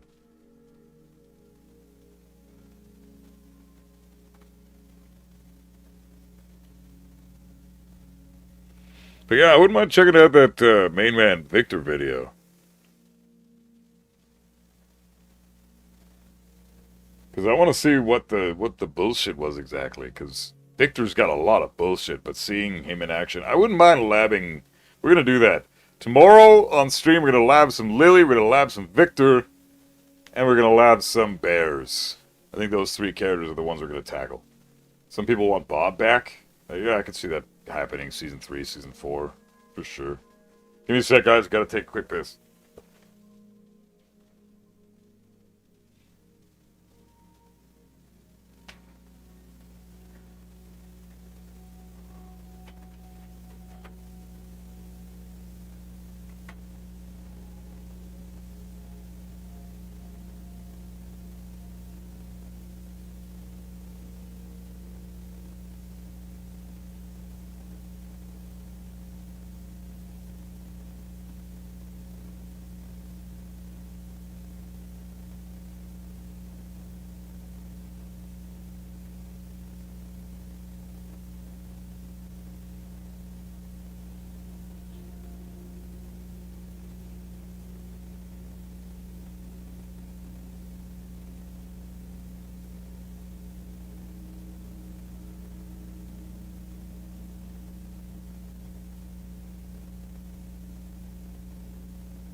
Only video you found about Main Man was for Moonsault? Oh, fuck that. I'm not watching that guy's shit.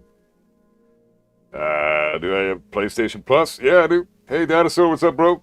Main Man is being really trying to get Armor King to God 2, and it's getting to him. Well, yeah, I can imagine that. That's probably a pretty fucking daunting task. Armor King's tricky. I think he's pretty fucking strong, though. Armor King is, he's a good fucking character, man. He really is. Really strong character.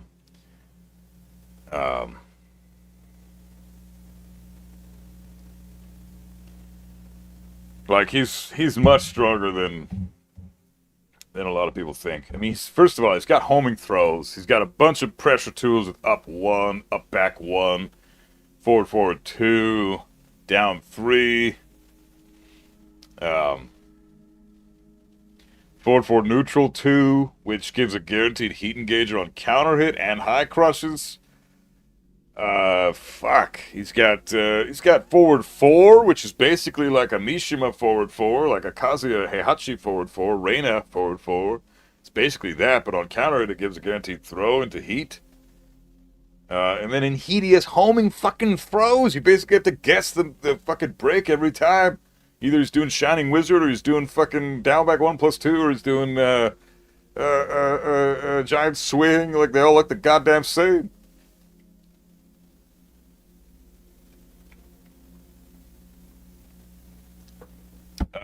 Armor King execution heavy. Never played him. Yeah, I'd say Armor King is pretty execution heavy. Yeah, you gotta be able to do a quick input for the Dark Upper, which is execution. You have to be able to whiff punish with that move consistently. It's not as heavy as an electric, but it still requires some execution. And then you also have to be able to, you don't have to, but being able to wave dash into a giant swing or a Shining Wizard mix-up is super fucking... If you can do that, then you're a phenomenal player. And then the giant swing is forward, half circle forward. Just doing that is, you require a bit of execution. So yeah, I'd say Armor King is tricky to play, but very strong. He's not as strong as King, but he's up there. Fighting Jam made it tier list. I think he said Fang is top 5 and Kazuya is easy. I mean, Fang is great. But top 5? What the fuck? How does he get that? I think a lot of GM's takes on the characters, like, he knows his shit with Lee. And he knows characters that he sucks at fighting, like, because he plays Lee. And Fang has a lot of evasive shit that Lee wants to interrupt you, but when Fang is constantly backswing blowing you or doing down back 3, going under all your shit, including your mids, his fucking shifting clouds is tricky to deal with for Lee. I mean, I can see Fang being a pretty bad matchup for Lee. So I don't think GM is looking at it objectively. I think he's looking at the characters more from a Lee player's standpoint, less from a Tekken player's standpoint. I try to be objective with my takes and be as close to what I think is accurate for the entire world, rather than just from my standpoint. I play Kazuya. I have a lot of bad matchups in the game, but I also have some matchups in the game that I fucking kill, but I still put those, like, for example, Brian. Kazuya typically eats Brian for breakfast, but is Brian a low-tier character? Fucking hell no, he's not. So you would put him at the top of the list regardless if you're trying to be objective about it, even though I have a pretty decent time fighting Brian, most of the time. Because, I mean, now he's so overtuned that even my Kazuya anti-Brian shit is still a struggle because it's Brian. He's fucked up in Tekken 8. But classically speaking, Kazuya should beat Brian's ass. Right? That's basically how that goes most of the time. And he beats the shit out of Jack, too. But I don't think Jack is very low tier. Jack has some good shit. I think he's good, solid fucking mid-tier character. He's definitely not low tier. Hey, Josiah, what's up, bro? How you doing? Armor King requires the same execution as King, as I used to play them both at high level. I wouldn't say the same. I think Armor King demands a bit more because you still need that dark upper. You don't need something like that with King, but they're pretty similar in that sense, I think. I've also seen people calling Main Man toxic now because he's been really salty recently. People are dumb as fuck. Anyone says a lot of shit when it's salty. Oh my god. Who gives a fuck? Let the guy be salty, for fuck's sakes. He's a human goddamn being. You know? He's got the balls to fucking make Tekken his living. Well, he's got the quality content to make Tekken his living, which is awesome. He's got the balls to play Tekken 8 full fucking time on stream, 6 hours a day. That's fucking incredible. In ranked of all fucking places.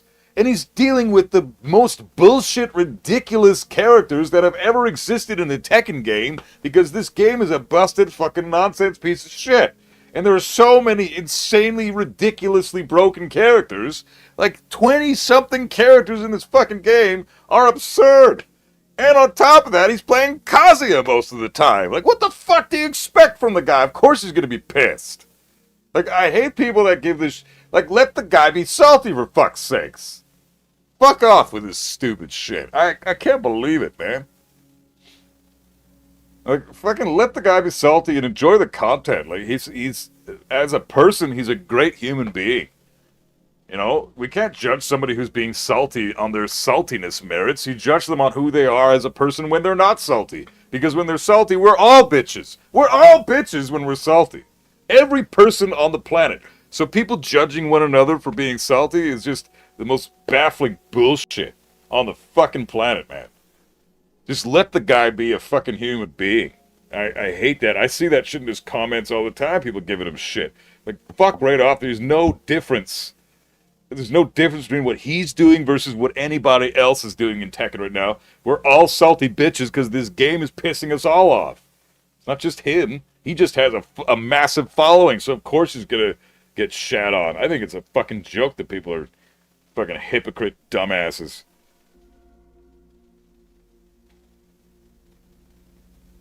Armor King relies on setups and tricks and less grabs. Yeah, it's true. Unless Armor King now has a just frame dark upper, it's similar to Wind God. Yeah, it's basically Wind Godfist, but it still requires execution. You got the link for Main Man? Nice. Okay, I'll click on that in a second. Let's see. Yeah, happy Thanksgiving, Josiah. Hope you're doing all right, man. It's not Thanksgiving where I am, but I'm happy Thanksgiving to all my American homies out there. Why does Kazuya match up well into Brian? I feel like QCB1 kind of shuts down Electrics, and Brian's oppressive moves would shut down a Mishima right now. Right now, it's a bit of a struggle. Yeah, I mean, Brian beats everybody right now. But typically speaking, Brian's weakness is sidestep right. He doesn't have a lot of high crushing, which is fantastic for Mishimas. Typically, like, this is what I'm saying, like, Legacy Brian doesn't have much in the way of high crushing, which is fantastic because Electric is a high. So if you don't really have moves to beat out Electric by either having a great sidestep or a move that high crushes naturally, or just naturally evasive tools in general, like Steve or Lee or Lily or something, like, that's why those three characters fucking destroy Mishimas, because they kill their jab checks and their Electrics, and most Mishimas, well, Kazuya, doesn't have a good down forward one to fall back on to mid check you. So you're just kind of fucked. You just have to outplay the shit out of the Steve if you're playing Kazuya, right? So that's a player versus player concept. The characters themselves, because Brian doesn't have much in the way of high crushing, Electric is basically a failsafe against Brian. It's a great keep out tool. It's a great whiff punish tool because you can guarantee that, you know, if you're trying to sidestep the beginning of a move and the second move of the string comes out, and then you try to whiff punish with Electric, you don't have to worry about that second move in the string high crushing the Electric, because it doesn't really exist for Brian. On top of that, his best low, Brian's best low, is launch punishable with twin pistons. So anytime the Mishima gets a read on Brian, you're just never going to duck the character, first of all, but when you finally do duck the character because you see the fucking hatchet coming out, Brian gets launched for it. So it's just, the matchup is almost always in the Mishima's favor in that sense, especially if he's playing Kazuya.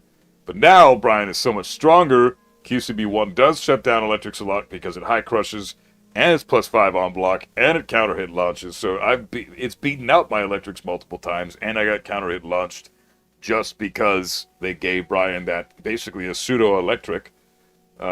which is ridiculous. Because he did not fucking need that shit, but at least you can sidestep it right, at least you can duck it. It's very hard to punish it on duck, but you have to be super sharp. I don't know, they're making moves a lot harder to deal with these days.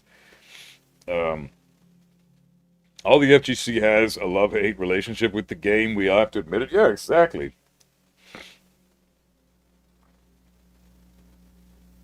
I think it's more hate than love these days, too. I miss when characters had clear weaknesses, even against GODs and above. Once you back them into a corner, that's when the cheese comes out. It's true, I'm guilty of it too. Makes losses frustrating, and even winning doesn't feel good. I got cheesed out hardcore in a fucking versus Lily yesterday because I kept doing plus frame move into follow-up, and Lily kept doing just fuck your plus frames, 3+4, jump over my head and land on my shoulders and kick my face and launch me for 400 damage. Like, that's the shit. That's kind of my fault for not realizing that she's got a pseudo flash. She basically gets to do a flash and kill you every time you try to capitalize on your plus frames. So I had to outplay that move, basically. I have to either sidestep or backdash and let her do her thing and land an electric launch punisher when she's finally on the ground again. But it's just so irritating that she doesn't have to ever respect your plus frames. You go into plus frames, and then you have to bait out that fucking move, and then you get to kill her. So you don't get to capitalize on your plus frames. So another reason why Lily is a stupid bullshit matchup for Kazuya, because I don't have very many good, fast moves that are going to beat her 3+4 when I'm at +4, +5. She can still do the 3+4, and I don't have really any moves besides maybe a jab check to get her out of that fucking move. Brian's Cannibal has to be neutral on block or -9. Well, that's quite a massive gap. It's neutral and -9. That's a 9-frame difference. It's already +5. So if you leave it at +5, I don't know if that's a good idea.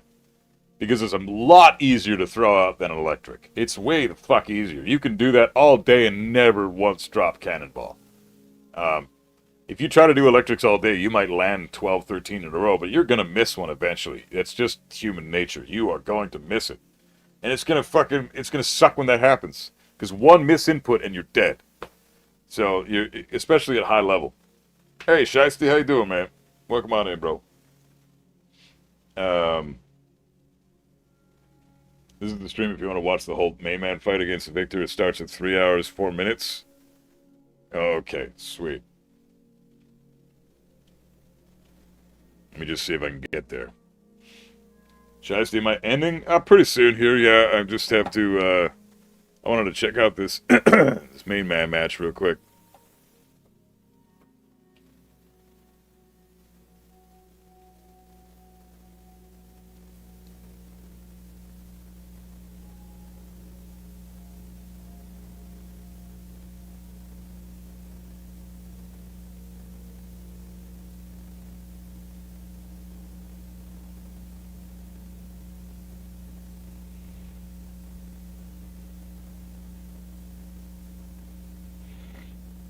Armor King's Dark Upper can be buffered? Can it really? I didn't know that. You can buffer the Dark Upper?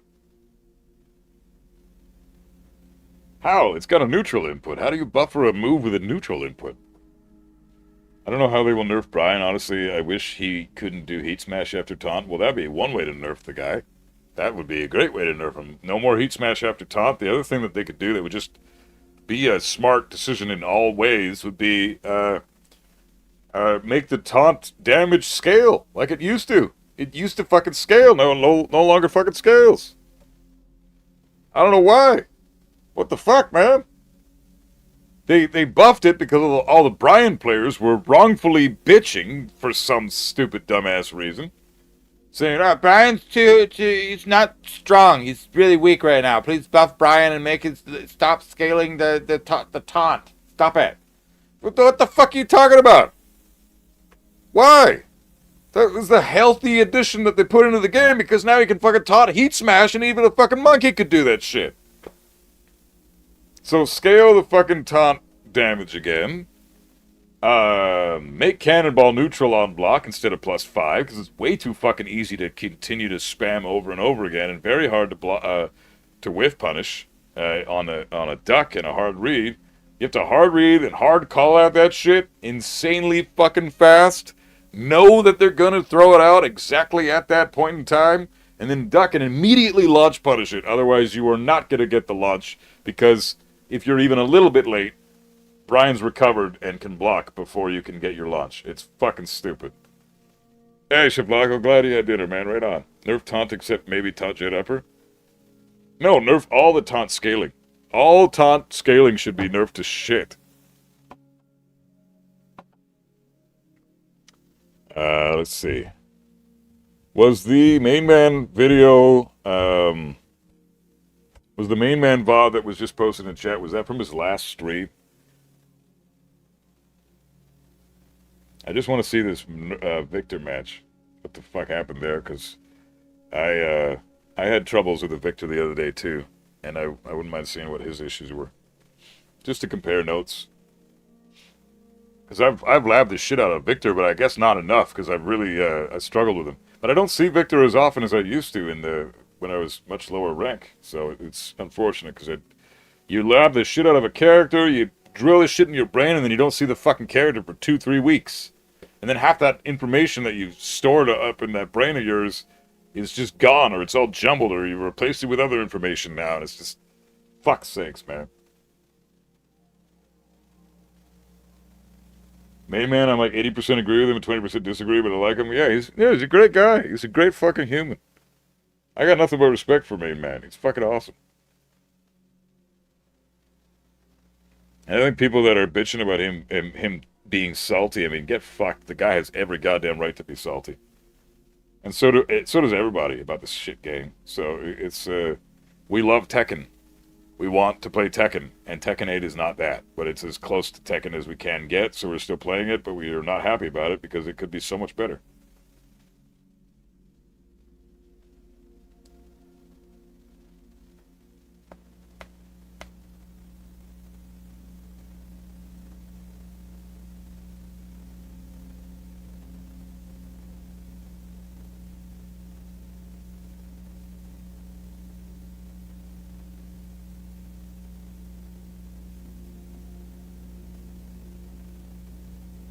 Jab into Giant Swing is a classic Giant Swing setup because jab is +1 on block. And Giant Swing is 10 frames fast. So even if the person tries to jab you back after you just jabbed and then your jab got blocked, their jab is going to lose to your Giant Swing because you're buffering the Giant Swing input. But that's not a move that requires a neutral input, right? That's why I don't know if you can actually buffer Dark Upper with Armor King. I'm almost positive you can't. Because it requires a neutral. It's forward neutral, down, down, forward 2. And any move that requires a neutral input is not, it's not going to work if you try to buffer it, from what I'm aware of.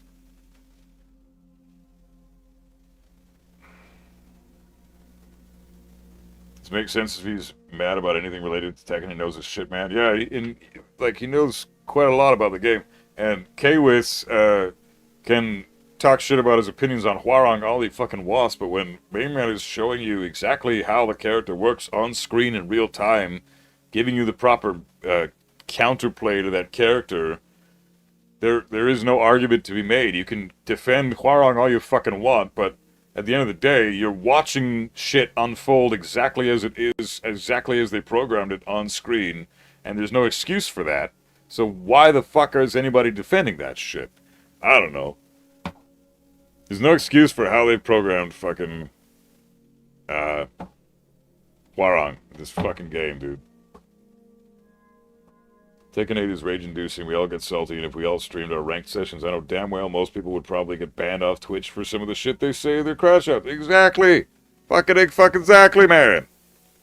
So anybody being a bitch and saying that the main man is or giving him shit for that, you're a hypocrite bitch.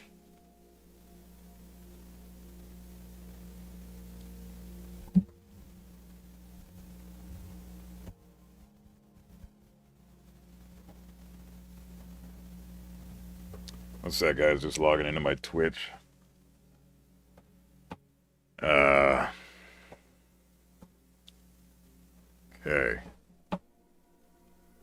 So, was that clip from the Victor fight? That was from his last stream, right?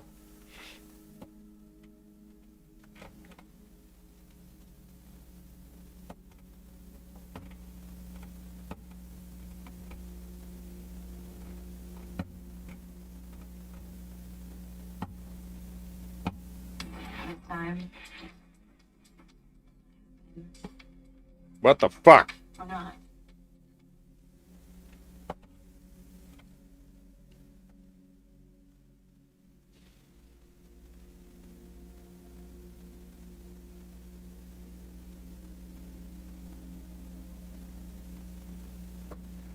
Worst excuse ever comparing Huarong to Lars and calling Lars more broken than Huarong? Yeah, it's ridiculous. He's not. Huarong is way more busted than Lars, and they're both busted bullshit characters. Can you explain how to buffer a hell sweep after a heat engager with Kazuya? Like when I do it, I input it, and what inputs do I do? It's so confusing. Oh, you just, you, as soon as you get into the heat engager, as he's running, as soon as the running animation begins, and the running up, and you get your +9 frames, I'd say right before the running animation ends, that's when you want to buffer in the input, and then just hold you down forward and mash 4, and eventually the hell sweep will come out. That should work for you. It works for me every time, so. I got 10 win streaks today with Huarong. I hate that. Oh, yeah, he's fucking trash. Then Huarong came. Oh, yeah. Kind of only cares about what's best for Huarong and not what's best for Tekken. It seems like a lot of character mains feel that way about their main in general. It's upsetting. I would like to just have a better game. I don't give two shits about. I mean, yes, I would love to have Kazuya be in a much better spot, but I want just the other characters to be in a much better spot, not Kazuya. So, yeah, you gave me the clip, guys. Was this from yesterday? When was this stream from? Which stream was it? 3 days ago, yesterday? I've asked a couple of times. Which stream was it, guys? 4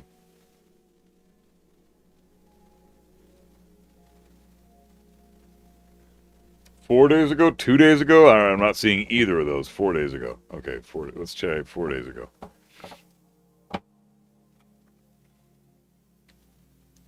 Three hours, 4 minutes. Aha. Okay. I would like to see this. Hey, guys. He already looks pissed. I don't blame him. Victor's so annoying, dude. Okay, shit, man. Thoughts on Planet Medusa versus Main Man? I mean, I don't really have anything nice to say about Planet Medusa. I'm not a fan of his. So, and I don't really want to bash my fellow content creator on my stream. That's all I'm going to say. I'll bash their character, but he plays Kazuya. So at least he's got great taste in characters. I just think his viewpoints are obscure and he lacks critical thinking skills as a human being. But that's all I'm going to say. I could say a lot of worse stuff, but I'm not going to do that because that's just fucking retarded.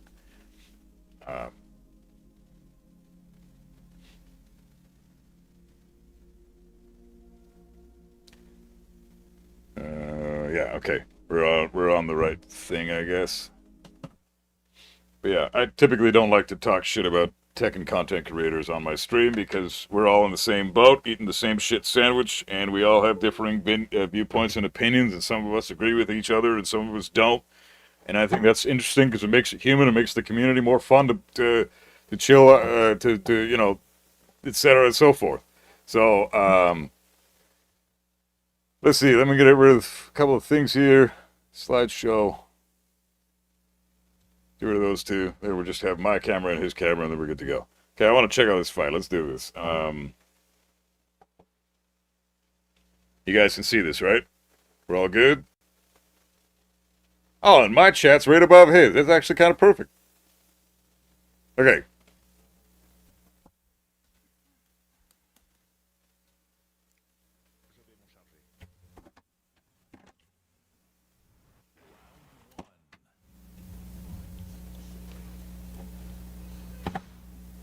GOD1, Armor King, GOD1, Victor.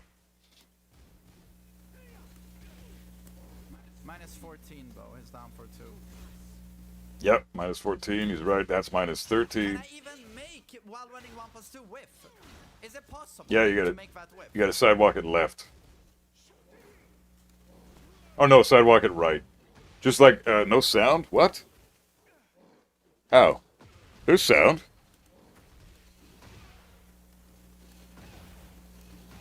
No sound. What?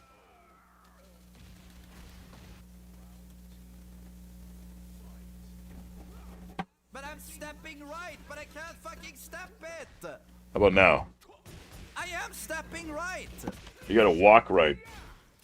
You can't low parry it either because it's a knife. Yeah, you gotta walk right. That's the way to beat that move.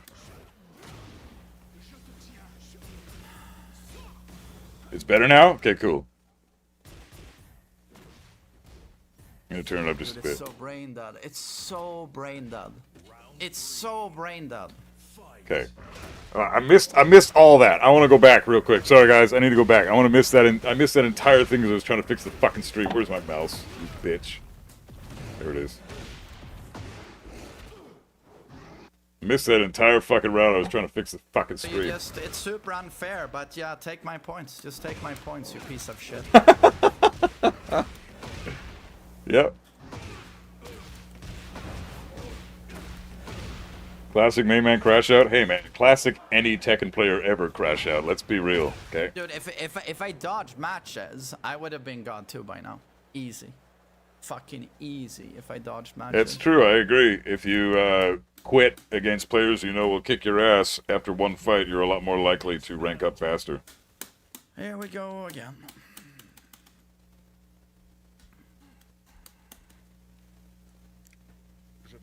And it's a pathetic way to go because you're not really learning anything that way. And then you're just going to get your ass kicked by other characters in the higher ranks and you're going to be even more hard stuck. So really you're just doing yourself a disservice in the end. So what's his struggle with while running 1+2? Minus 14, Bo. Is down for 2. Well, that was while standing too. Yeah. Can I even make while running 1+2 whiff? Is it possible to make that Yeah, whiff? you gotta walk it right. That's how you beat that move. But you have to time it though. Very strict timing. It's kind of unreasonable strict timing. It's pretty bullshit. Nice! That was sick. Dude's been on rank for 3 hours at that point. You could tell. Yeah, exactly. But He's I'm been on rank for stepping 3 right, hours. but Give I the guy a can't fucking break. Step it. I am stepping right. He's gotta walk it. That sucks. It's so fucking finicky, You that can't move. low parry it either because it's a knife. Yeah. This character sucks. Really is no risk to that move. It's like, what, minus 13, minus 12 even? It's so brain dead. It's so brain dead. I think it might even be It's minus so 12. brain dead. No, it's minus 13, I'm pretty sure. I'm pretty sure Kazuya can launch it. Nice. Yeah, Victor's always been sidestep right. Nice combo. Armor King's so sick, man. I gotta play some more Armor King. Okay, what brain dead sequence are we getting now? Mid, safe with pushback. There we go. There. Parries. I'm pressing buttons. +4. Or no, +3. Nice. Round 4. Fight. +3. +4.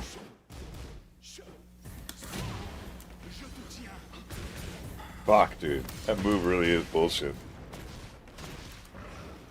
What the fuck? I get go-saned. Oh, you gotta duck that, bro. There's only one extension after that. He's gotta duck that. That's matchup knowledge. Fuck that move, though. Wondering 1 plus 2 is bullshit. 100%. Thanks for the sub.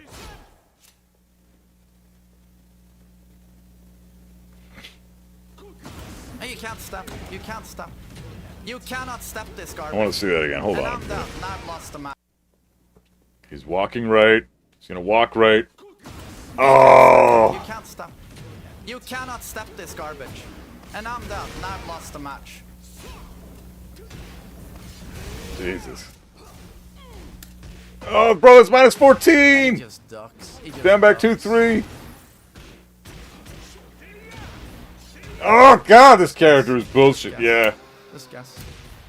What's the point of playing Kazuya when these characters exist? He legit has 50-50 with no option select. Why would you play Kazuya? Why would you play Kazuya when this exists? Funny, I was just saying that the other day on stream, too. Wasn't that People fun? think it just makes me laugh. People think Kazuya is a casino character. It just it makes me laugh, man. It just makes me laugh. But people don't know better. I don't blame them. They don't know He's better. 100% right. 100% right. Anybody bitching about Kazuya is a scrubby bitch who doesn't know what the fuck he's talking about. Kazuya is arguably the shittiest character in this fucking game right now. Not even the best players in the world who main Kazuya are willing to bring him into tournament right now because he's so trash compared to the fucking tournament characters.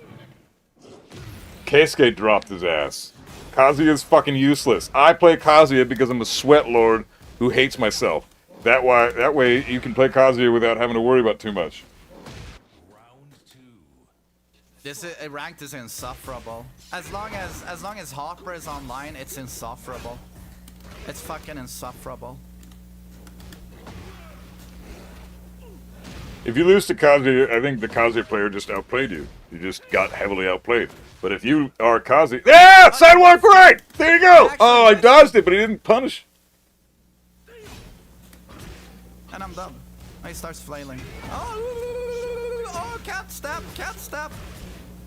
Jesus. Fantastic gameplay. That low is Fantastic bullshit gameplay. because the low kick into the high sword... Dude, I would if I played. Jails. You know how much I laughed when I played Marduk in Tekken 7? I just chilled. I just laughed all the time. Even in ranked, I just laughed at how stupid my character was. I'm sure he's laughing. I'm sure he is. I would also laugh if I played this. That move. Jails. Just go monkey mode. No counterplay. Just press. What the Just fuck press was buttons. that? Just press buttons.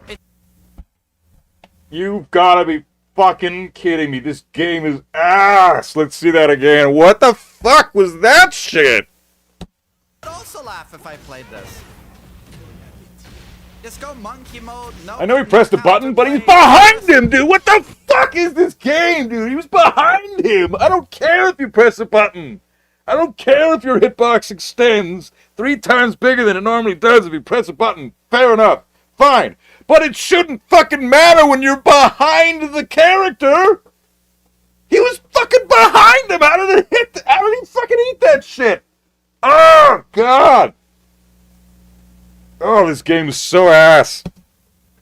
Just press buttons. Just press buttons. It's AoE attacks, dude. Just press. I would also be laughing my ass off if I did this. It's energy shield, but I don't give a fuck what it is. It should not hit from behind, man. No move in the entire game should have that property because that's not something that exists in Tekken. What the fuck is this game, dude? This is not Tekken, man. That whiffed. That whiffed. I'm done. Wow, well played, Hopper. Well played. You totally deserved that round. Well played. He's so cool.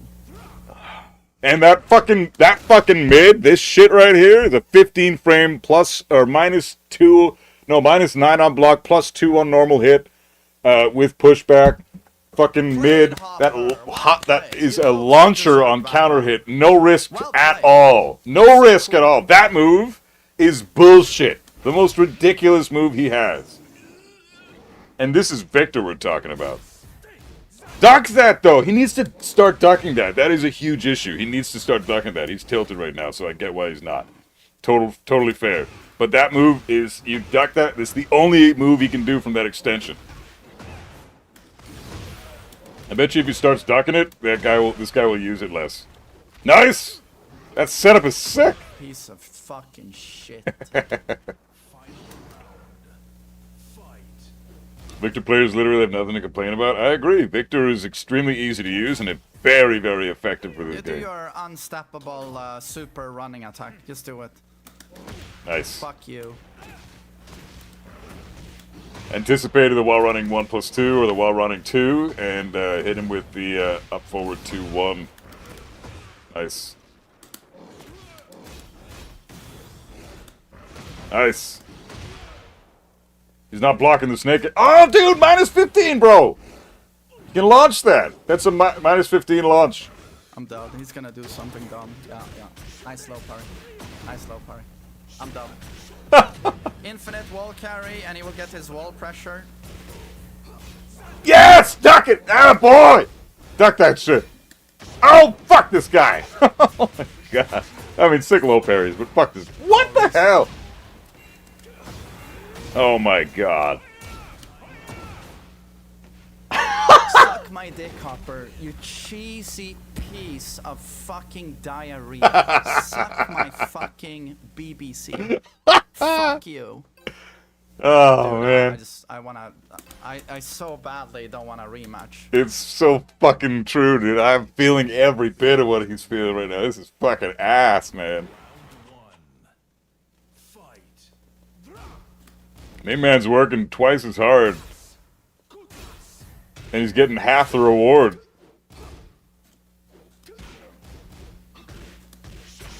Yeah, keep pressing. They've tailor-made this game to favor characters like this. Victor, Anna, Huarong.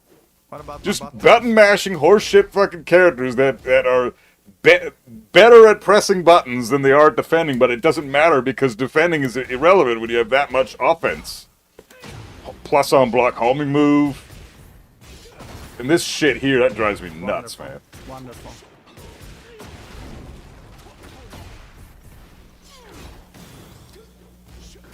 And he does it. 10 hits. Yeah, 10 hit. hits. Does anyone know it's 10 hits? No one? No. Right. Yeah. I don't know it. Does anyone know that? Never seen it. I should probably lab that tomorrow in case I run into this type of shit.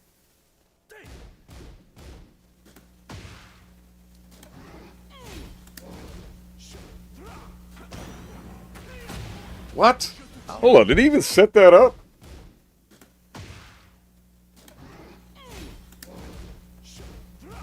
Oh, okay. Wow. Okay, so Victor has a parry that he can set up after the broken fucking 1+2 counter hit launcher that's completely safe on block, and it has no risk to the Victor player at all. But he's -9 after the parry, or after the 1+2. So the trade-off is, if they try to jab check or down forward 1 check you, I'm pretty sure the parry... Well, actually, you know what? That might be a 3-frame parry. I don't know that. I'm going to have to see what that is tomorrow when we lab Victor. I have to see what that is. Ball splat. What's the startup of his flash?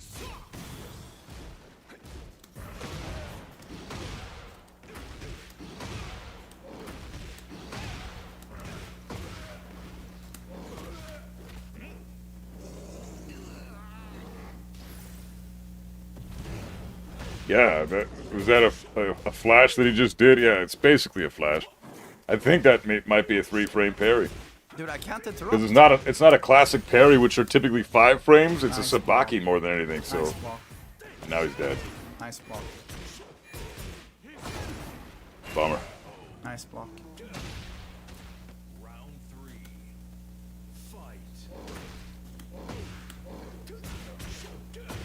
Well, the reason Main Man got flashed there was because he approached with a stronger tool than he should be able to. Because here's the thing, man. The reason why that parry is so effective after doing 1+2 is because 1+2 is -9, right? So if you have any knowledge on the character, you are going to want to take your turn with a big move. If you block a move that's -9, the last thing you should be doing is jab checking. You should be going through for a big fucking move because it's essentially the same thing as being +9 with your character. But he's -9 after doing his move, which is still +9 for you. So that's like you just hit them with a heat engager, right? It's a really fucking good position to be in. So you want to go for something big, you know? Go for like a fucking dark upper or a fucking, I don't know, a throw attempt or some shit. But Victor can do the parry with that in mind because the mid is -9, which then allows the parry to come out. And if it's a 3-frame parry, then that thing comes out at 12 frames, right? Because he's -9, so 9 and 3 is 12. So anything slower than 12 frames is going to get interrupted by that parry, which is the majority of fucking Armor King's moves. He can't even down forward 1 mid check that shit. He's going to eat the fucking parry. So he went for something big and slow, which is the right call most of the time. But because that fucking bullshit counter launching mid that does 1,000,000 damage that's not fucking unsafe to throw out ever is safe on block, that he can just do stuff like that, which they need to change that. They need to make that mid -10 or more so we can actually do something after the fucking mid gets blocked instead of having to gamble with our lives potentially. We're forced to, what, jab check? After a fucking mid counter hit launcher on -9, the game is forcing you to jab check instead of go for your actual fucking turn. Like, that's horseshit. That's why he got caught by that, because this character's shit is, it just works so well together, and it's it's just bullshit, man. It's bullshit.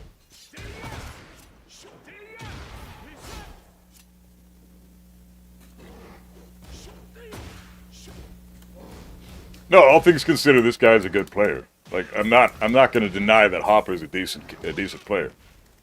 But is he doing a lot of Victor shit right now? Yeah, he's absolutely doing a lot of Victor shit. Okay. Just take the win, Mom. I don't care. Nice mash. Just mashed. Just mashed. Gets the throw break. Just fucking mash. If you jab check at the wrong time, you get counter launched by down 3+4. Yeah, or down back 4.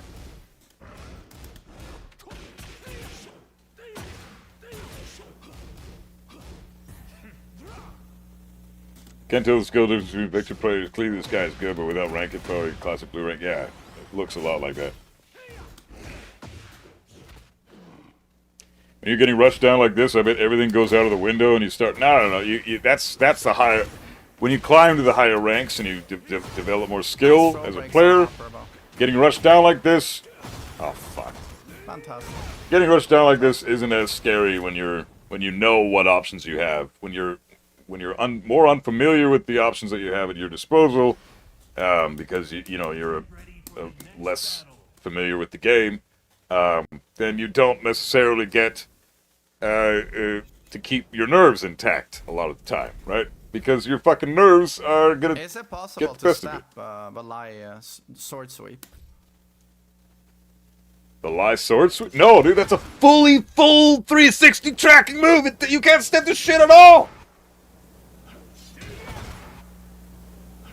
No. So I'm not crazy. This is actually. It's 100. It's not only homing. That move has the most tracking of any move in the game. This thing hits you from behind, and it's the only fucking move that should theoretically do that. It's crazy. What's your thoughts on Fakumram in Tekken 8? He's a fuck ton stronger than we had any clue about. Not that I labbed him not too long ago on stream, and the video's coming out pretty soon. How to lab his Rama stance and the options that he has in that stance that can mix you up with. And I gotta say, plus his range, Fakumram, I would not be surprised if he's top tier soon. If people decide that he's top tier soon, because he's fucked up, man. I think Fakumram is a bit of a bullshit character after labbing the shit out of him last stream. I just delete this character. No, I agree. Dude, people are so dumb. People are upset. Like, people are legit upset at Kazuya. But people don't know about this. They don't know. There are characters where it's actually a real 50-50. There's no option select. No, exactly. It's grounded, and on top of that, it's There's no option select. the trade-off is if you call this move out. And you can't low parry because it's a weapon. Yeah. The trade-off is if you call this out, People don't know this. People don't know every this. character in the game gets a full launch. When he's doing his wall stuff on Minus you, 29. all you can do is guess. All you can do is guess because there's no option select. Buff stood up like fucking mom is bullshit. Wait, what Hey, does- I'm what not does- saying what does that look that like when- it's when my it takes opinion. me I'm on the saying I ground? labbed the So character. still I was gets, under the damage. opinion that fucking Rom was low tier for the longest time before I really spent some. Like I spent a long time in the lab with him, but then I really spent some time in the lab with him recently, on stream. And we've found out the chat helped me out with telling me the kind of moves he can do from standing 3 and all the mix-ups he can do between then. He can charge his guard break that gets him into Rama stance at different sections. He can charge it up not at all. He can charge it up a little bit, and he can charge it up fully. And that's the guard break, and that's the one you want to sidestep. But he's got a fuck ton of other options that are not sidesteppable. And he's got options that are fucking plus on block. One of them is a plus on block homing move follow up that you can't fucking, you're forced to guess what happens next. You just gotta stand there and block, wait till he's about to do the charge up one. Oh, he's gonna do the charge up one. I'm gonna sidestep, but then if he does the mini one, it clips you and you fucking get hit, and that's already a bad position because now you're minus in his face, you just took damage. You know, what the fuck are you supposed to do now? You gotta chill the fuck out and wait for the fucker mob to now give you another mix up. And if you try to back off and backdash, it doesn't matter because he's got the longest goddamn legs on the fucking planet. The thing's the size of a whale dick, for fuck's sakes. So he's smoking you with his fucking whale dick of a leg all fucking day. What the hell are you supposed to do against that? Yeah, you can sidestep that linear ass whale dick, but it doesn't fucking matter. Eventually you're gonna get caught in the fucking string mix-up, and that's where the character becomes retarded. To me, fucking Rob, hardcore underrated, the most underrated character in the game. I'm looking forward to you guys watching that video because he is fucking horseshit, man. Fucking Rob is insanely good, and he's way better than people think, and I wouldn't be surprised if soon he gets top tier. My homie Pokechop got 2 with the character. Watching King J struggle against fucking Rob was funny. Well, no shit. How the hell is anybody supposed to hit the guy? He can stay the fuck away. He's got an amazing backdash, and he's got crazy range. You can't put those two things together in the same character. That's fucked up, man. Crazy good backdash, crazy long range. How the fuck do you get in on the guy? You can't. His keep out is top tier. And then he can mix you up with his bullshit I'm assuming he strings. still gets huge damage if this hits grounded. He still gets huge damage. Mogul took some Works for Oki as major well. with fucking Ron. I think people are waking up. Yeah, but a lot of people said it's because the unfamiliarity with Works the for character, Oki as and well. it was Well, of course. a blind spot pick because Lohai was expecting Claudio to fight Claudio with his Brian, and he ended up having to fight It's fucking so Rom, unfair. which, you know, on Like, paper it's so- you think, okay, Brian's a pretty good matchup versus fucking Rom because Brian's like the king of keep out. So he's got long range. He's got parries from far away when he's got his snake eyes. You know, he's got cannonball, so he's good at keeping out. But fucking Rom has even more range than Brian does, so he keeps out the keep out king. So what the fuck is Lohai supposed to do? So of course Lohai wasn't as familiar with the matchup, so a lot of the shit was knowledge checking him, which is fair, because how the hell in the grand finals scenario, when you're not expecting the character pick, and then he finally throws that out in your face and goes, "Oh, fuck him, Rom. Oh shit.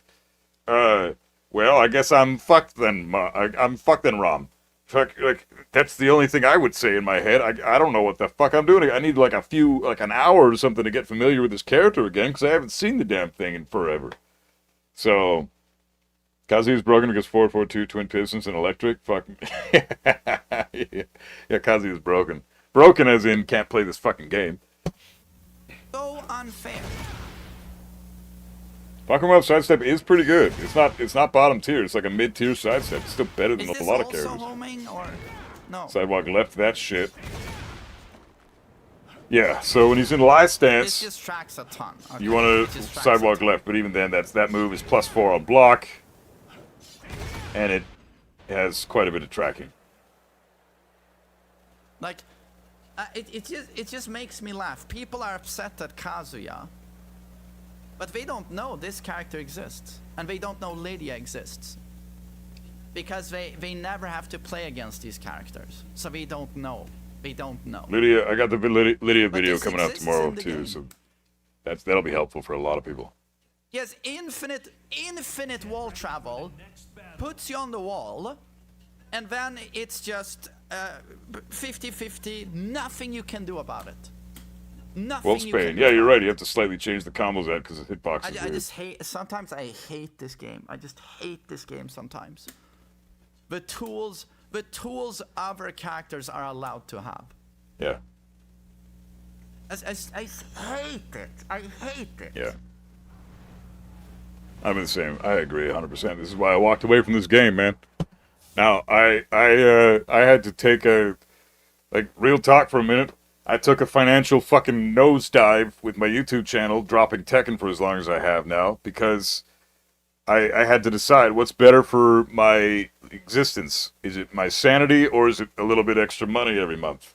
I mean, the money's nice, but I really was not happy, because this game is a broken mess, and when you get up into the high levels, it's like, most of the time, when you're a newer player, you think everybody's broken and all this shit, and you don't understand how the game works just yet, so you're still struggling in blue ranks or below or something, so you're not fully aware of how busted this shit really is.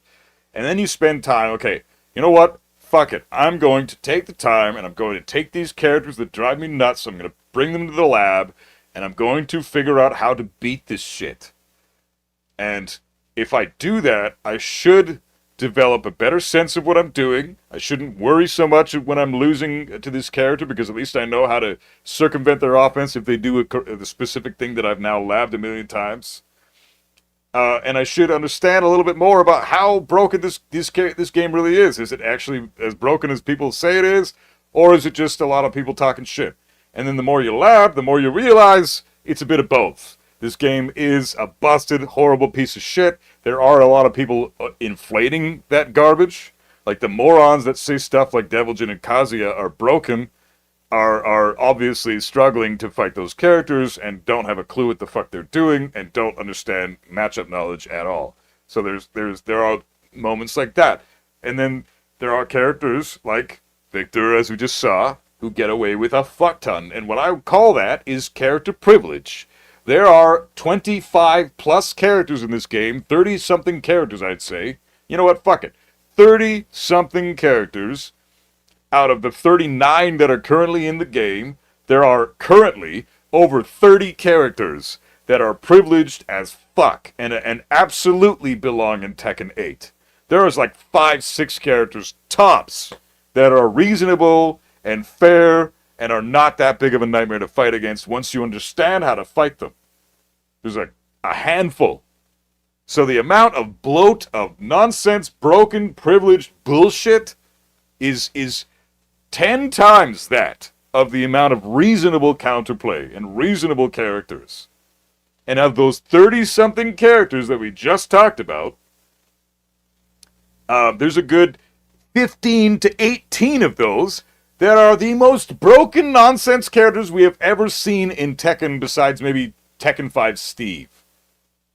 Like, I'm serious. We're going that far back, and we're going to say that, trust me, these characters, 15 to 18 of them, are so incredibly fucking privileged that they make the bottom tiers essentially helpless. You can't fight them. You cannot play Kazuya if you're fighting fucking Anna or Hwarang.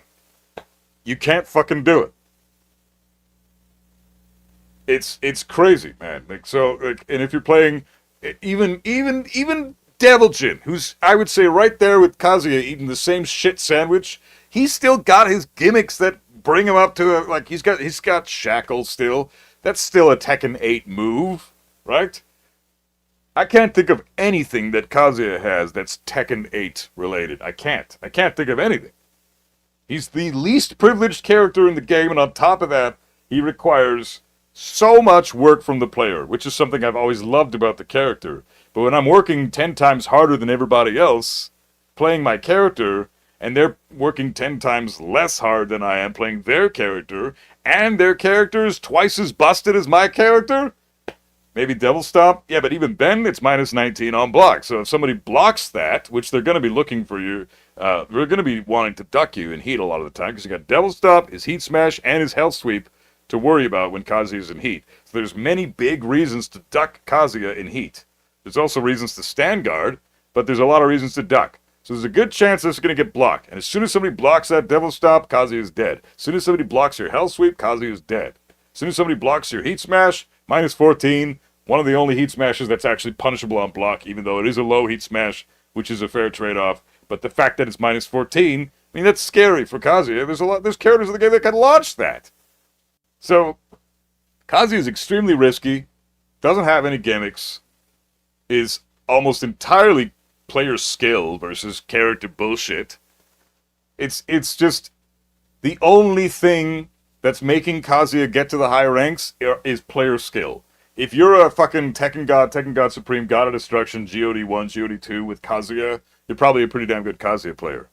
You know, especially God of Destruction and above. You're probably pretty fucking good at Tekken. You understand this game on a really deep, fundamental level. Because that character is one of the only characters in the game, the only characters in the fucking game, that force that out of the player. Because you can't play the guy at a high level unless you know what the fuck you're doing. We just saw Victor at GOD1 play like a fucking flailing fish. This is Tekken 8. This is how this fucking game works right now.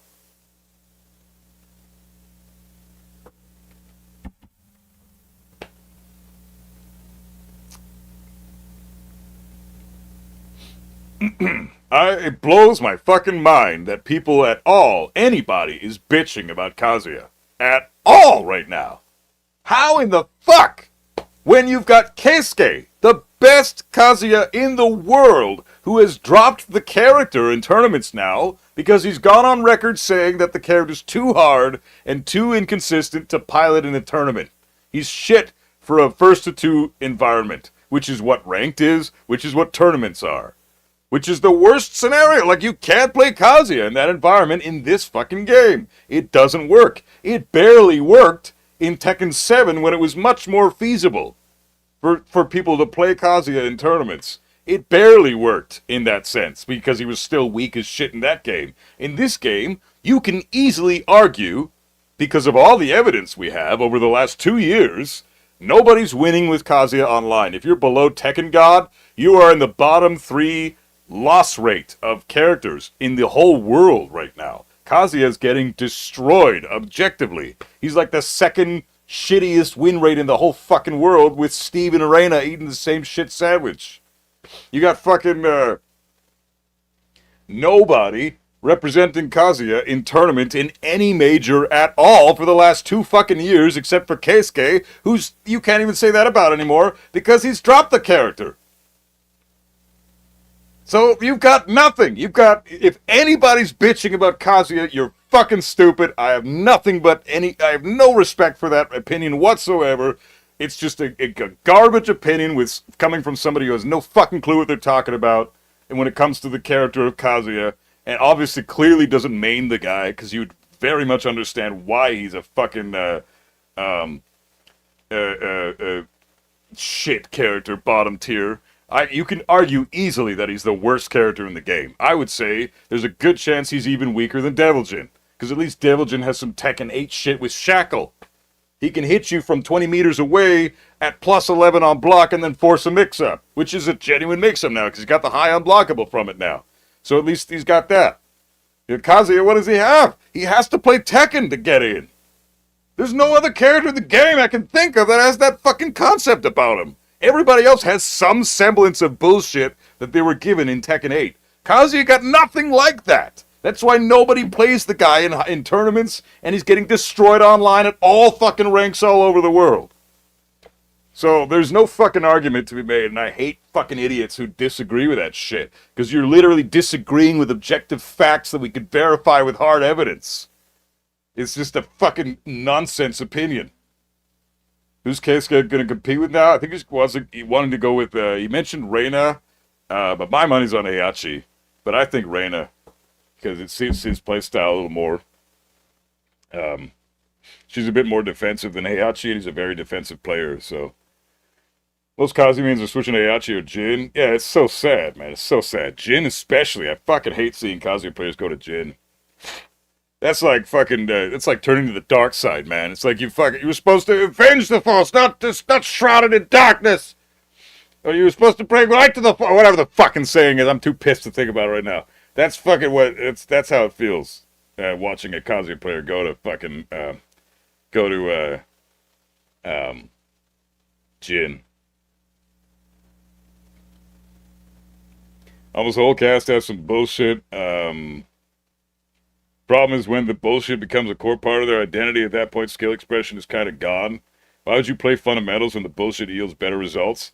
Well, yeah, exactly. They're tailoring this game. This game is tailor-made for characters like Victor and Anna and Alisa and Asuka and Hwarang and fucking King and fucking Nina and Brian. And I mean, Brian used to be a god character. You had to be a god to play that guy. Now he's got so much bullshit that he's right up there with the Oscars and shit. Like it's amazing. Even Brian is a joke now.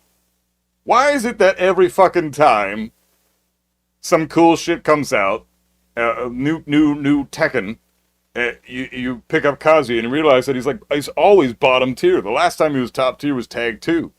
Before that, it was like Tekken 5. Why is Kazuya always bottom tier? I mean, I get it. He's extremely hard to play. But that should be the only reason he's bottom tier. Or he's lower tier. A good player should be able to play him in tournament and do reasonably well. But Keisuke, the best Kazuya in the world, can't fucking make ends meet with that guy. Well, why the Jin hate? Because he's fucking trash. He's the same exact concept as the other Mishimas with all the other tools that Tekken 8 gives Jin. He's a brain-dead, busted pseudo-Mishima that makes people think they're better than they actually are, and then they get attitudes, and the attitudes of Jin players universally are the most egregious, annoying, moronic attitudes I've ever fucking listened to online, even over Hwarang players, because at least in Hwarang players' minds, they know that they're mashing dumbass bullshit characters. Jin is like, used to be a respected character in the community, so these Jin players think that they're top shit because they're kicking people's ass with Jin, even though he's the most busted shit that he's ever been in this fucking franchise, aside from maybe Tekken 4. Like, no respect for Jin at all. He's a top 10 character, and he's got all the Tekken 8 bullshit on top of all the Mishima shit. You can't have both. He has his cake, and he's eating it too. Kazuya's begging for crumbs, and Jin's like, fuck you, Dad. It's my cake. Jesus.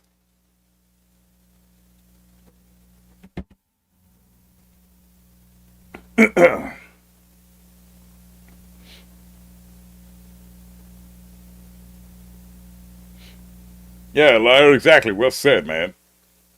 Reina could work better in tournaments. Reina's better in tournaments than Kazuya.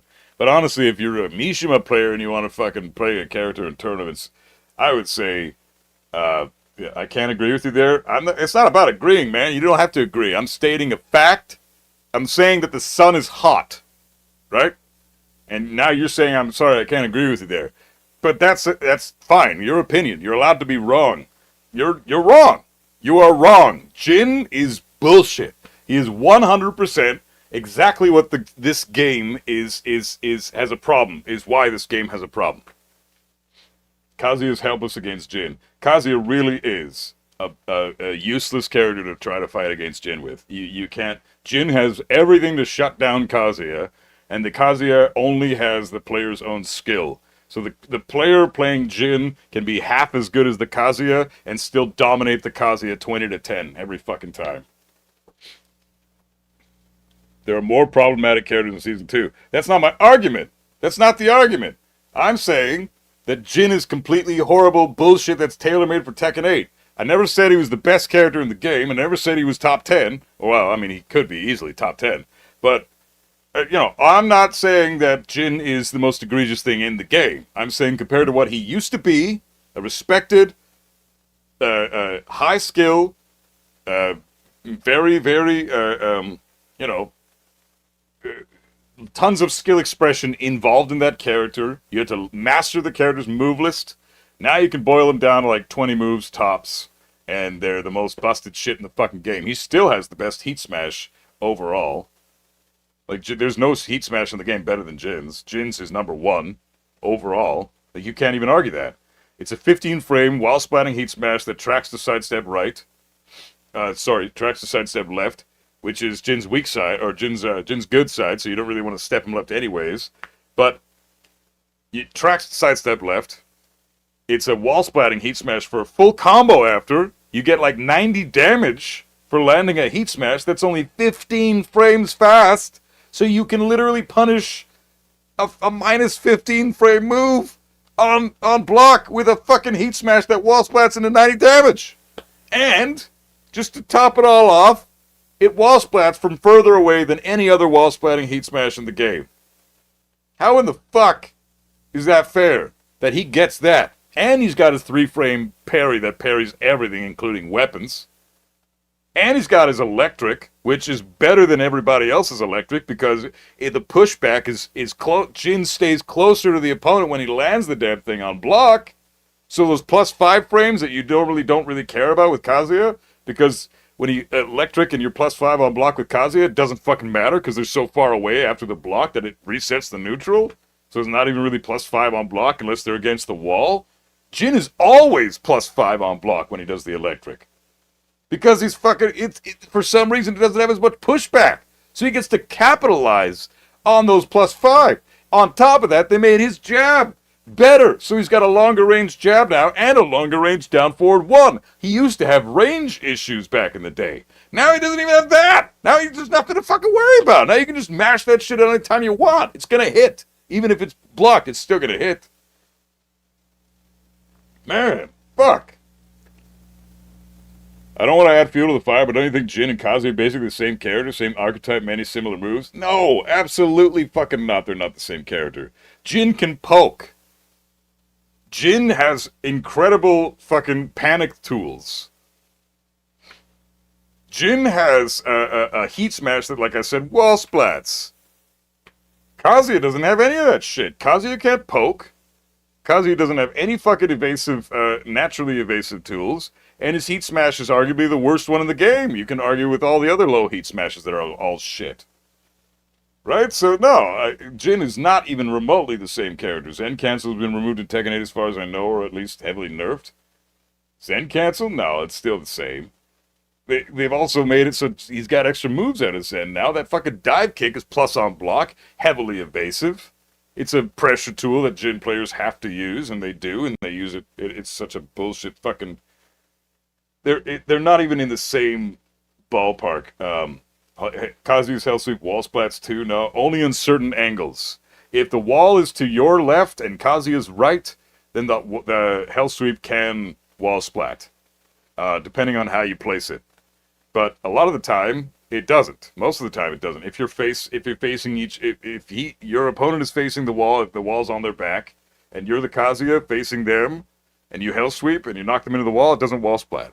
It's only a wall splat sometimes. Jin's throw game is nice. Jin is a perfect throw game. Kazuya doesn't have a perfect throw game. Kazuya's got 1+2 throw from standing and then 1 from crouching. That's it. He has no 1 throw, he has no 2 throw. Jin's got all of them. Kazuya's Heat Smash? No, Kazuya's Heat Smash does not wall splat.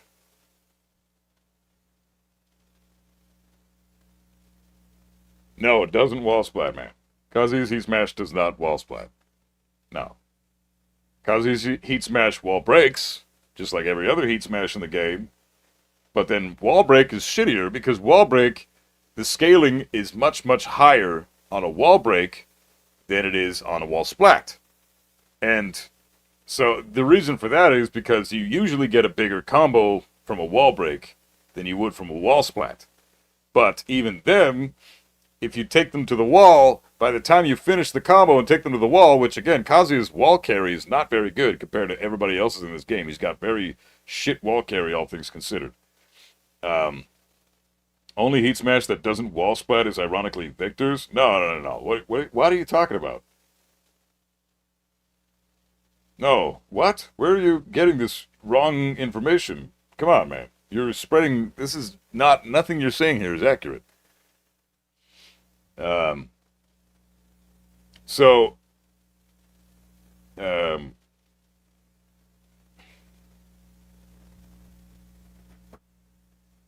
wall break and wall splat are not the same thing. Wall break is significantly shittier than wall splat. Wall splat is you can just heat smash them. They're against the wall, and then you can tornado spin them at the wall. Then after the heat smash lands, and then you get to finish it with an ender. That's a full combo. That's like 90 plus damage from a heat smash that usually should only do 50 damage if it hits, right? So it's extremely good for that reason. Plus, it's 15 frames fast. Kazuya's is 18 frames fast. So, and Jin's tracks to one side, Kazuya's tracks to both sides, but Jin's got a lot more range with his, Kazuya has way less range with his, Kazuya does 40 damage, Jin's does 50 damage, Jin's is plus on block, Kazuya's minus on block, in fact it's punishable on block. They're very, very different heat smashers. Kazuya's is 10 times worse. There's no question. Wall splitting heat smashers like Hwarang, Jin, Heihachi should not exist. Yeah, Hwarang, Jin, Heihachi, Law, Yoshimitsu, Leo. There's a few characters that have that, actually. Yeah, Jin, Heihachi, Yoshimitsu, Law.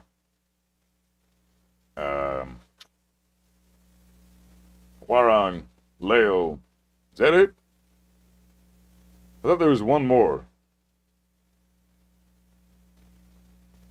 Isn't there another character that wall splatting heat smash? There's more than 6, I thought. Isn't there more than 6?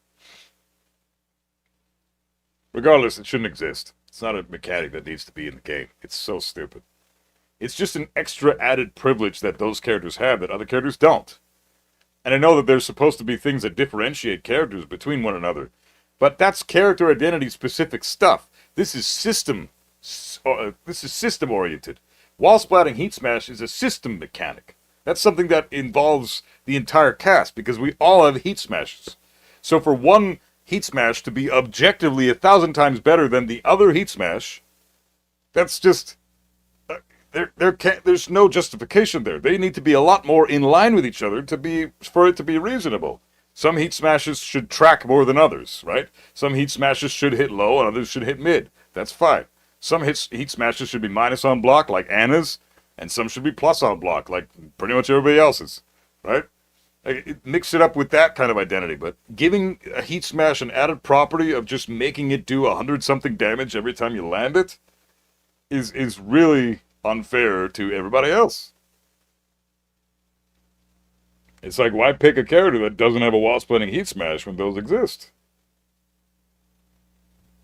Wall break heavily scales the damage. Yeah, big time. Big time. Wall break, you're doing like 30% damage for every hit you do after the wall break. With wall splat, you still get 60-70% damage for every hit you do until the last couple of hits when it gets down to 30%. It's not an automatic 30% scaling. So there's a lot less damage involved when you wall break than there is when you wall splat. And that's because they need to balance it out. Usually when you wall break with a heat smash and then you combo them, you normally do take them to the wall, and then you finally get a wall combo, and then by the time all that's said and done, you get relatively, I wouldn't say the same damage you would have got if the heat smash did wall splat. The difference is, with a heat smash that wall splats, you get that combo in every stage of the game.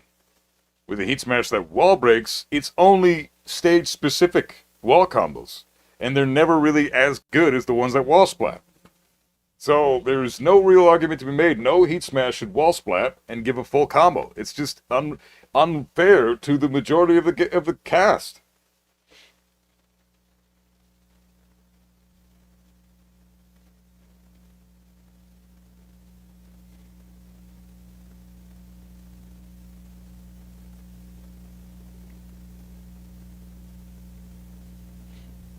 Either every heat smash should stop on whiff or keep going. What do you think? You whiff the move, it should stop. Like, if the move gets whiffed, if Kazuya whiffs his heat smash, it's kick, punch, and then it's over. If Dragunov whiffs his heat smash, it's boo, boo, boo, and he's off to 10 buck fucking 2. Right? And if Jin whiffs his heat smash, it's bop, bop, kick. He still keeps going. If Nina whiffs her heat smash, she's doing the entire animation. Like, the fuck is that? She's even shooting the guns. At nothing. What is that shit? But if Heihachi whiffs his, it's just the 2 punches and it's done. Like, this is the unbalanced nonsense of certain characters and other characters in the game. Like, if you're going to put this mechanic in the game of a heat smash, on whiff, it should be 1, 2 hits, done. Over. Kind of want every heat smash to be like Steve's heat smash on whiff, fucking minus 1,000. Yeah, if Steve whiffs his heat smash, he's still throwing shit out and going all over the place. If they're gonna do that, yeah, I agree. If you sidestep Steve's heat smash, which you got to sidestep that one to the left, sidewalk it left. You can sidewalk it right too, because it's a reasonable heat smash. It tracks a lot more to sidestep and sidewalk right. But sidewalk it to the left, and then Steve's off doing his thing for a million fucking years. And you can run up to him, get behind him, just chill for a minute. Literally, you can just sit there and chill, watch him do his hits, in case you're worried about maybe him clipping you from behind, which does happen. It's happened to me with Dragunov many times.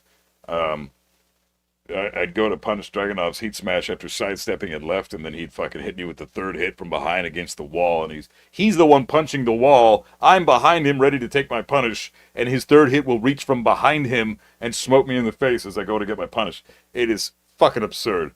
Like, that only exists for a few characters in the game. Like, there's a lot of problems in this fucking game right now. It is crazy how busted this shit still is after 2 years. And the fact that they haven't released any more patches lately. I get why Main Man is pissed. Thanks for showing me this video, guys, because this is like, he's speaking my language. The guy is bitching about the stuff that I've complained about for months and months and months now, and he's on stream saying the same shit that I've been saying. And the guy knows just as much, if not more, about this game than I do, right? So, I feel validated as shit right now with him saying the things he's saying. But also, it's even more disheartening on the same level because you've got multiple people that are heavily educated in this game that know a lot about the mechanics. Like, I know a fuck ton about... I might not be the best Tekken player in the world, but I know a fuck ton about this game. And so does Main Man. And we're saying the same exact shit, right? And they haven't done a thing to fix it. And there's other players that are just as skilled, if not more than us, that know just as much, if not more than us, that are saying the exact same shit as well, that are competing in tournaments, and they're being ignored just as hard. I don't... No wonder we're upset. No wonder I dropped Tekken and started playing the Souls game and started playing Bloodborne and shit on stream. Yeah, it took a huge financial hit on the channel because I've dropped Tekken for as long as I have. But I had to for my own sanity's sake because this game is such a mess. It's such a freaking mess.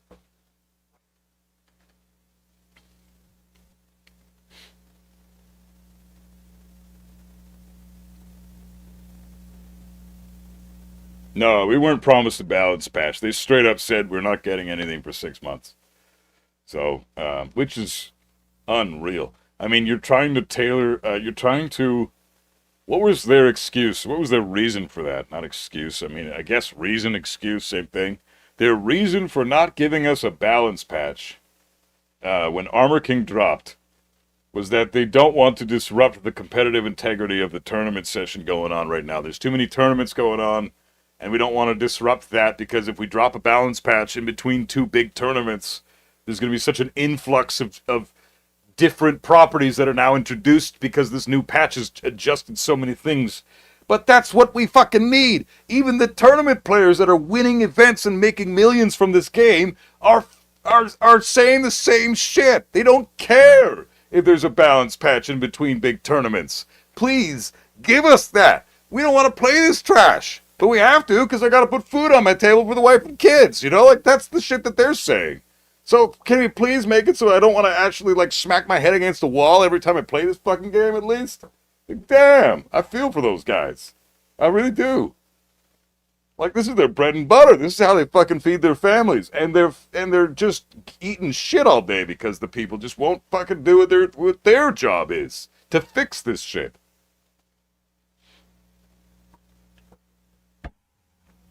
It'd be one thing if this was just a game, right? If it was just a game, fine. But if it's not, it's like a source of income, a livelihood, a way of life for so many thousands and thousands of people out there. It's not just a game to most people who play this. So when you have that many people as passionate as we are about this one fucking title of Tekken, and it be in the shit pool that it currently is, I don't honestly blame the people on Twitter flaming the fucking devs for this when they say that we're not getting another balance patch for 6 months because we don't want to disrupt the competitive flow. What is the flow? Can you tell me where that competitive integrity even is? This game has no integrity in the competitive nature. There is no competitive integrity. How the hell are you supposed to play a game where button mashing with a dumbass Victor character is how you beat somebody who's got... I might have an aneurysm in a minute from sheer stupidity, just thinking about this fucking nonsense. I want to see how he does against Leroy, though. Let's see this real quick. Because Leroy is a character that I consider, as far as Tekken 8 goes, I don't think Leroy is incredibly balanced, but... Next stance, rush down. Let's go. I think Leroy is much, much less of a problem than any... See, right there, right here, this is a matchup knowledge check. Next stance, rush down. Let's go. So, after he does his... He's in Hermit stance. He does 4. At this exact moment, what you can do here, as soon as he does that, you are allowed a free throw attempt. And he can either break the throw, which is going to be hard to do because it's usually going to be a counter hit, or if he tries to do anything else, it could be a fucking... if he tries to do his parry there, which is fair, then the parry dies to the throw. So right there, this is a Leroy knowledge check scenario. He could have thrown him there, and he didn't. But that's, again, knowledge checks with the character. He's 3 hours and 20 minutes into this stream. He's been playing ranked for 3 hours and a bit. So he's probably mentally exhausted at this point. And the guy, how are you supposed to catch that stuff all the time, right? There's so much in this game that is mentally demanding for every player, right? Everybody is so incredibly mentally exhausted playing this game because there's so much to think about. It's such a knowledge check all the frickin' time. So I don't totally agree with Mayman because he didn't sidestep properly. I believe because he was streaming 8 hours straight and was burnt out. Yeah, you can't fault the guy for not sidestepping a move properly when he's been streaming for fucking hours and hours and hours on end. He's probably exhausted. Like, mentally, he's probably drained to shit. So, I don't blame him at all for not catching that. But this is a frustrating sequence to go through. Very frustrating sequence to go through.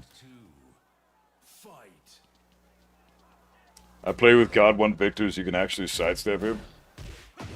Yeah, of course you can sidestep him, but it's not even sidestepping, it's sidewalking, and you have to be at the right frames, and they can't delay their timing at all. You have to make sure you know what their timing is.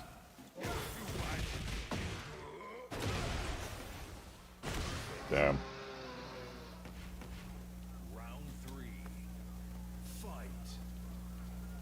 Georges, I think you're a lot further behind in the stream, or are you? I don't know.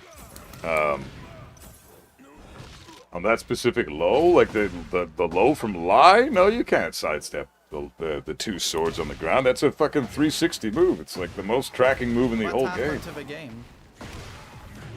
They decided to make the easiest characters, but strongest characters. That's what happened. That's true, they did. So now everyone online is just playing the easiest stance rushdown characters, and they are the best characters. Yeah. So horrible just get design. mashed to death, no counterplay. That's the game now. Horrible design. That's the game. The easier the character, the weaker they should be. Straight up. That's as simple as that. And I'm fine with putting Kazuya near the mid tier. It's fine. I don't want... Yeah, he's the hardest character in the game to play, and it's not even close. But I don't think he should be top tier just because he's the hardest character to play. I enjoy having a lot of challenge playing the character, but when he's so freaking useless, I've never felt so helpless in a Tekken game playing Kazuya. Never. And it's not his fault. It's the devs thinking that it's smart to design a game where the easy mode bullshit characters are the most effective and the strongest. So he's 100% right with that take. Why play Kazuya when, like, if you're going to play Mishima, Heihachi's your best bet right now. And even then, he's still the second hardest character to play in the whole game, I'd say. And he's not all that great in terms of the meta either. Nice, good mix-up. That's a smart one.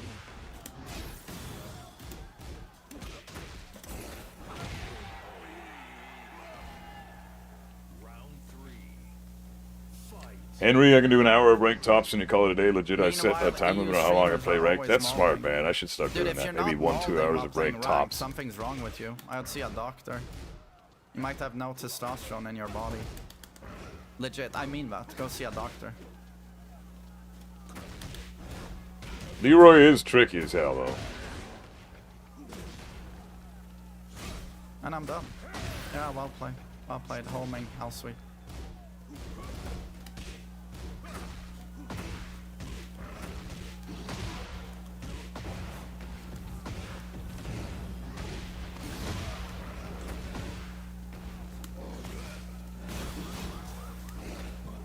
Nice.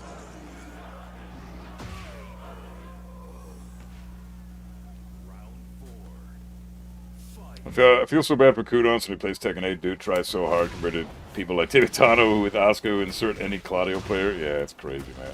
Tibetano is... He's a great player, but watching how he plays Asuka in this game is so disappointing. No, he's just, like, adding to the problem. The broken devs are looking at that and going, yeah, see, even the pros enjoy how we've made this game. Oh, man, he's playing Tekken 8 Asuka is what he's doing, dude. Brain dead. Fucking brain dead. Just mashes.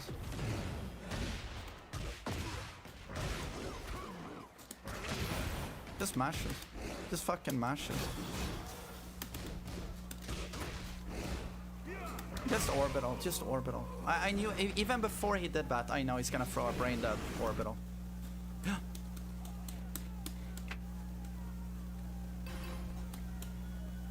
Take a break. Good answers in Sultan, chat. I can assure you that breaks do nothing for you. It's like this every day. Yeah, he's right, If I man. take a That's a break- profound statement right there. Holy shit. Breaks do nothing for you. It's like this every day. It's true, because you play this for 10 minutes, you play this for 10 hours, it doesn't matter. You're just as exhausted after 10 hours as you are after 10 minutes.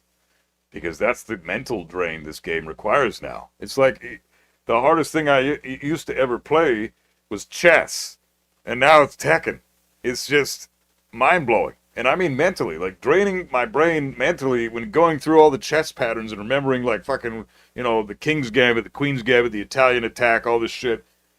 All that stuff. Yeah, I know, I'm a huge nerd. Going through all that stuff and I'm trying to remember all those patterns in chess is like, it's baby's first game now compared to this. This is chess times a million and it's not enjoyable. It used to be fun, but Main Man is right. He's 100% right. This is exhausting after 10 minutes just as much as it is after 10 hours, and breaks don't even matter. It's not like it used to be anymore. It's just it's a shame, man. I want to see what he does against And then Leroy. come back. I'm immediately again insulted by the balance of this Yeah, game. let's see. And how We'll big this rewind it for real me. quick. It's like this every day. If I take a break and then come back, I'm immediately again insulted by the balance of this game and how they've decided to design these characters. Yeah. A break doesn't do anything for me. I get pissed off every time I see this fucking garbage. Yeah, it's true. It's too bad. Doesn't matter if I take a break. 5 minutes later, it's still diarrhea. Do you get it?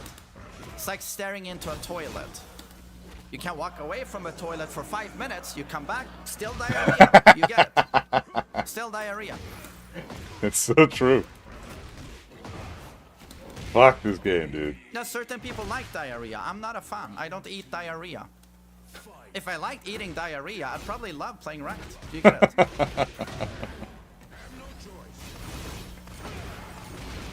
One of those funny because it's true moments, you know? Chess stream in the future? Yeah, I love chess. Yeah, that'd be a lot of fun. I would love to do that.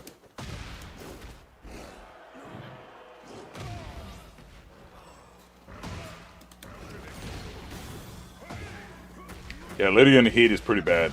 Lydia's video's coming out tomorrow, so guys, definitely check that shit out, because I got my Lydia lathing video tomorrow on how to deal with a lot of her heat. And I'll tell you, there genuinely is no counterplay for a couple of moves in her heat that makes it very, very tough to say that she's reasonable.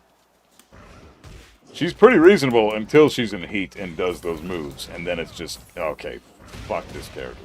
And that's the problem, is that she can do those moves anytime she wants. And that's why it's a problem. His sweep is faster. His sweep is faster. And oh man, the spike combos. Can we also talk about the spike combos for a minute? How come only certain characters have that? Heihachi's got one in heat. Leroy's got one, as we just saw, a spike combo. He does his orbital, he spikes him on the ground, then he does the 3 punches on the ground. Bam, bam, bam, bam. Or 4, I guess. And then you got Leo's spike combo, which is arguably the most busted one in the whole game. Leo's spike combo is never talked about enough. Lee's got spike combos, but it's just kind of his game plan. He doesn't really get much damage without the spike combos. I don't know, man. I think that this shit is absurd. That needs to be looked at, too. Why are we giving certain characters unscaled damage in their combos, and certain characters have to just deal with... Like, again, let's go... Can I bring him up one more time? Kazuya, for example, he's got one of the shittiest damaging wall combos in the frickin' game. I played against a June the other day. June would launch me, take me to the wall, do her full damage combo, and then at the wall, I'm eating like 112 damage. I'm Kazuya. I launch her with an electric, do my max damage combo, an electric launch, which is the hardest launch you could possibly do. I launch her with a fucking electric, and I get her to the wall, I get the damage, and I get like 100 and something damage, 102, 103 damage. She gets 112, 115 damage, and she's at the wall. Same position as Kazuya. How is that fair? I'm working twice as hard as her. I should be getting a bit more damage than her. I'm like, you don't say, oh yeah, this character's damage rivals Kazuya and Heihachi's. You don't say that anymore in this game. You say it rivals June's and Brian's. What is this shit, man? Since when were the Mishimas not at least the highest damaging characters in the game? Now it's fucking June and Brian? Come on, where's the character identity anymore? The whole point of playing Heihachi and Kazuya was that they did a fuck ton of damage when you hit them, but it's just really hard to hit people with those characters, because they're Mishimas, right? That's the point of those characters. Very hard to play in the neutral, but hit like a fucking truck when they do land, and then you pretty much kill them when they finally land something. That's what made it sick. Take it easy, man. Be safe, bro.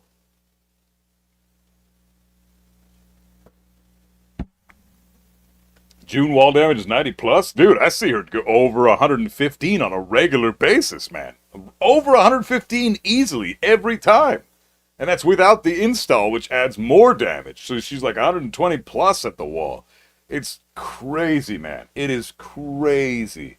And then Lydia, too. My God, you should see the max damage combos she can do from that wall splatting Heaven and Earth 2. From like, if she's got 3 installs and she's in heat and she hits you with Heaven and Earth 2, that's 125 damage. Every time. Guaranteed 125 damage. What other character? That's like more than perfect electric max damage combo. That's crazy. There's never been a character that outclassed Kazuya's perfect electric combo damage. Now there's like 10 of them. That's crazy. It's just insane. It's just insane, man. I don't get it. I can tell you, a lot of GODs of those characters, they don't even understand what is labbing. Yeah, well, of course they don't need to lab.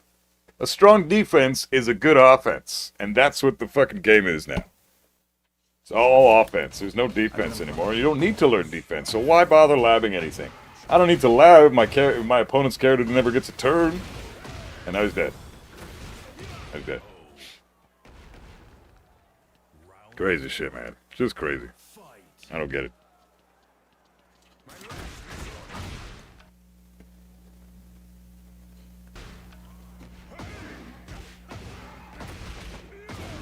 Didn't combos in Tekken 7 do that much damage at one point? Yeah, but only very few combos, and it was a select group of characters. Like Akuma and Geese and shit, and that was basically it. They could do combo damage like that, but then Kazuya had to do a perfect electric to rival that damage.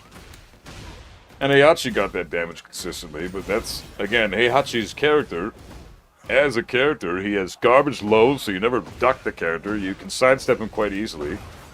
So he's very hard to play in the neutral because of that.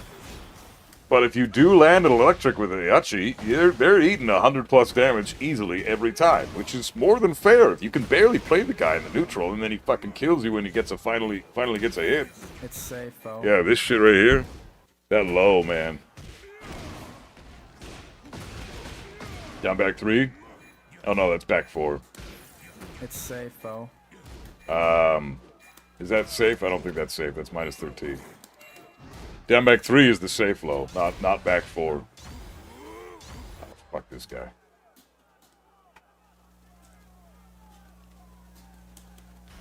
Your friend who has 19 GOD1 says Kazuya is one of the easiest. He's probably just trying to rage bait. That's fine. People do that.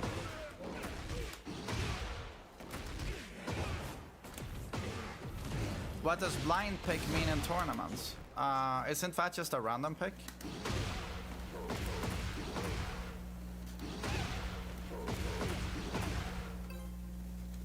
Yeah, health back to 180 would be nice. I agree.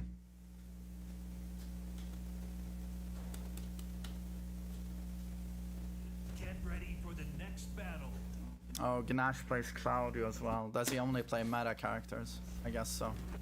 That's brutal. Fight. This guy is also a How do I problem. remain calm after all of this bullshit? Yeah, the only thing I want God to. The only thing I can do is endure all of this garbage. I mean, it's all I can do. I want the rank. So, you gotta take it. And the state of the game is the state of the game. What can I do? The game is what it is. Well, it depends on the. Mishima's classically always had the highest damage. It's just kind of how they work. I mean, Perfect Electric Kazuya was the highest damage comboing character in Tekken 5 and Tekken 6, and Heihachi's combo damage was crazy. Oh, he's being for real? Well, I don't believe him. If he's being for real, then he's probably full of shit. Why does that wall splat from so far away? Why?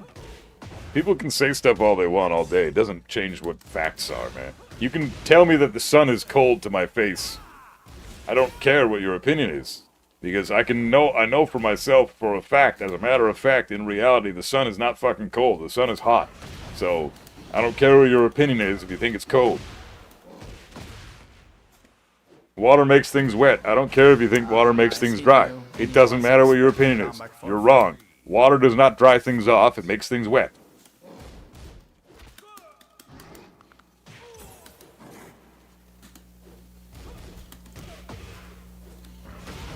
Oh well, we actually made a lot of points today, even though it was all taken away eventually. We did make a lot of points. So that's cool though. -5. Still mashes It's a lot of hotkick. progress, you know. It's just that now we need to keep labbing Victor, basically. Gotta keep labbing That's Victor. what I'm doing tomorrow. I'm labbing Victor Still and too Lily bad at the matchup. and the Bears. Oh, misinput. He's good at the game, so I respect his opinion, though. was I don't holding think that's his crouch opinion. I until think he's away. just talking shit, man. It's like, it's like people coming up to you and telling you that the Earth is flat. I don't care about your opinion. I have a fuck ton of evidence for myself in reality that the Earth is not flat. So I'm not gonna take you seriously as a person. Just like I don't take someone seriously who says Kazuya is easy to get to GOD1. It's not fucking true.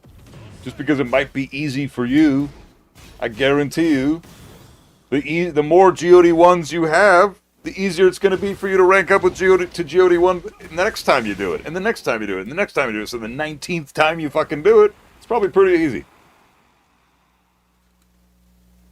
Because you're still playing the same fucking characters. You're still playing the same players. This guy's a Russian who does nothing but play 24/7 per day. Dota and Tekken, and when he plays Tekken, he only plays meta characters. All of them. I think he has like 10 Gods of Destruction. I think down He back only 4 plays makes meta. Kazuya too easy. What, his one good low?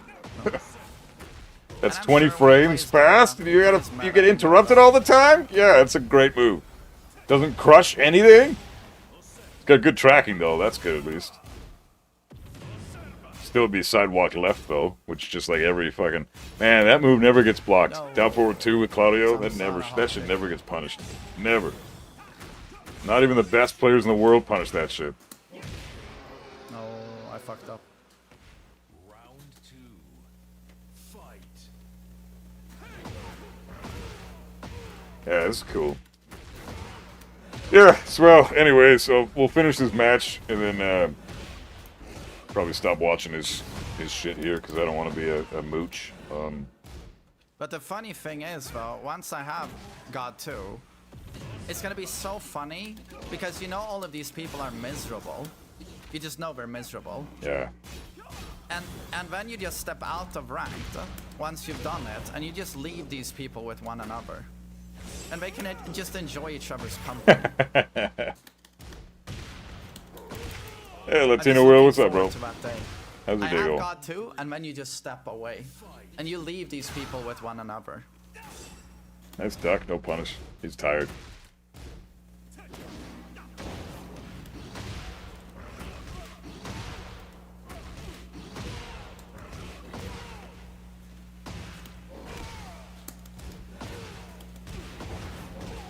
Do I like the main man? I love the main man. This guy's I'm great. having fun. Nah, it's okay. It's okay. I think he's awesome. He's got awesome takes. He's got great taste in characters. I mean, he plays all the characters I play, pretty much. I play Kazuya Heihachi Armor King. He plays Kazuya Heihachi Armor King and Brian. I play Devil Jin. He plays Brian. So that's where we differentiate. No, fuck that. He plays Devil Jin too. He plays a fuck ton of Devil Jin. So we play pretty much all the same exact characters. I think the one character that differentiates us, he plays Brian, I play Lei. But besides that, we have the exact same taste in characters, which is cool. So respect out of that. But honestly, just his opinions on the game are all verifiable and rooted in reality. He's not talking out his ass because anytime he ever has an opinion or a take on the game, you don't have to just take his word for it. You can verify it for yourself by going into practice mode, labbing the sequence that he's talking about, and seeing what you can do versus certain things. He knows a fuck ton about the game, and he knows what he's talking about. And he's a good guy. So what's not to like? I honestly don't understand anybody that doesn't like him. But I mean, there's always going to be haters out there for everybody. Same with like VDX, right? He's another great content creator, great person, lots of fun to listen to, has some extremely important information to tell the world about the game because he plays it at a competitive level, and it's always something you can learn from. But there's still a fuck ton of people in his comments that hate his ass and think he's a douchebag and talk shit about him all the time. So there's always going to be haters, no matter who you are. That's just the case. It's I get a lot of hate because I'm not like Main Man or FDX. I've got a mouth. I'm loud. I'm passionate to the extent where it gets kind of annoying for people. I'm sure. I know my family probably feels that way. And I'm fucking I like to swear a lot too, right? Which is for some people don't honestly like a lot of the time when I swear. But that's part of my vocabulary. The F word is my favorite fucking word. I say that with every sentence I say because it's satisfying and it allows me time for my brain to process what I've just said so that my mouth can catch up to the things that are in my brain. Because my brain is thinking about other stuff. I'm thinking about sentence 25 when I haven't even finished sentence 3, right? So then I forget shit, and saying fuck helps it so that I retain the information in my brain and I'm able to catch up verbally with my brain. So that's the reason I swear a lot. Is maybe because I'm a dumbass or some shit. But you, Main Man, FDX are the top people I like to watch for knowledge. Oh, thanks, bro. Appreciate it, man. That's really nice of you to say. But, these guys, like, they're awesome guys, both of them, Main Man and FDX. But they got a lot of fucking haters. But that just comes with success. Those guys did really well and they're making a good living playing Tekken because they know their shit. They got a great following, and they built. They busted their ass. They built up their fucking. They built their knowledge, and they want to share that with the world, and that's a fantastic formula to introduce to your YouTube channel, which is something I wanted to do too. I've always wanted to share my Tekken knowledge with the world. I may not be the best Tekken player in the world, but I can teach the best players in the world because I know a fuck ton about this game. So my vocabulary was what made you want to watch me. Oh, thanks, man. I know people that hate that I swear. I get people in the comments all the time tell me to stop swearing. But I don't give a fuck. I'm not gonna ever stop being who I am. That's who I am. I'm a loud, bald, passionate, fucking sailor's mouth having bitch. Like that's me, and I'm proud of it. And I'm never changing who I am. But the one thing that I will never delve into, like a lot of other creators do, that I also respect, like to dive into the drama of things. I'm not a drama guy. I don't like the drama. That's another reason why I stepped away. Another reason why I didn't make a video addressing Moonsault. Another reason why I just kind of washed my hands of that entire scenario, because I don't want to be involved in the drama. That's not for me. I'm too old for that shit. You know, in my opinion, that's for teenagers. You want to be a drama queen, be my guest, if being a 16-year-old girl, fine. But I'm a 35-year-old man. I don't have any time for this fucking drama shit. So I didn't indulge in that. But a lot of other content creators make their living from investing in the drama shit, and that's fine. I'm totally cool with a lot of them. Well, some of them I'm not a big fan of, but most of them I'm actually good friends with. And we actually talk on Discord, and we'll have Discord calls, and I've been on Mike Hollow's podcast a bunch, or not a bunch, but once, and he's a great fucking guy. I love his content. Love Finn T, of course, another guy. Chad the Third. Him and I shit talk each other on a regular basis, but at the end of the day, we're like best friends. He's a fucking awesome dude. I love Chad. I'll disagree with him to the ends of the earth and back, and vice versa, and we'll still come out of it and give each other a hug at the end of the day. That's what I love about those guys, And there's a handful of bitches of content creators in the YouTube community that are truly just out to start shit. And those are the ones I don't respect. I'm not going to name them on the channel because I'd rather not go there. But that's just not my thing. My thing, from what I always wanted to do when I was a lot younger, growing up playing this game, learning this game, teaching people how to play it. I'd go to locals and I would share information. Sometimes I'd even go to locals not to compete, but to help coach people, because that part of it was fun for me. If a player was getting their ass kicked by a character, I'd be like, hey, well, don't worry, because you can do this. This shit's minus 12 on block. You can duck this string. Blah, blah, blah, blah. I'd share that shit with them all the time. I wouldn't be competing in the locals, but I'd be there whenever people needed a hand. It was a lot of fun. I used to do that when I was like 19, 20, 21. Playing Tekken 6, Tekken 7, or Tekken Tag Tournament 2. That shit was awesome. And we didn't have frame data as a thing back then, so it was all like you had to go into practice mode, you had to lab that shit yourself, and you had to find out what can I punish this move with on block, because there was no frame data available. You had to find that shit out the hard way. Oh, hey, Kazuya's 112 is minus 17 on block. How did I know that? Because I'm able to punish Kazuya's move with a 17 frame move, but not an 18 frame move. How do I know what the frames are on each of these moves? Well, that's you don't even want to know. There's a lot of shit that goes into fucking learning the frame data on the impact frames for certain moves, but you'd have to explore like Tekken Zaibatsu and go on avoiding the puddle and all this shit, finding all that information out back in the day. And that's where I wanted to be. I never wanted to be a drama queen, so that is also another reason why I think a lot of people respect my content, but a lot of people don't watch it either for that same reason, because I don't indulge in the drama. Hey, Don, what's up, bro? How you doing? Good to see you. Hey, he talks like me, that's why I enjoy hanging. Yeah, Henry, it's always fun hanging, bro. It's always fun hanging with all you guys. Hey, Isoro, what's going on, bro? Dodging the drama, like, yeah, fuck, I'm not into that shit. It's just not for me, man. It's not for me. Kind of Moonsault promoted buff to you.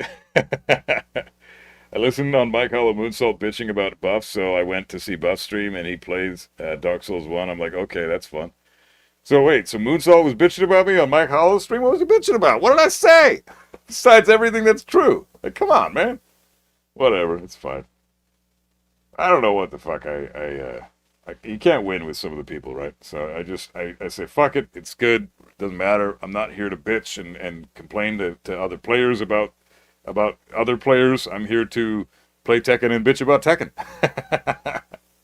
Because that's what the thing we should all bitch about right now. Like, why are there players trying to pick fights with each other when there's a thing right in front of us that's our common enemy? And that is the balance of Tekken 8. We are all eating the same shit sandwich.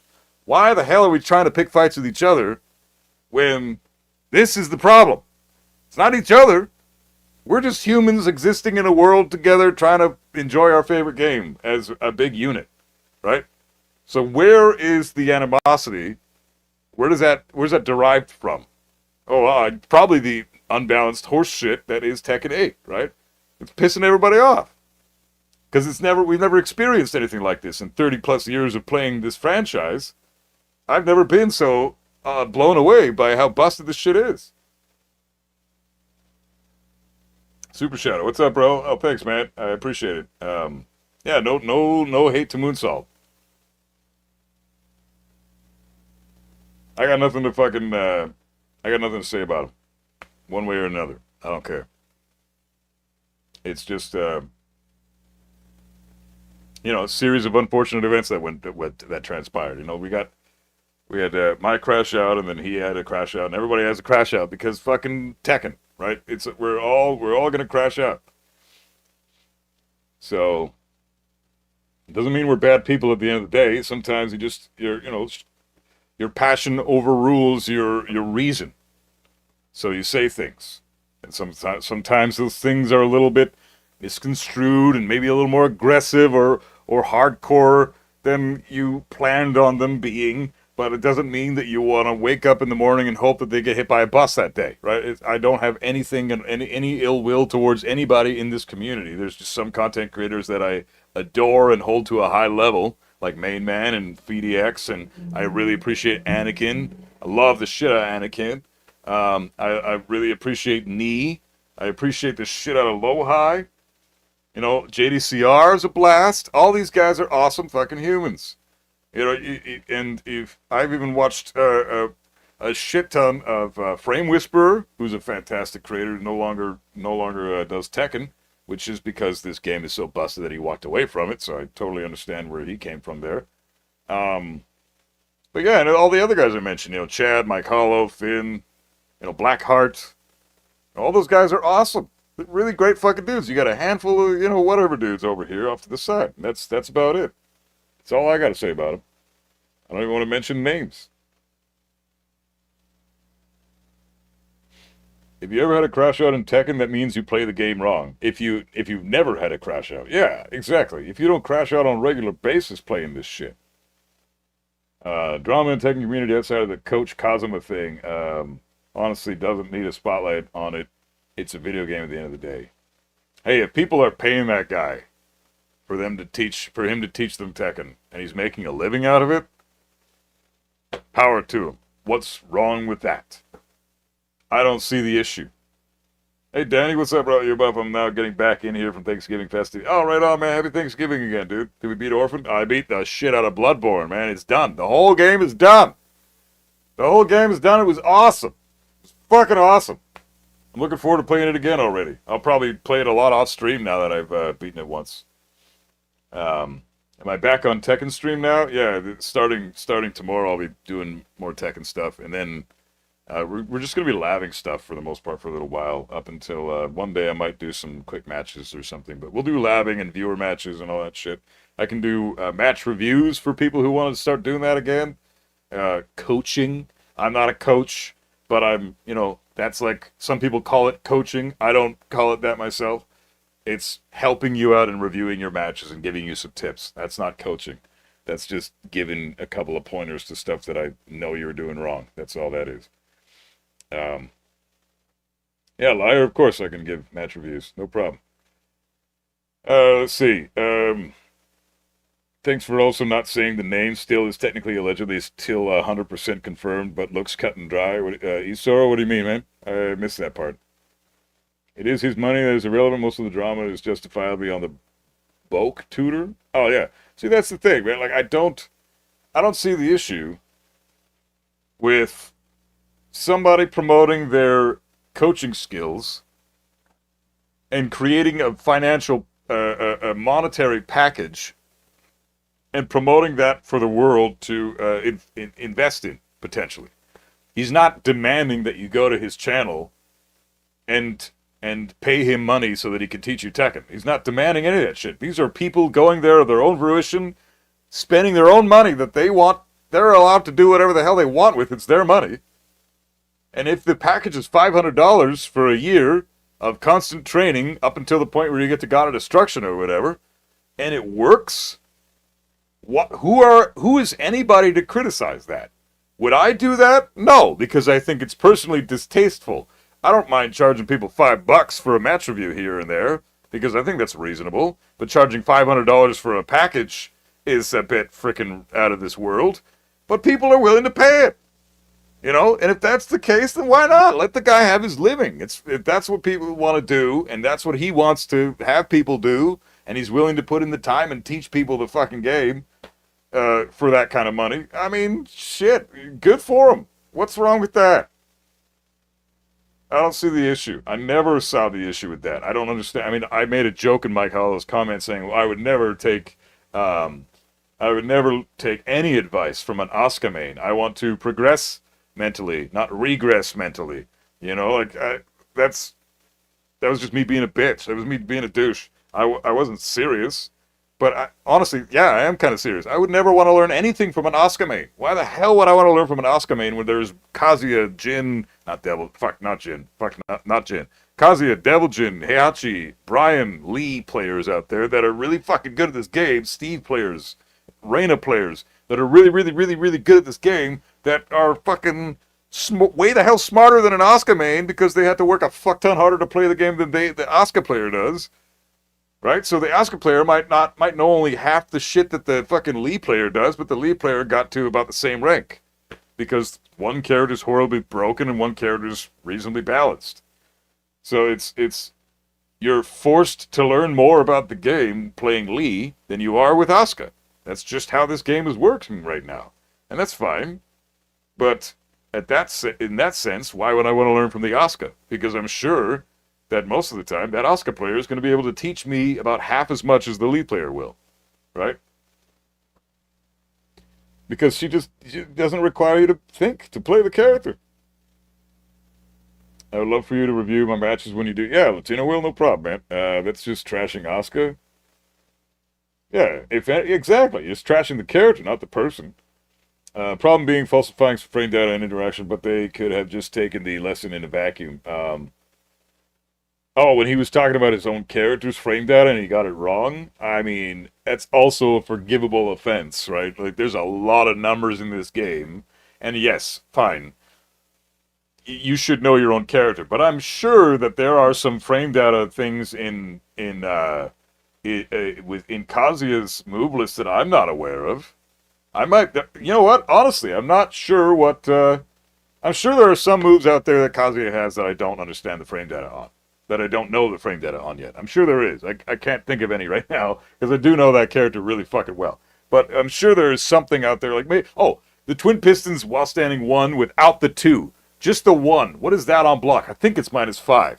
But I might be wrong there, right? So, like, that's some shit that I might, that you know, maybe he was just in one of those modes. He was just the one thing that he was somewhat unfamiliar with. I don't know the whole story as to what he got wrong for the frame data for Asuka. But a lot of people were giving him shit for that. Which I get, because he's a god of destruction, so he should know his stuff. But at the same time, he's also a god of destruction. Asuka. Are you really surprised that they don't know their own character's frame data? I'm not. And I'm not making fun of the player for that. That's because the character doesn't require you know that shit. Because it's always your turn. So why do you need frames? Frames don't exist with that character. Just press buttons.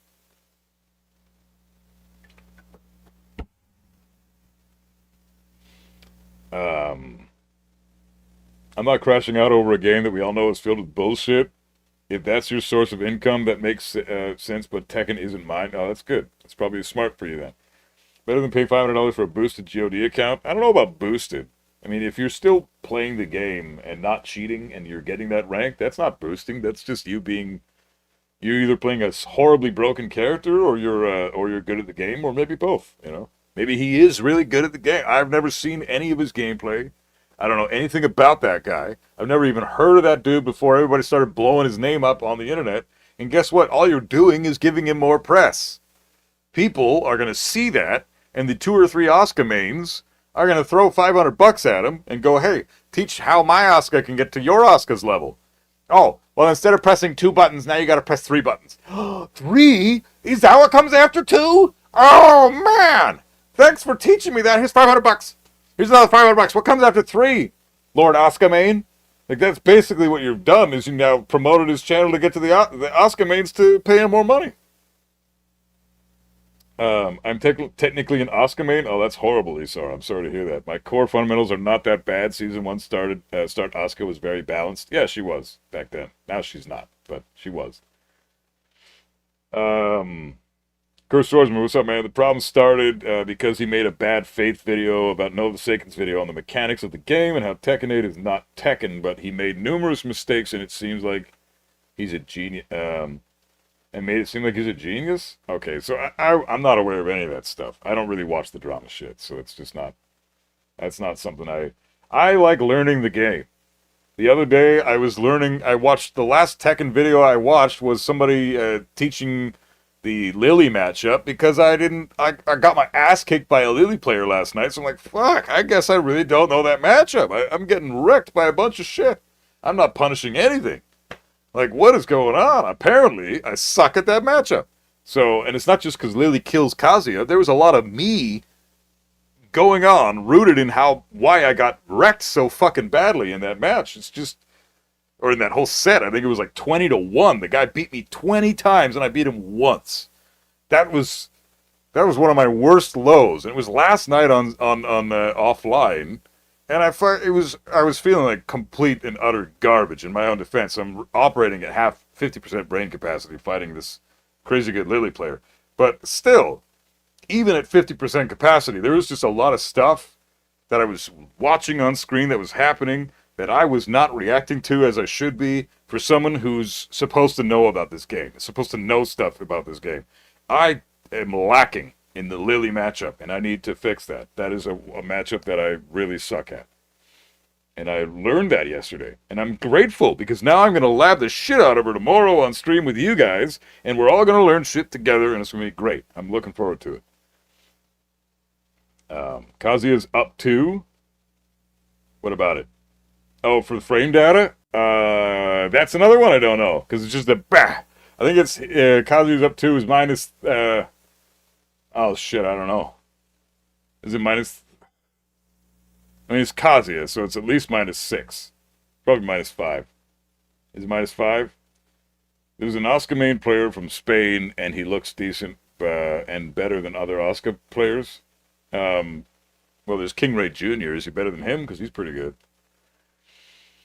Yeah, every Tekken character has like 100+ moves, and although I think I can name every Steve move frames off memory, there's probably one move I'm not aware of. Yeah, there you go. Exactly. And Steve's got a lot of moves that you need to be aware of, too. It's not like Kazuya where you can play him with, 5 or 6 moves. Steve, you got to know a lot of shit.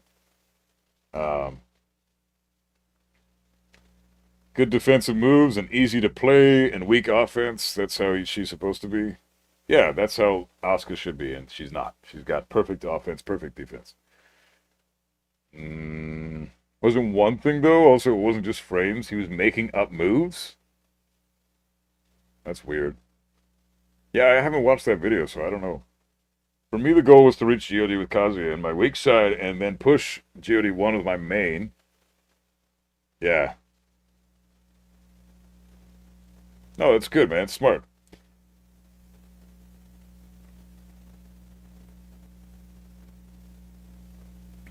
It's paying money for an account with GOD rather than earning it is what's frowned upon, in my opinion. But there's tons of players out there who didn't pay money and got coached by players better than that guy or as good or whatever and pushed themselves up to that level. Yes, they didn't pay for it, but it's still just as illegitimate in my mind. If you didn't get there on your own fruition, then as far as I'm concerned, they were holding your hand through that whole process. I have never had a Tekken coach once in my life, not for one fucking second. I learned everything on my own. And on one hand, I take pride in that. On the other, I'm curious to see what it would be like for somebody twice as good as me to teach me Tekken. I would love to, because there's stuff that's super deep rooted in Tekken high level, pro level fundamentals that I might not even be aware of. Like, just how you approach your opponent. Simple things like that. Just approaching the opponent in the neutral. You know, how I do that might be a low level concept compared to how other players at the top level tournaments do that, right? That's the kind of shit that I'm curious about. Maybe one day getting coached by somebody on Knee's level or something, you know? It'd be really cool to get a lesson from Knee about my skill in Tekken, addressing my issues, and find out exactly what I do wrong. And there's a bunch of things that I'm already aware of that I do wrong, like I suck at blocking. Straight up. Like I suck ass at blocking. I try to sidestep everything. That's a problem. I need to cut that shit out. Sometimes it's just better to hold the back button than it is to hold the up or down button to try to sidestep out of the way. Stop trying to move out of the way. Some things you just can't fucking move out of the way from. So just block, and I wouldn't have gotten hit and died there. So, you know, that's a problem I could probably fix in the future. It's pretty easy to fix. But I think, you know, me telling me that is not going to be the same effect as somebody else telling me that. So I understand 100% why people get coaching. And I understand 100% even more if you don't know anybody in real life firsthand who can coach you, then paying for it is probably why not? Right? I get indirectly insulted in here, whether I am Asuka, King, Armor King, Lars, or Raven. Well, Armor King is sick, but and Raven is just a knowledge check. But Lars, Asuka, and King can eat dicks. It's paying money for an account with you. Oh, I already read that. What are you gonna do? Season 3 gonna be a repeat of Season 2? Gonna still play? No, I'm gonna drop it for a while. I'm gonna drop it until it's fixed, and even then, I mean, what's gonna be the point? If Season 3 is the same as Season 2, then this game is going to die. It is going to die. And it won't take long after Season 3 debuts. So honestly, there won't be anything to come back to if Season 3 is the same. Their entire longevity of Tekken 8 is riding on Season 3 being a success. It's actually probably a huge reason why they haven't released any balance updates lately, because I guarantee you that everybody on the balance team is working their ass around the clock to fix this mess. And so why make small adjustments when we can just bring the whole thing out as a big fucking package, but the exact reverse of what we did in Season 2? Because we did that same thing in Season 2, and it ruined the game. It was twice as bad as it was in Season 1, which was already a problem. And Season 3, now they have Season 1 and 2 to compare it to. And guess what?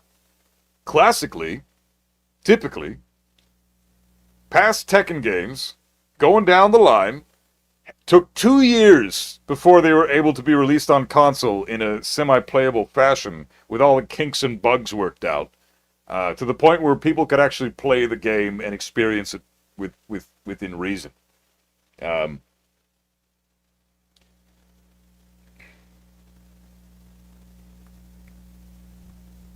So, 2 years is what we're coming up on. Right? So if that's the case, then I'm given their track record from past Tekken games, I think that it's possible that we could be looking at something good for Season 3.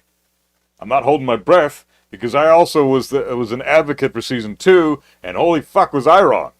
I said initially, I think they're going to deliver. There's a video on my channel saying I think the devs are going to deliver in Season 2, and it's going to be great. And I was the most wrong I think I've ever been in my whole fucking life, dude. I did not call that shit at all. I'm clearly not a fucking psychic. So, as far as I'm concerned, I can't speak to Season 3. But I definitely think that there's a much higher probability of Season 3 being better than Season 2 and Season 1, just because they have a track record of every Tekken game in the past taking about 2 years for them to work everything out and release the final version that they went on to consoles, that then went on to consoles and that we all got to play. Like Tekken 6, right? Tekken 6 was in arcades for like a year and a half, Then they released the version on console, and that was a much more balanced version. Bloodline Rebellion was a much more balanced version than the one we got in arcades initially.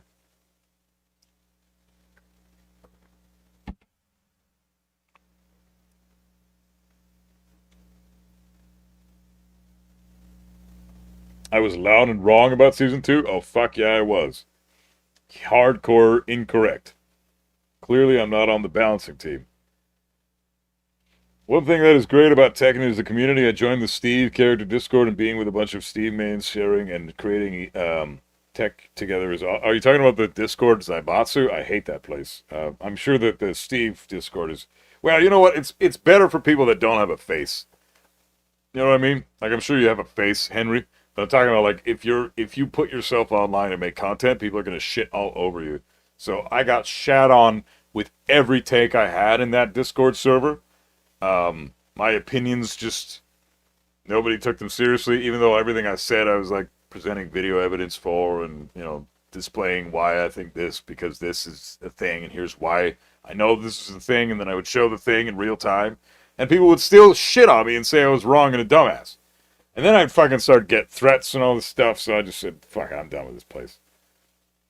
So, but I hope you're doing okay on that server, because goddamn, the Mishima, the Kazuya Heihachi Deviljin server that I was hanging out on, or a whole bunch of awful people on there. Season 1 is not as bad as people were saying. I remember saying Season 1. Well, Season 1 was pretty bad, dude. You still had Dragunov, Yoshimitsu, Nina, Jin, fucking Clive. Like, all those characters were just absurd. Now you got those characters, those same exact characters, plus like 15 others. So it's way worse in Season 2, but...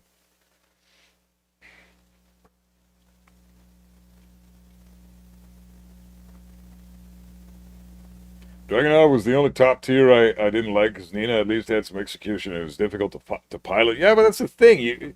She's not like Kazuya, where you need the high level execution and the high difficulty to pilot that guy. You don't. Nina is just as effective, if not more effective, without using the butterfly loop shit or the Hayashida step cancels as she is if you did use that stuff. You don't need that stuff to be really, really good and effective with Nina. Nina is a very, very, very, very strong character, busted as shit, and the reason she's busted has nothing to do with her difficulty. It's because of her simplicity. So,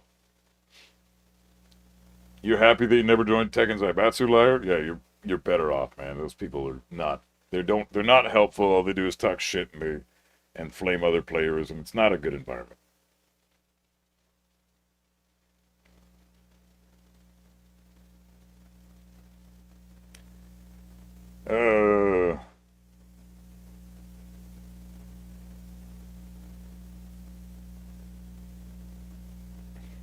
Yeah, we were waiting for Season 2 months before. All you Ling, Anna, Jin, Law, yeah. King, Anna, Jin, and Law players getting balanced. Now we're going to have to start playing. Yeah, exactly. Now, so much for that. Jin became more interesting as a character, but he certainly didn't become more balanced. If anything, Jin got stronger in Season 2, I think. The reason we don't think he's top 1 anymore is because there's other characters that you can argue are top 1. A fuck ton of other characters. Before in Season 1, it was like 2 or 3 characters you could argue for top 1. It was Jin, Dragunov, Yoshimitsu. No, it was like Jin, Yoshimitsu, Nina was the argument at the end there, right? Dragunov was top 1 for the longest time. But I still feel like Dragunov is way too strong. Not a fan of guest characters. I feel like they are a waste of space for what could be a legacy character. Yeah, I agree, 100%. Nina is simple. Anna, I can see, but Nina requires a bit more. Nina can require a bit more. But she doesn't need it, is the thing. You're better off just sticking to her basic shit. Because you're putting less onus on you, and the effectiveness of the character doesn't change at all, whether you're doing the easy shit or the hard shit. It's the same. In fact, you're worse off doing the hard shit because you run the risk of dropping things like combos, or you know, certain whip punishment, or you drop the poke at the right time because your Hayashida step cancel was fucked. You know, like, things like that are a thing when you're using the hardcore shit with Nina. So just stick to the down forward 1-2, the back 2-2 shit. Just go with that. Down back 3. And what the fuck else do you need? Down forward 1, down forward 1-2, down forward 1. You know, back 2-2. Back 2. Oh, he's stepping me. Back 2. 12 frame homing move. Oh, I got a counter hit. Back 2, 2, 2. Full launch. Done. You're toast, bitch. Like, it's so stupid. Have you seen Blackheart's God 1 difficulty tier list? No, I haven't. People pilot Nina like Arslan now, so her kit isn't used by most hate fighting her. Yeah, because she doesn't need. Again, like everyone thinks Nina is tricky because as a legacy character, she always has been tricky. But they've made her so strong now that she still has that tricky shit. But she never fucking. You don't need it. The most effective stuff she has is all built around her easy mode shit. So Nina is not a hard character to play. She requires more than Anna, quote unquote, which I don't even agree with. I think they're both just as bullshit as each other. Anna might be more ridiculous because she's got a better 50-50 and has more damage, but they're both the same. They're both brain-dead nonsense characters that people get away with murder with. Just because the character can be played difficultly, doesn't mean the character is difficult. The same can be said about, I'm sorry to say it, but Steve. They've ruined Steve so much in this game that you don't really need any of his difficult shit. Since when is the last time you saw somebody fucking flicker stance, cancel, crouch cancel while standing 1 in their combos before forward 2-2? Before doing that. When is the last time you saw a Steve player do that in a combo? Fucking never. Like, I haven't seen it in fucking months, right? Like, that's some hardcore shit for Steve. When's the last time you saw a Steve player attempt to counter it down forward 2 into a correct follow-up, into the hardcore follow-ups? It doesn't really need to be done anymore. Steve can get away with a ton of shit without having to incorporate the fucking the hardcore stuff. You see it every day because that's because I'm doing it. Yeah, you're probably the only one that's doing it, Henry. Nobody fucking needs to do that shit anymore. Steve is just as good without the fucking while standing crouch cancel in the combo, while standing 1 crouch cancel, as he is with it. You know, it's just the same thing. He loses, 3 damage in his combo. 3 fucking damage. Who gives a fuck? For Steve, it doesn't even matter.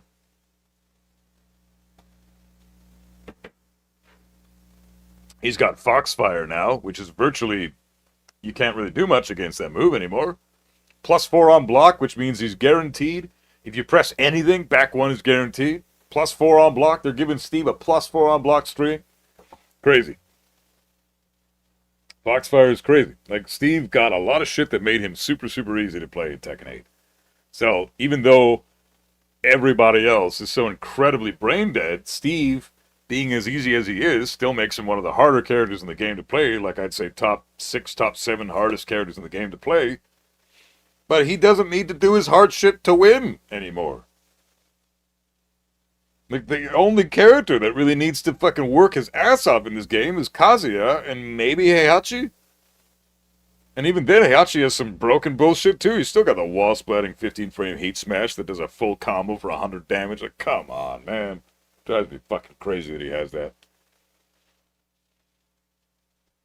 Actually, he doesn't lose much damage by skipping duck cancel while rising 1. He can flicker 1 into forward 2-2 and keep the same damage. There you go. See, he's not even. See, replaced the hardcore shit with easy mode shit. It's so sad. What about Warrior's Instinct?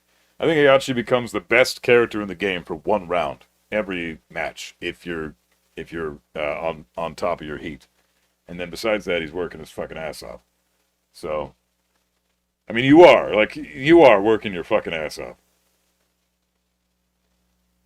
Take Heihachi off the working hard list? No, I will not do that, because I don't care how strong he is, you're still working super hard with Heihachi.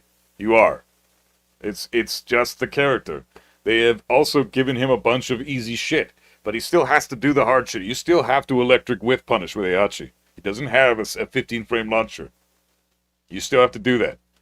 If you're fucking trying to open them up with a low, you still have to hell sweep, which requires execution, which requires timing, which requires, precision input so that you don't get caught and blocked and dead.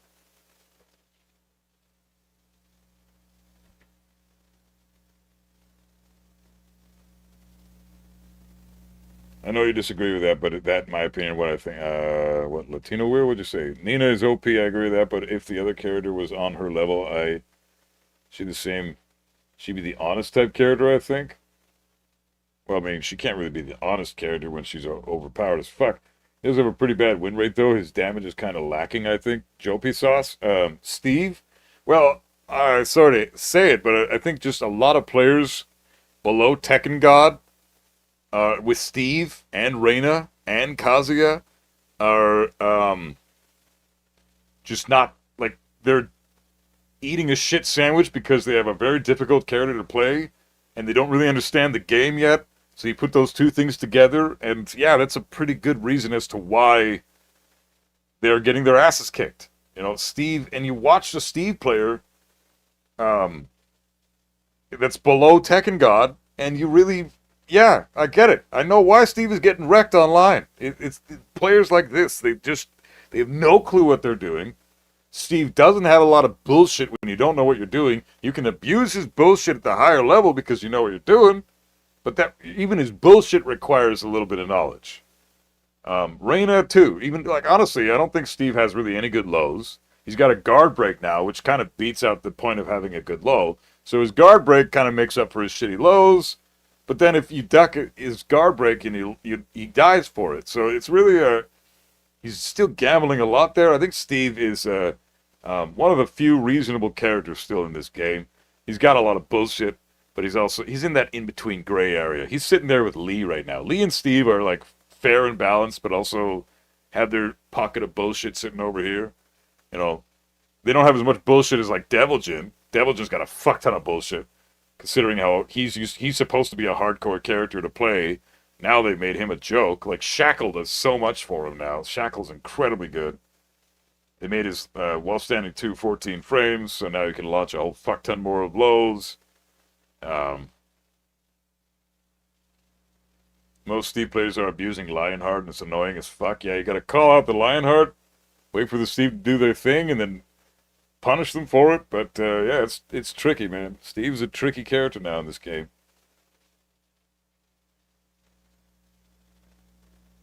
To fight and to play, in my opinion. Kazuya is super weak. Heihachi is much better than Kazuya. I've been saying that since day one, but people used to say Kazuya is stronger, and nothing has changed. Nothing has changed in terms of the balance of either of those characters since Heihachi's come out. Or since the last big balance patch for Season 2 and they got everybody down to like a reasonable level. And then, you know, they've stopped with the balance patches. I've always said Heihachi was stronger than Kazuya. Since the fucking beginning. Look back on any of my old Tekken streams and we talk about it at some point in those streams. And I've always said from the beginning Heihachi's stronger than Kazuya. And now, even though nothing has changed, it seems everybody finally agrees with that. And I don't know why people can't just fucking open their eyes and see that shit from the beginning. The fact that Heihachi is a down forward one that's 13 frames fast is enough to say he's stronger than Kazuya. Kazuya can't poke or control the space in the neutral at all. He has to use movement, wait for an opportunity, whiff punish with an electric. If he's stuck in a poking match, you are effectively fucked if you don't do the correct move at the exact moment. You got a jab chick, you got a down back 4, you got a down 1+2 at the right time when they're to try to high crush stuff. You know, there's really not, and if you can't do any of that stuff, you got down forward 4 to fall back on as your 13 frame poke, but that's a -9 on fucking block move. So my turn's over and it's their turn to poke again. Like, I don't get to ever mid-check anybody, keep him in check with Kazuya. He's a very difficult character to work around. And he's got the same game plan he's always fucking had. He's got the same counterplay he's always had with sidewalk left. Like, it's just... And even Weiwu while standing 4, that's not a poke. That's a slow-ass poke. Because, yeah, it's 11 frames on paper, but you got a Weiwu into it. So everyone who's got a down forward 1 is going to beat you out. So everything that Kazuya has takes time to get out. Forward 4, Patricide Fist. Forward 3, down back 4, Hell Sweep. Even electric is slower than down forward 1. You know? Jabs and down forward 1s and fucking high crushing moves beat the shit out of Kazuya on a regular basis, and this game is full of that shit. Not to mention Heat Burst, which interrupts everything, and it's a new mechanic that Kazuya's never had to worry about before. But as soon as he gets hit by a Heat Burst, his turn is over, and now you gotta fucking listen to now you gotta deal with the other shit that they're doing now. Like, it's just, and you don't have the tools to deal with that. So you have to outplay them as a player. And that used to be what Tekken was all about. But now you've got characters that just do that for you, which makes things complicated. Because now you've got that going on with other characters, but Kazuya lacks that. So to me, it's just, I don't get it, man. I don't get why they would make the easy characters so effective and the hardcore characters so incredibly I don't get it. Like, incredibly useless. I don't know what else to say. I don't know what other word to use, man. Useless. That while standing for 11 frame is his check. Yeah, that's his only decent check. And it's not even that good. Because it requires you to be crouching into while standing. Or weibu into while standing for. It's slow. Someone's going to see that and check you with the down forward 1, which happens all the fucking time, even at the highest level. And then what? You're just... What? How do you play that game? How do you play that style of game? You can't with Kazuya, so you're forced to play his game. But nobody else lets you play that game. So what are you supposed to do? You have to just be better than them.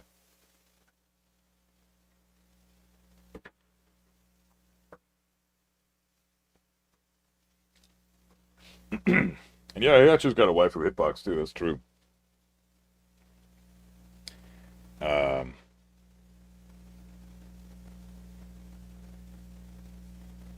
You panic when you fight a Kazuya that can wave dash?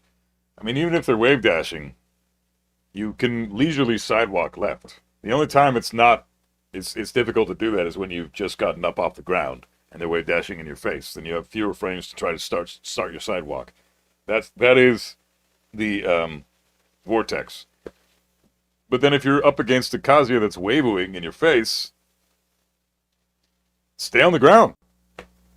Or toe kick. Or do that kip up thing that everybody does now. The spring kick that's safe on block and safe on whip and safe on fucking hit and all this shit, you know, like. And yeah, if they're waving in your face and you're not on the ground, then just punch them. Like, it's fine.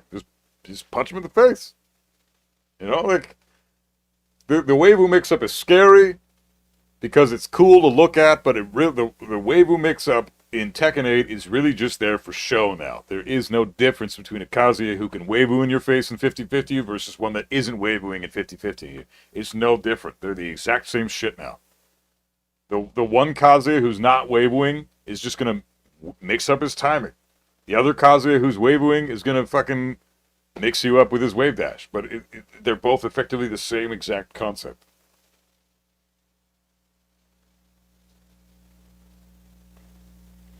Yeah, the reason people lose to Kazuya players typically is because there's a lot of really good Kazuya players out there. It's like Brian.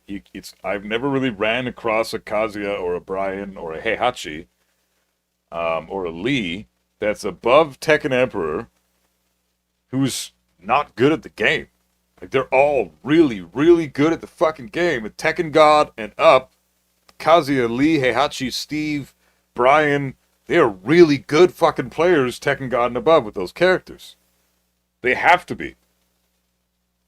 The game won't allow them not to be. So,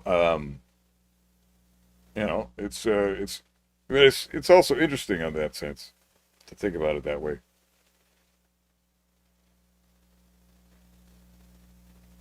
If you can't control the space around him, you can't be successful with him, but requires really good movement. That's why I like him. Yeah, Kazuya requires that you have good Tekken fundamentals. Movement, spacing, punishment, correct knowledge of strings so you can duck and launch at the right time, sidestep strings at the right time. There's a couple of strings with Lily that I'm going to go over tomorrow that I have to drill into my brain, the sidestep timing on those. Like, I can't remember what it is. It's the back turn, homing move into the jumping, whatever the fuck. You can sidestep after the first hit is blocked. Then there's the other one that's 1-2-4 or 1-2-4 string. You block the two jabs and then you sidestep, and you can get out of dodge from the 1-2-4. I need to start drilling that so I can understand the timing of those fucking moves. Because there really isn't a mix-up there for Lily. She's got a shitty little low that's minus on hit, and then the mid that's plus on block. So you want to sidestep the plus on block mid and just eat the low. If you eat the low, who gives a fuck? You take like 15 damage and it's your turn. So, yeah, if you're a Judy with Kaz, I respect you way more than an Anna Judy. Ah, of course, man. And not every God of Destruction are built the same, require the same amount of respect. No, exactly. I look at a God of Destruction Anna or Asuka like a Tekken King. If you're stuck there, why aren't you God of Destruction 5? Like you should be. You're using that character, you know? That's how I look at them. But at the same time, rank is kind of meaningless. Like I'm Tekken God with Kazuya. I haven't really tried to rank up in months and months and months. I don't really care. It's not really on my agenda to do that. I would rather learn the game on a deeper level than I currently understand it, which is what we're going to go over tomorrow. I'm going to lab some Lily. We're going to lab some Bears. We're going to find out what moves are plus on block and transition them into their stances. And then I want to find out how to beat all the shit from their stances. Because in this game, the scariest shit every character has is when you're minus and they're in your face in stance. What are their options at that moment? And how do you deal with that shit? Because that's probably the most common occurrence in all of Tekken 8. Is figuring out how to circumvent their stance offense after you've just blocked a plus on block move or a plus on hit low or something. So, I'm going to lab this shit out of their stances tomorrow. Thankfully, Asuka doesn't have stance bullshit. No, she just got even worse stuff than that. Like while running 1+2, mixing up with forward 1+2. A forward 4 homing move that's +3 on block. That launches on normal hit. A fucking install that makes one of her insanely best strings neutral on block, and it tracks incredibly well to her weak side. Yeah, Asuka's... Yeah, it's a good thing she doesn't have that stance shit, because this game would be in the frickin' toilet if she did. I mean, it already is. But, you know. Asuka. Fuck that chick. She's so bullshit. And then as soon as you try to take your turn, back 3, Can-Can, Sabaki, parry, sidestep 2, in heat. Fuck off. Up forward 1-2, tracks the sidestep right. Pretty sure up forward 1-2 does, and it's neutral on block with the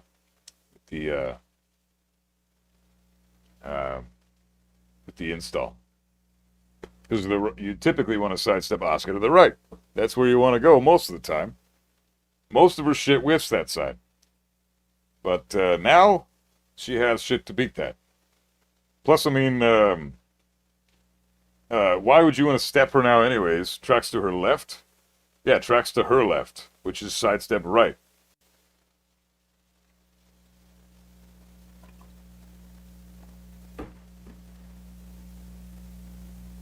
Not to her weak side? Maybe I'm wrong about that. I don't know, but I swear I've gotten clipped by that many times. Danger Zone, what's up, man? A happy Turkey Day for you. It's not for me. I'm Canadian. We had our Thanksgiving last month, but hey, happy Thanksgiving to you, man. You can still sidestep right her bullshit. Why would you say that when forward 4 launches on normal hit and it's a homing plus on block attack? You can't really sidestep Asuka. On top of that, she has running 1+2, which is a homing move that launches, and it's +11 on fucking block in with her install, which she always has. She's always in the install. Either she's in heat the whole fucking round, or she's got her install. And either way, she's constantly in that fucking scenario. So it's like, oh yeah, you only have it when she's in the install. It doesn't matter, because she's got it every fucking minute of every day. So, it's like, yeah, well, you know, you're only fucking that strong when you're breathing. Cool, yeah. Forward 4 is a high, running 1+2 is a high, forward 4-3 is the slower mid-tracking. Yeah, all that's true, and so instead of getting hit by the plus on block high that launches, you're going to get hit by the plus on block mid that launches because you ducked to anticipate the high. And then you just get fucked up because forward 1+2.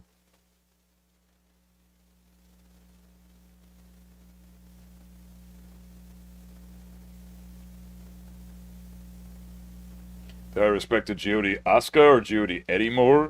Geode Eddie. Geode Eddie has to gamble with his life. Asuka is not gambling with shit. Asuka's free, man.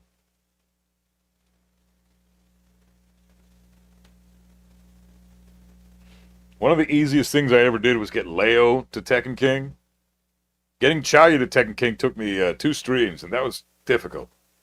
But Chaoyu's trash compared to Asuka. Getting Asuka to Tekken King right now? Fuck, that'd be simple. I could get her to Tekken King in 1 stream flat, no fucking problem. I could just learn her shit, her neutral tools, and get her to Tekken King, and it's done.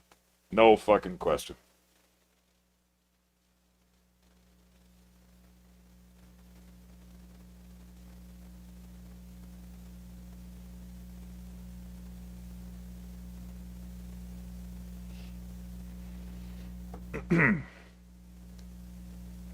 The Eddie can just lower his connection and profit. So can the Asuka, dude. Come on, Isaro. Be realistic, dude. Asuka and Eddie both excel in lag. Excel in lag. Come on, man. You can't press buttons against Asuka because she'll just can you all day. For free, for no concern, no risk to her at all. She's canning. You can get Asuka to Tekken King by getting Kaz to God. I got a Tekken King Asuka without even playing her. Yeah, it's probably a good idea. Maybe I'll just do that. I'll just get Kazuya to God. I haven't played ranked in fucking forever with Kazuya. I should probably do that. I mean, I did play it the other day for half an hour. I got my Tekken God back, and then I stopped. But it was actually surprisingly easy, considering how much of a pain in the ass Tekken God was to get 3 months ago, 3.5 months ago. It's insane how it's adjusted in 3.5 months. Like me, you guys might not even notice it if you've been playing ranked for the last few months, but I haven't been. 3.5 months ago, Tekken God was a nightmare to get. And I was playing consistently. I was on point. I wasn't rusty. I'm rusty as shit right now. I'm forgetting half my punishes, and my movement sucks. I'm trash right now. But I got Tekken God back in half a fucking hour the other day. It's crazy. And I just went on rank to see what it was like, just to test it out. No stress, no issues at all. Tekken God like that. And I was at the bottom of Tekken Emperor when I started, so I'm thinking, okay, this is going to take me a couple of sessions. No, half an hour, fucking constant win streak, I got Tekken God back. How in the shit did I do that? Well, it's because the Tekken God Supremes, God of Destruction players are super, super easy to beat now, because everybody's been moving up. Everybody's God of Destruction 1, God of Destruction 2, GOD 3 now. Like, that's the players that I was fighting to get Tekken God are now up there, so it's amazing how fucking quick that was.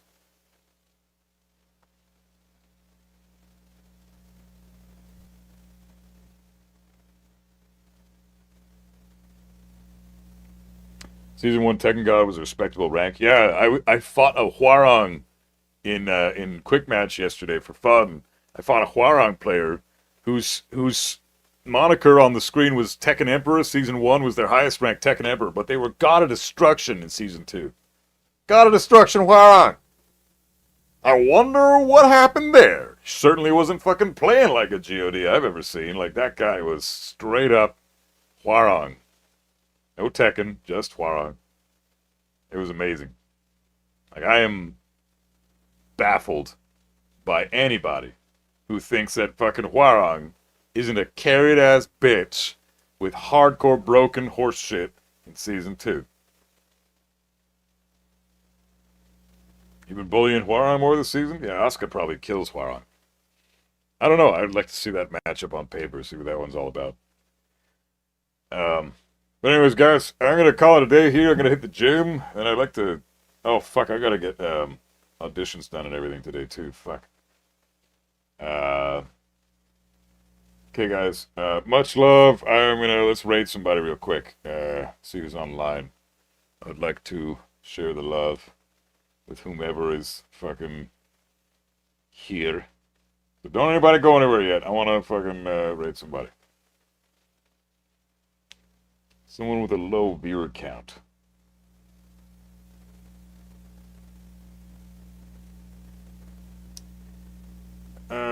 Oh, shit.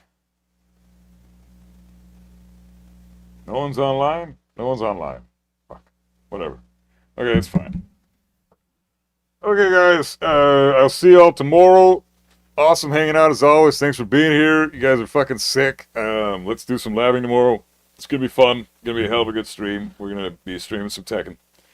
So, we'll see you then. Much love, everybody. Be safe. Happy Thanksgiving to all the American homies out there. You guys eat lots of fucking turkey and be merry and get fat. And I will see you tomorrow. So, yeah, stay safe, everybody. Take care.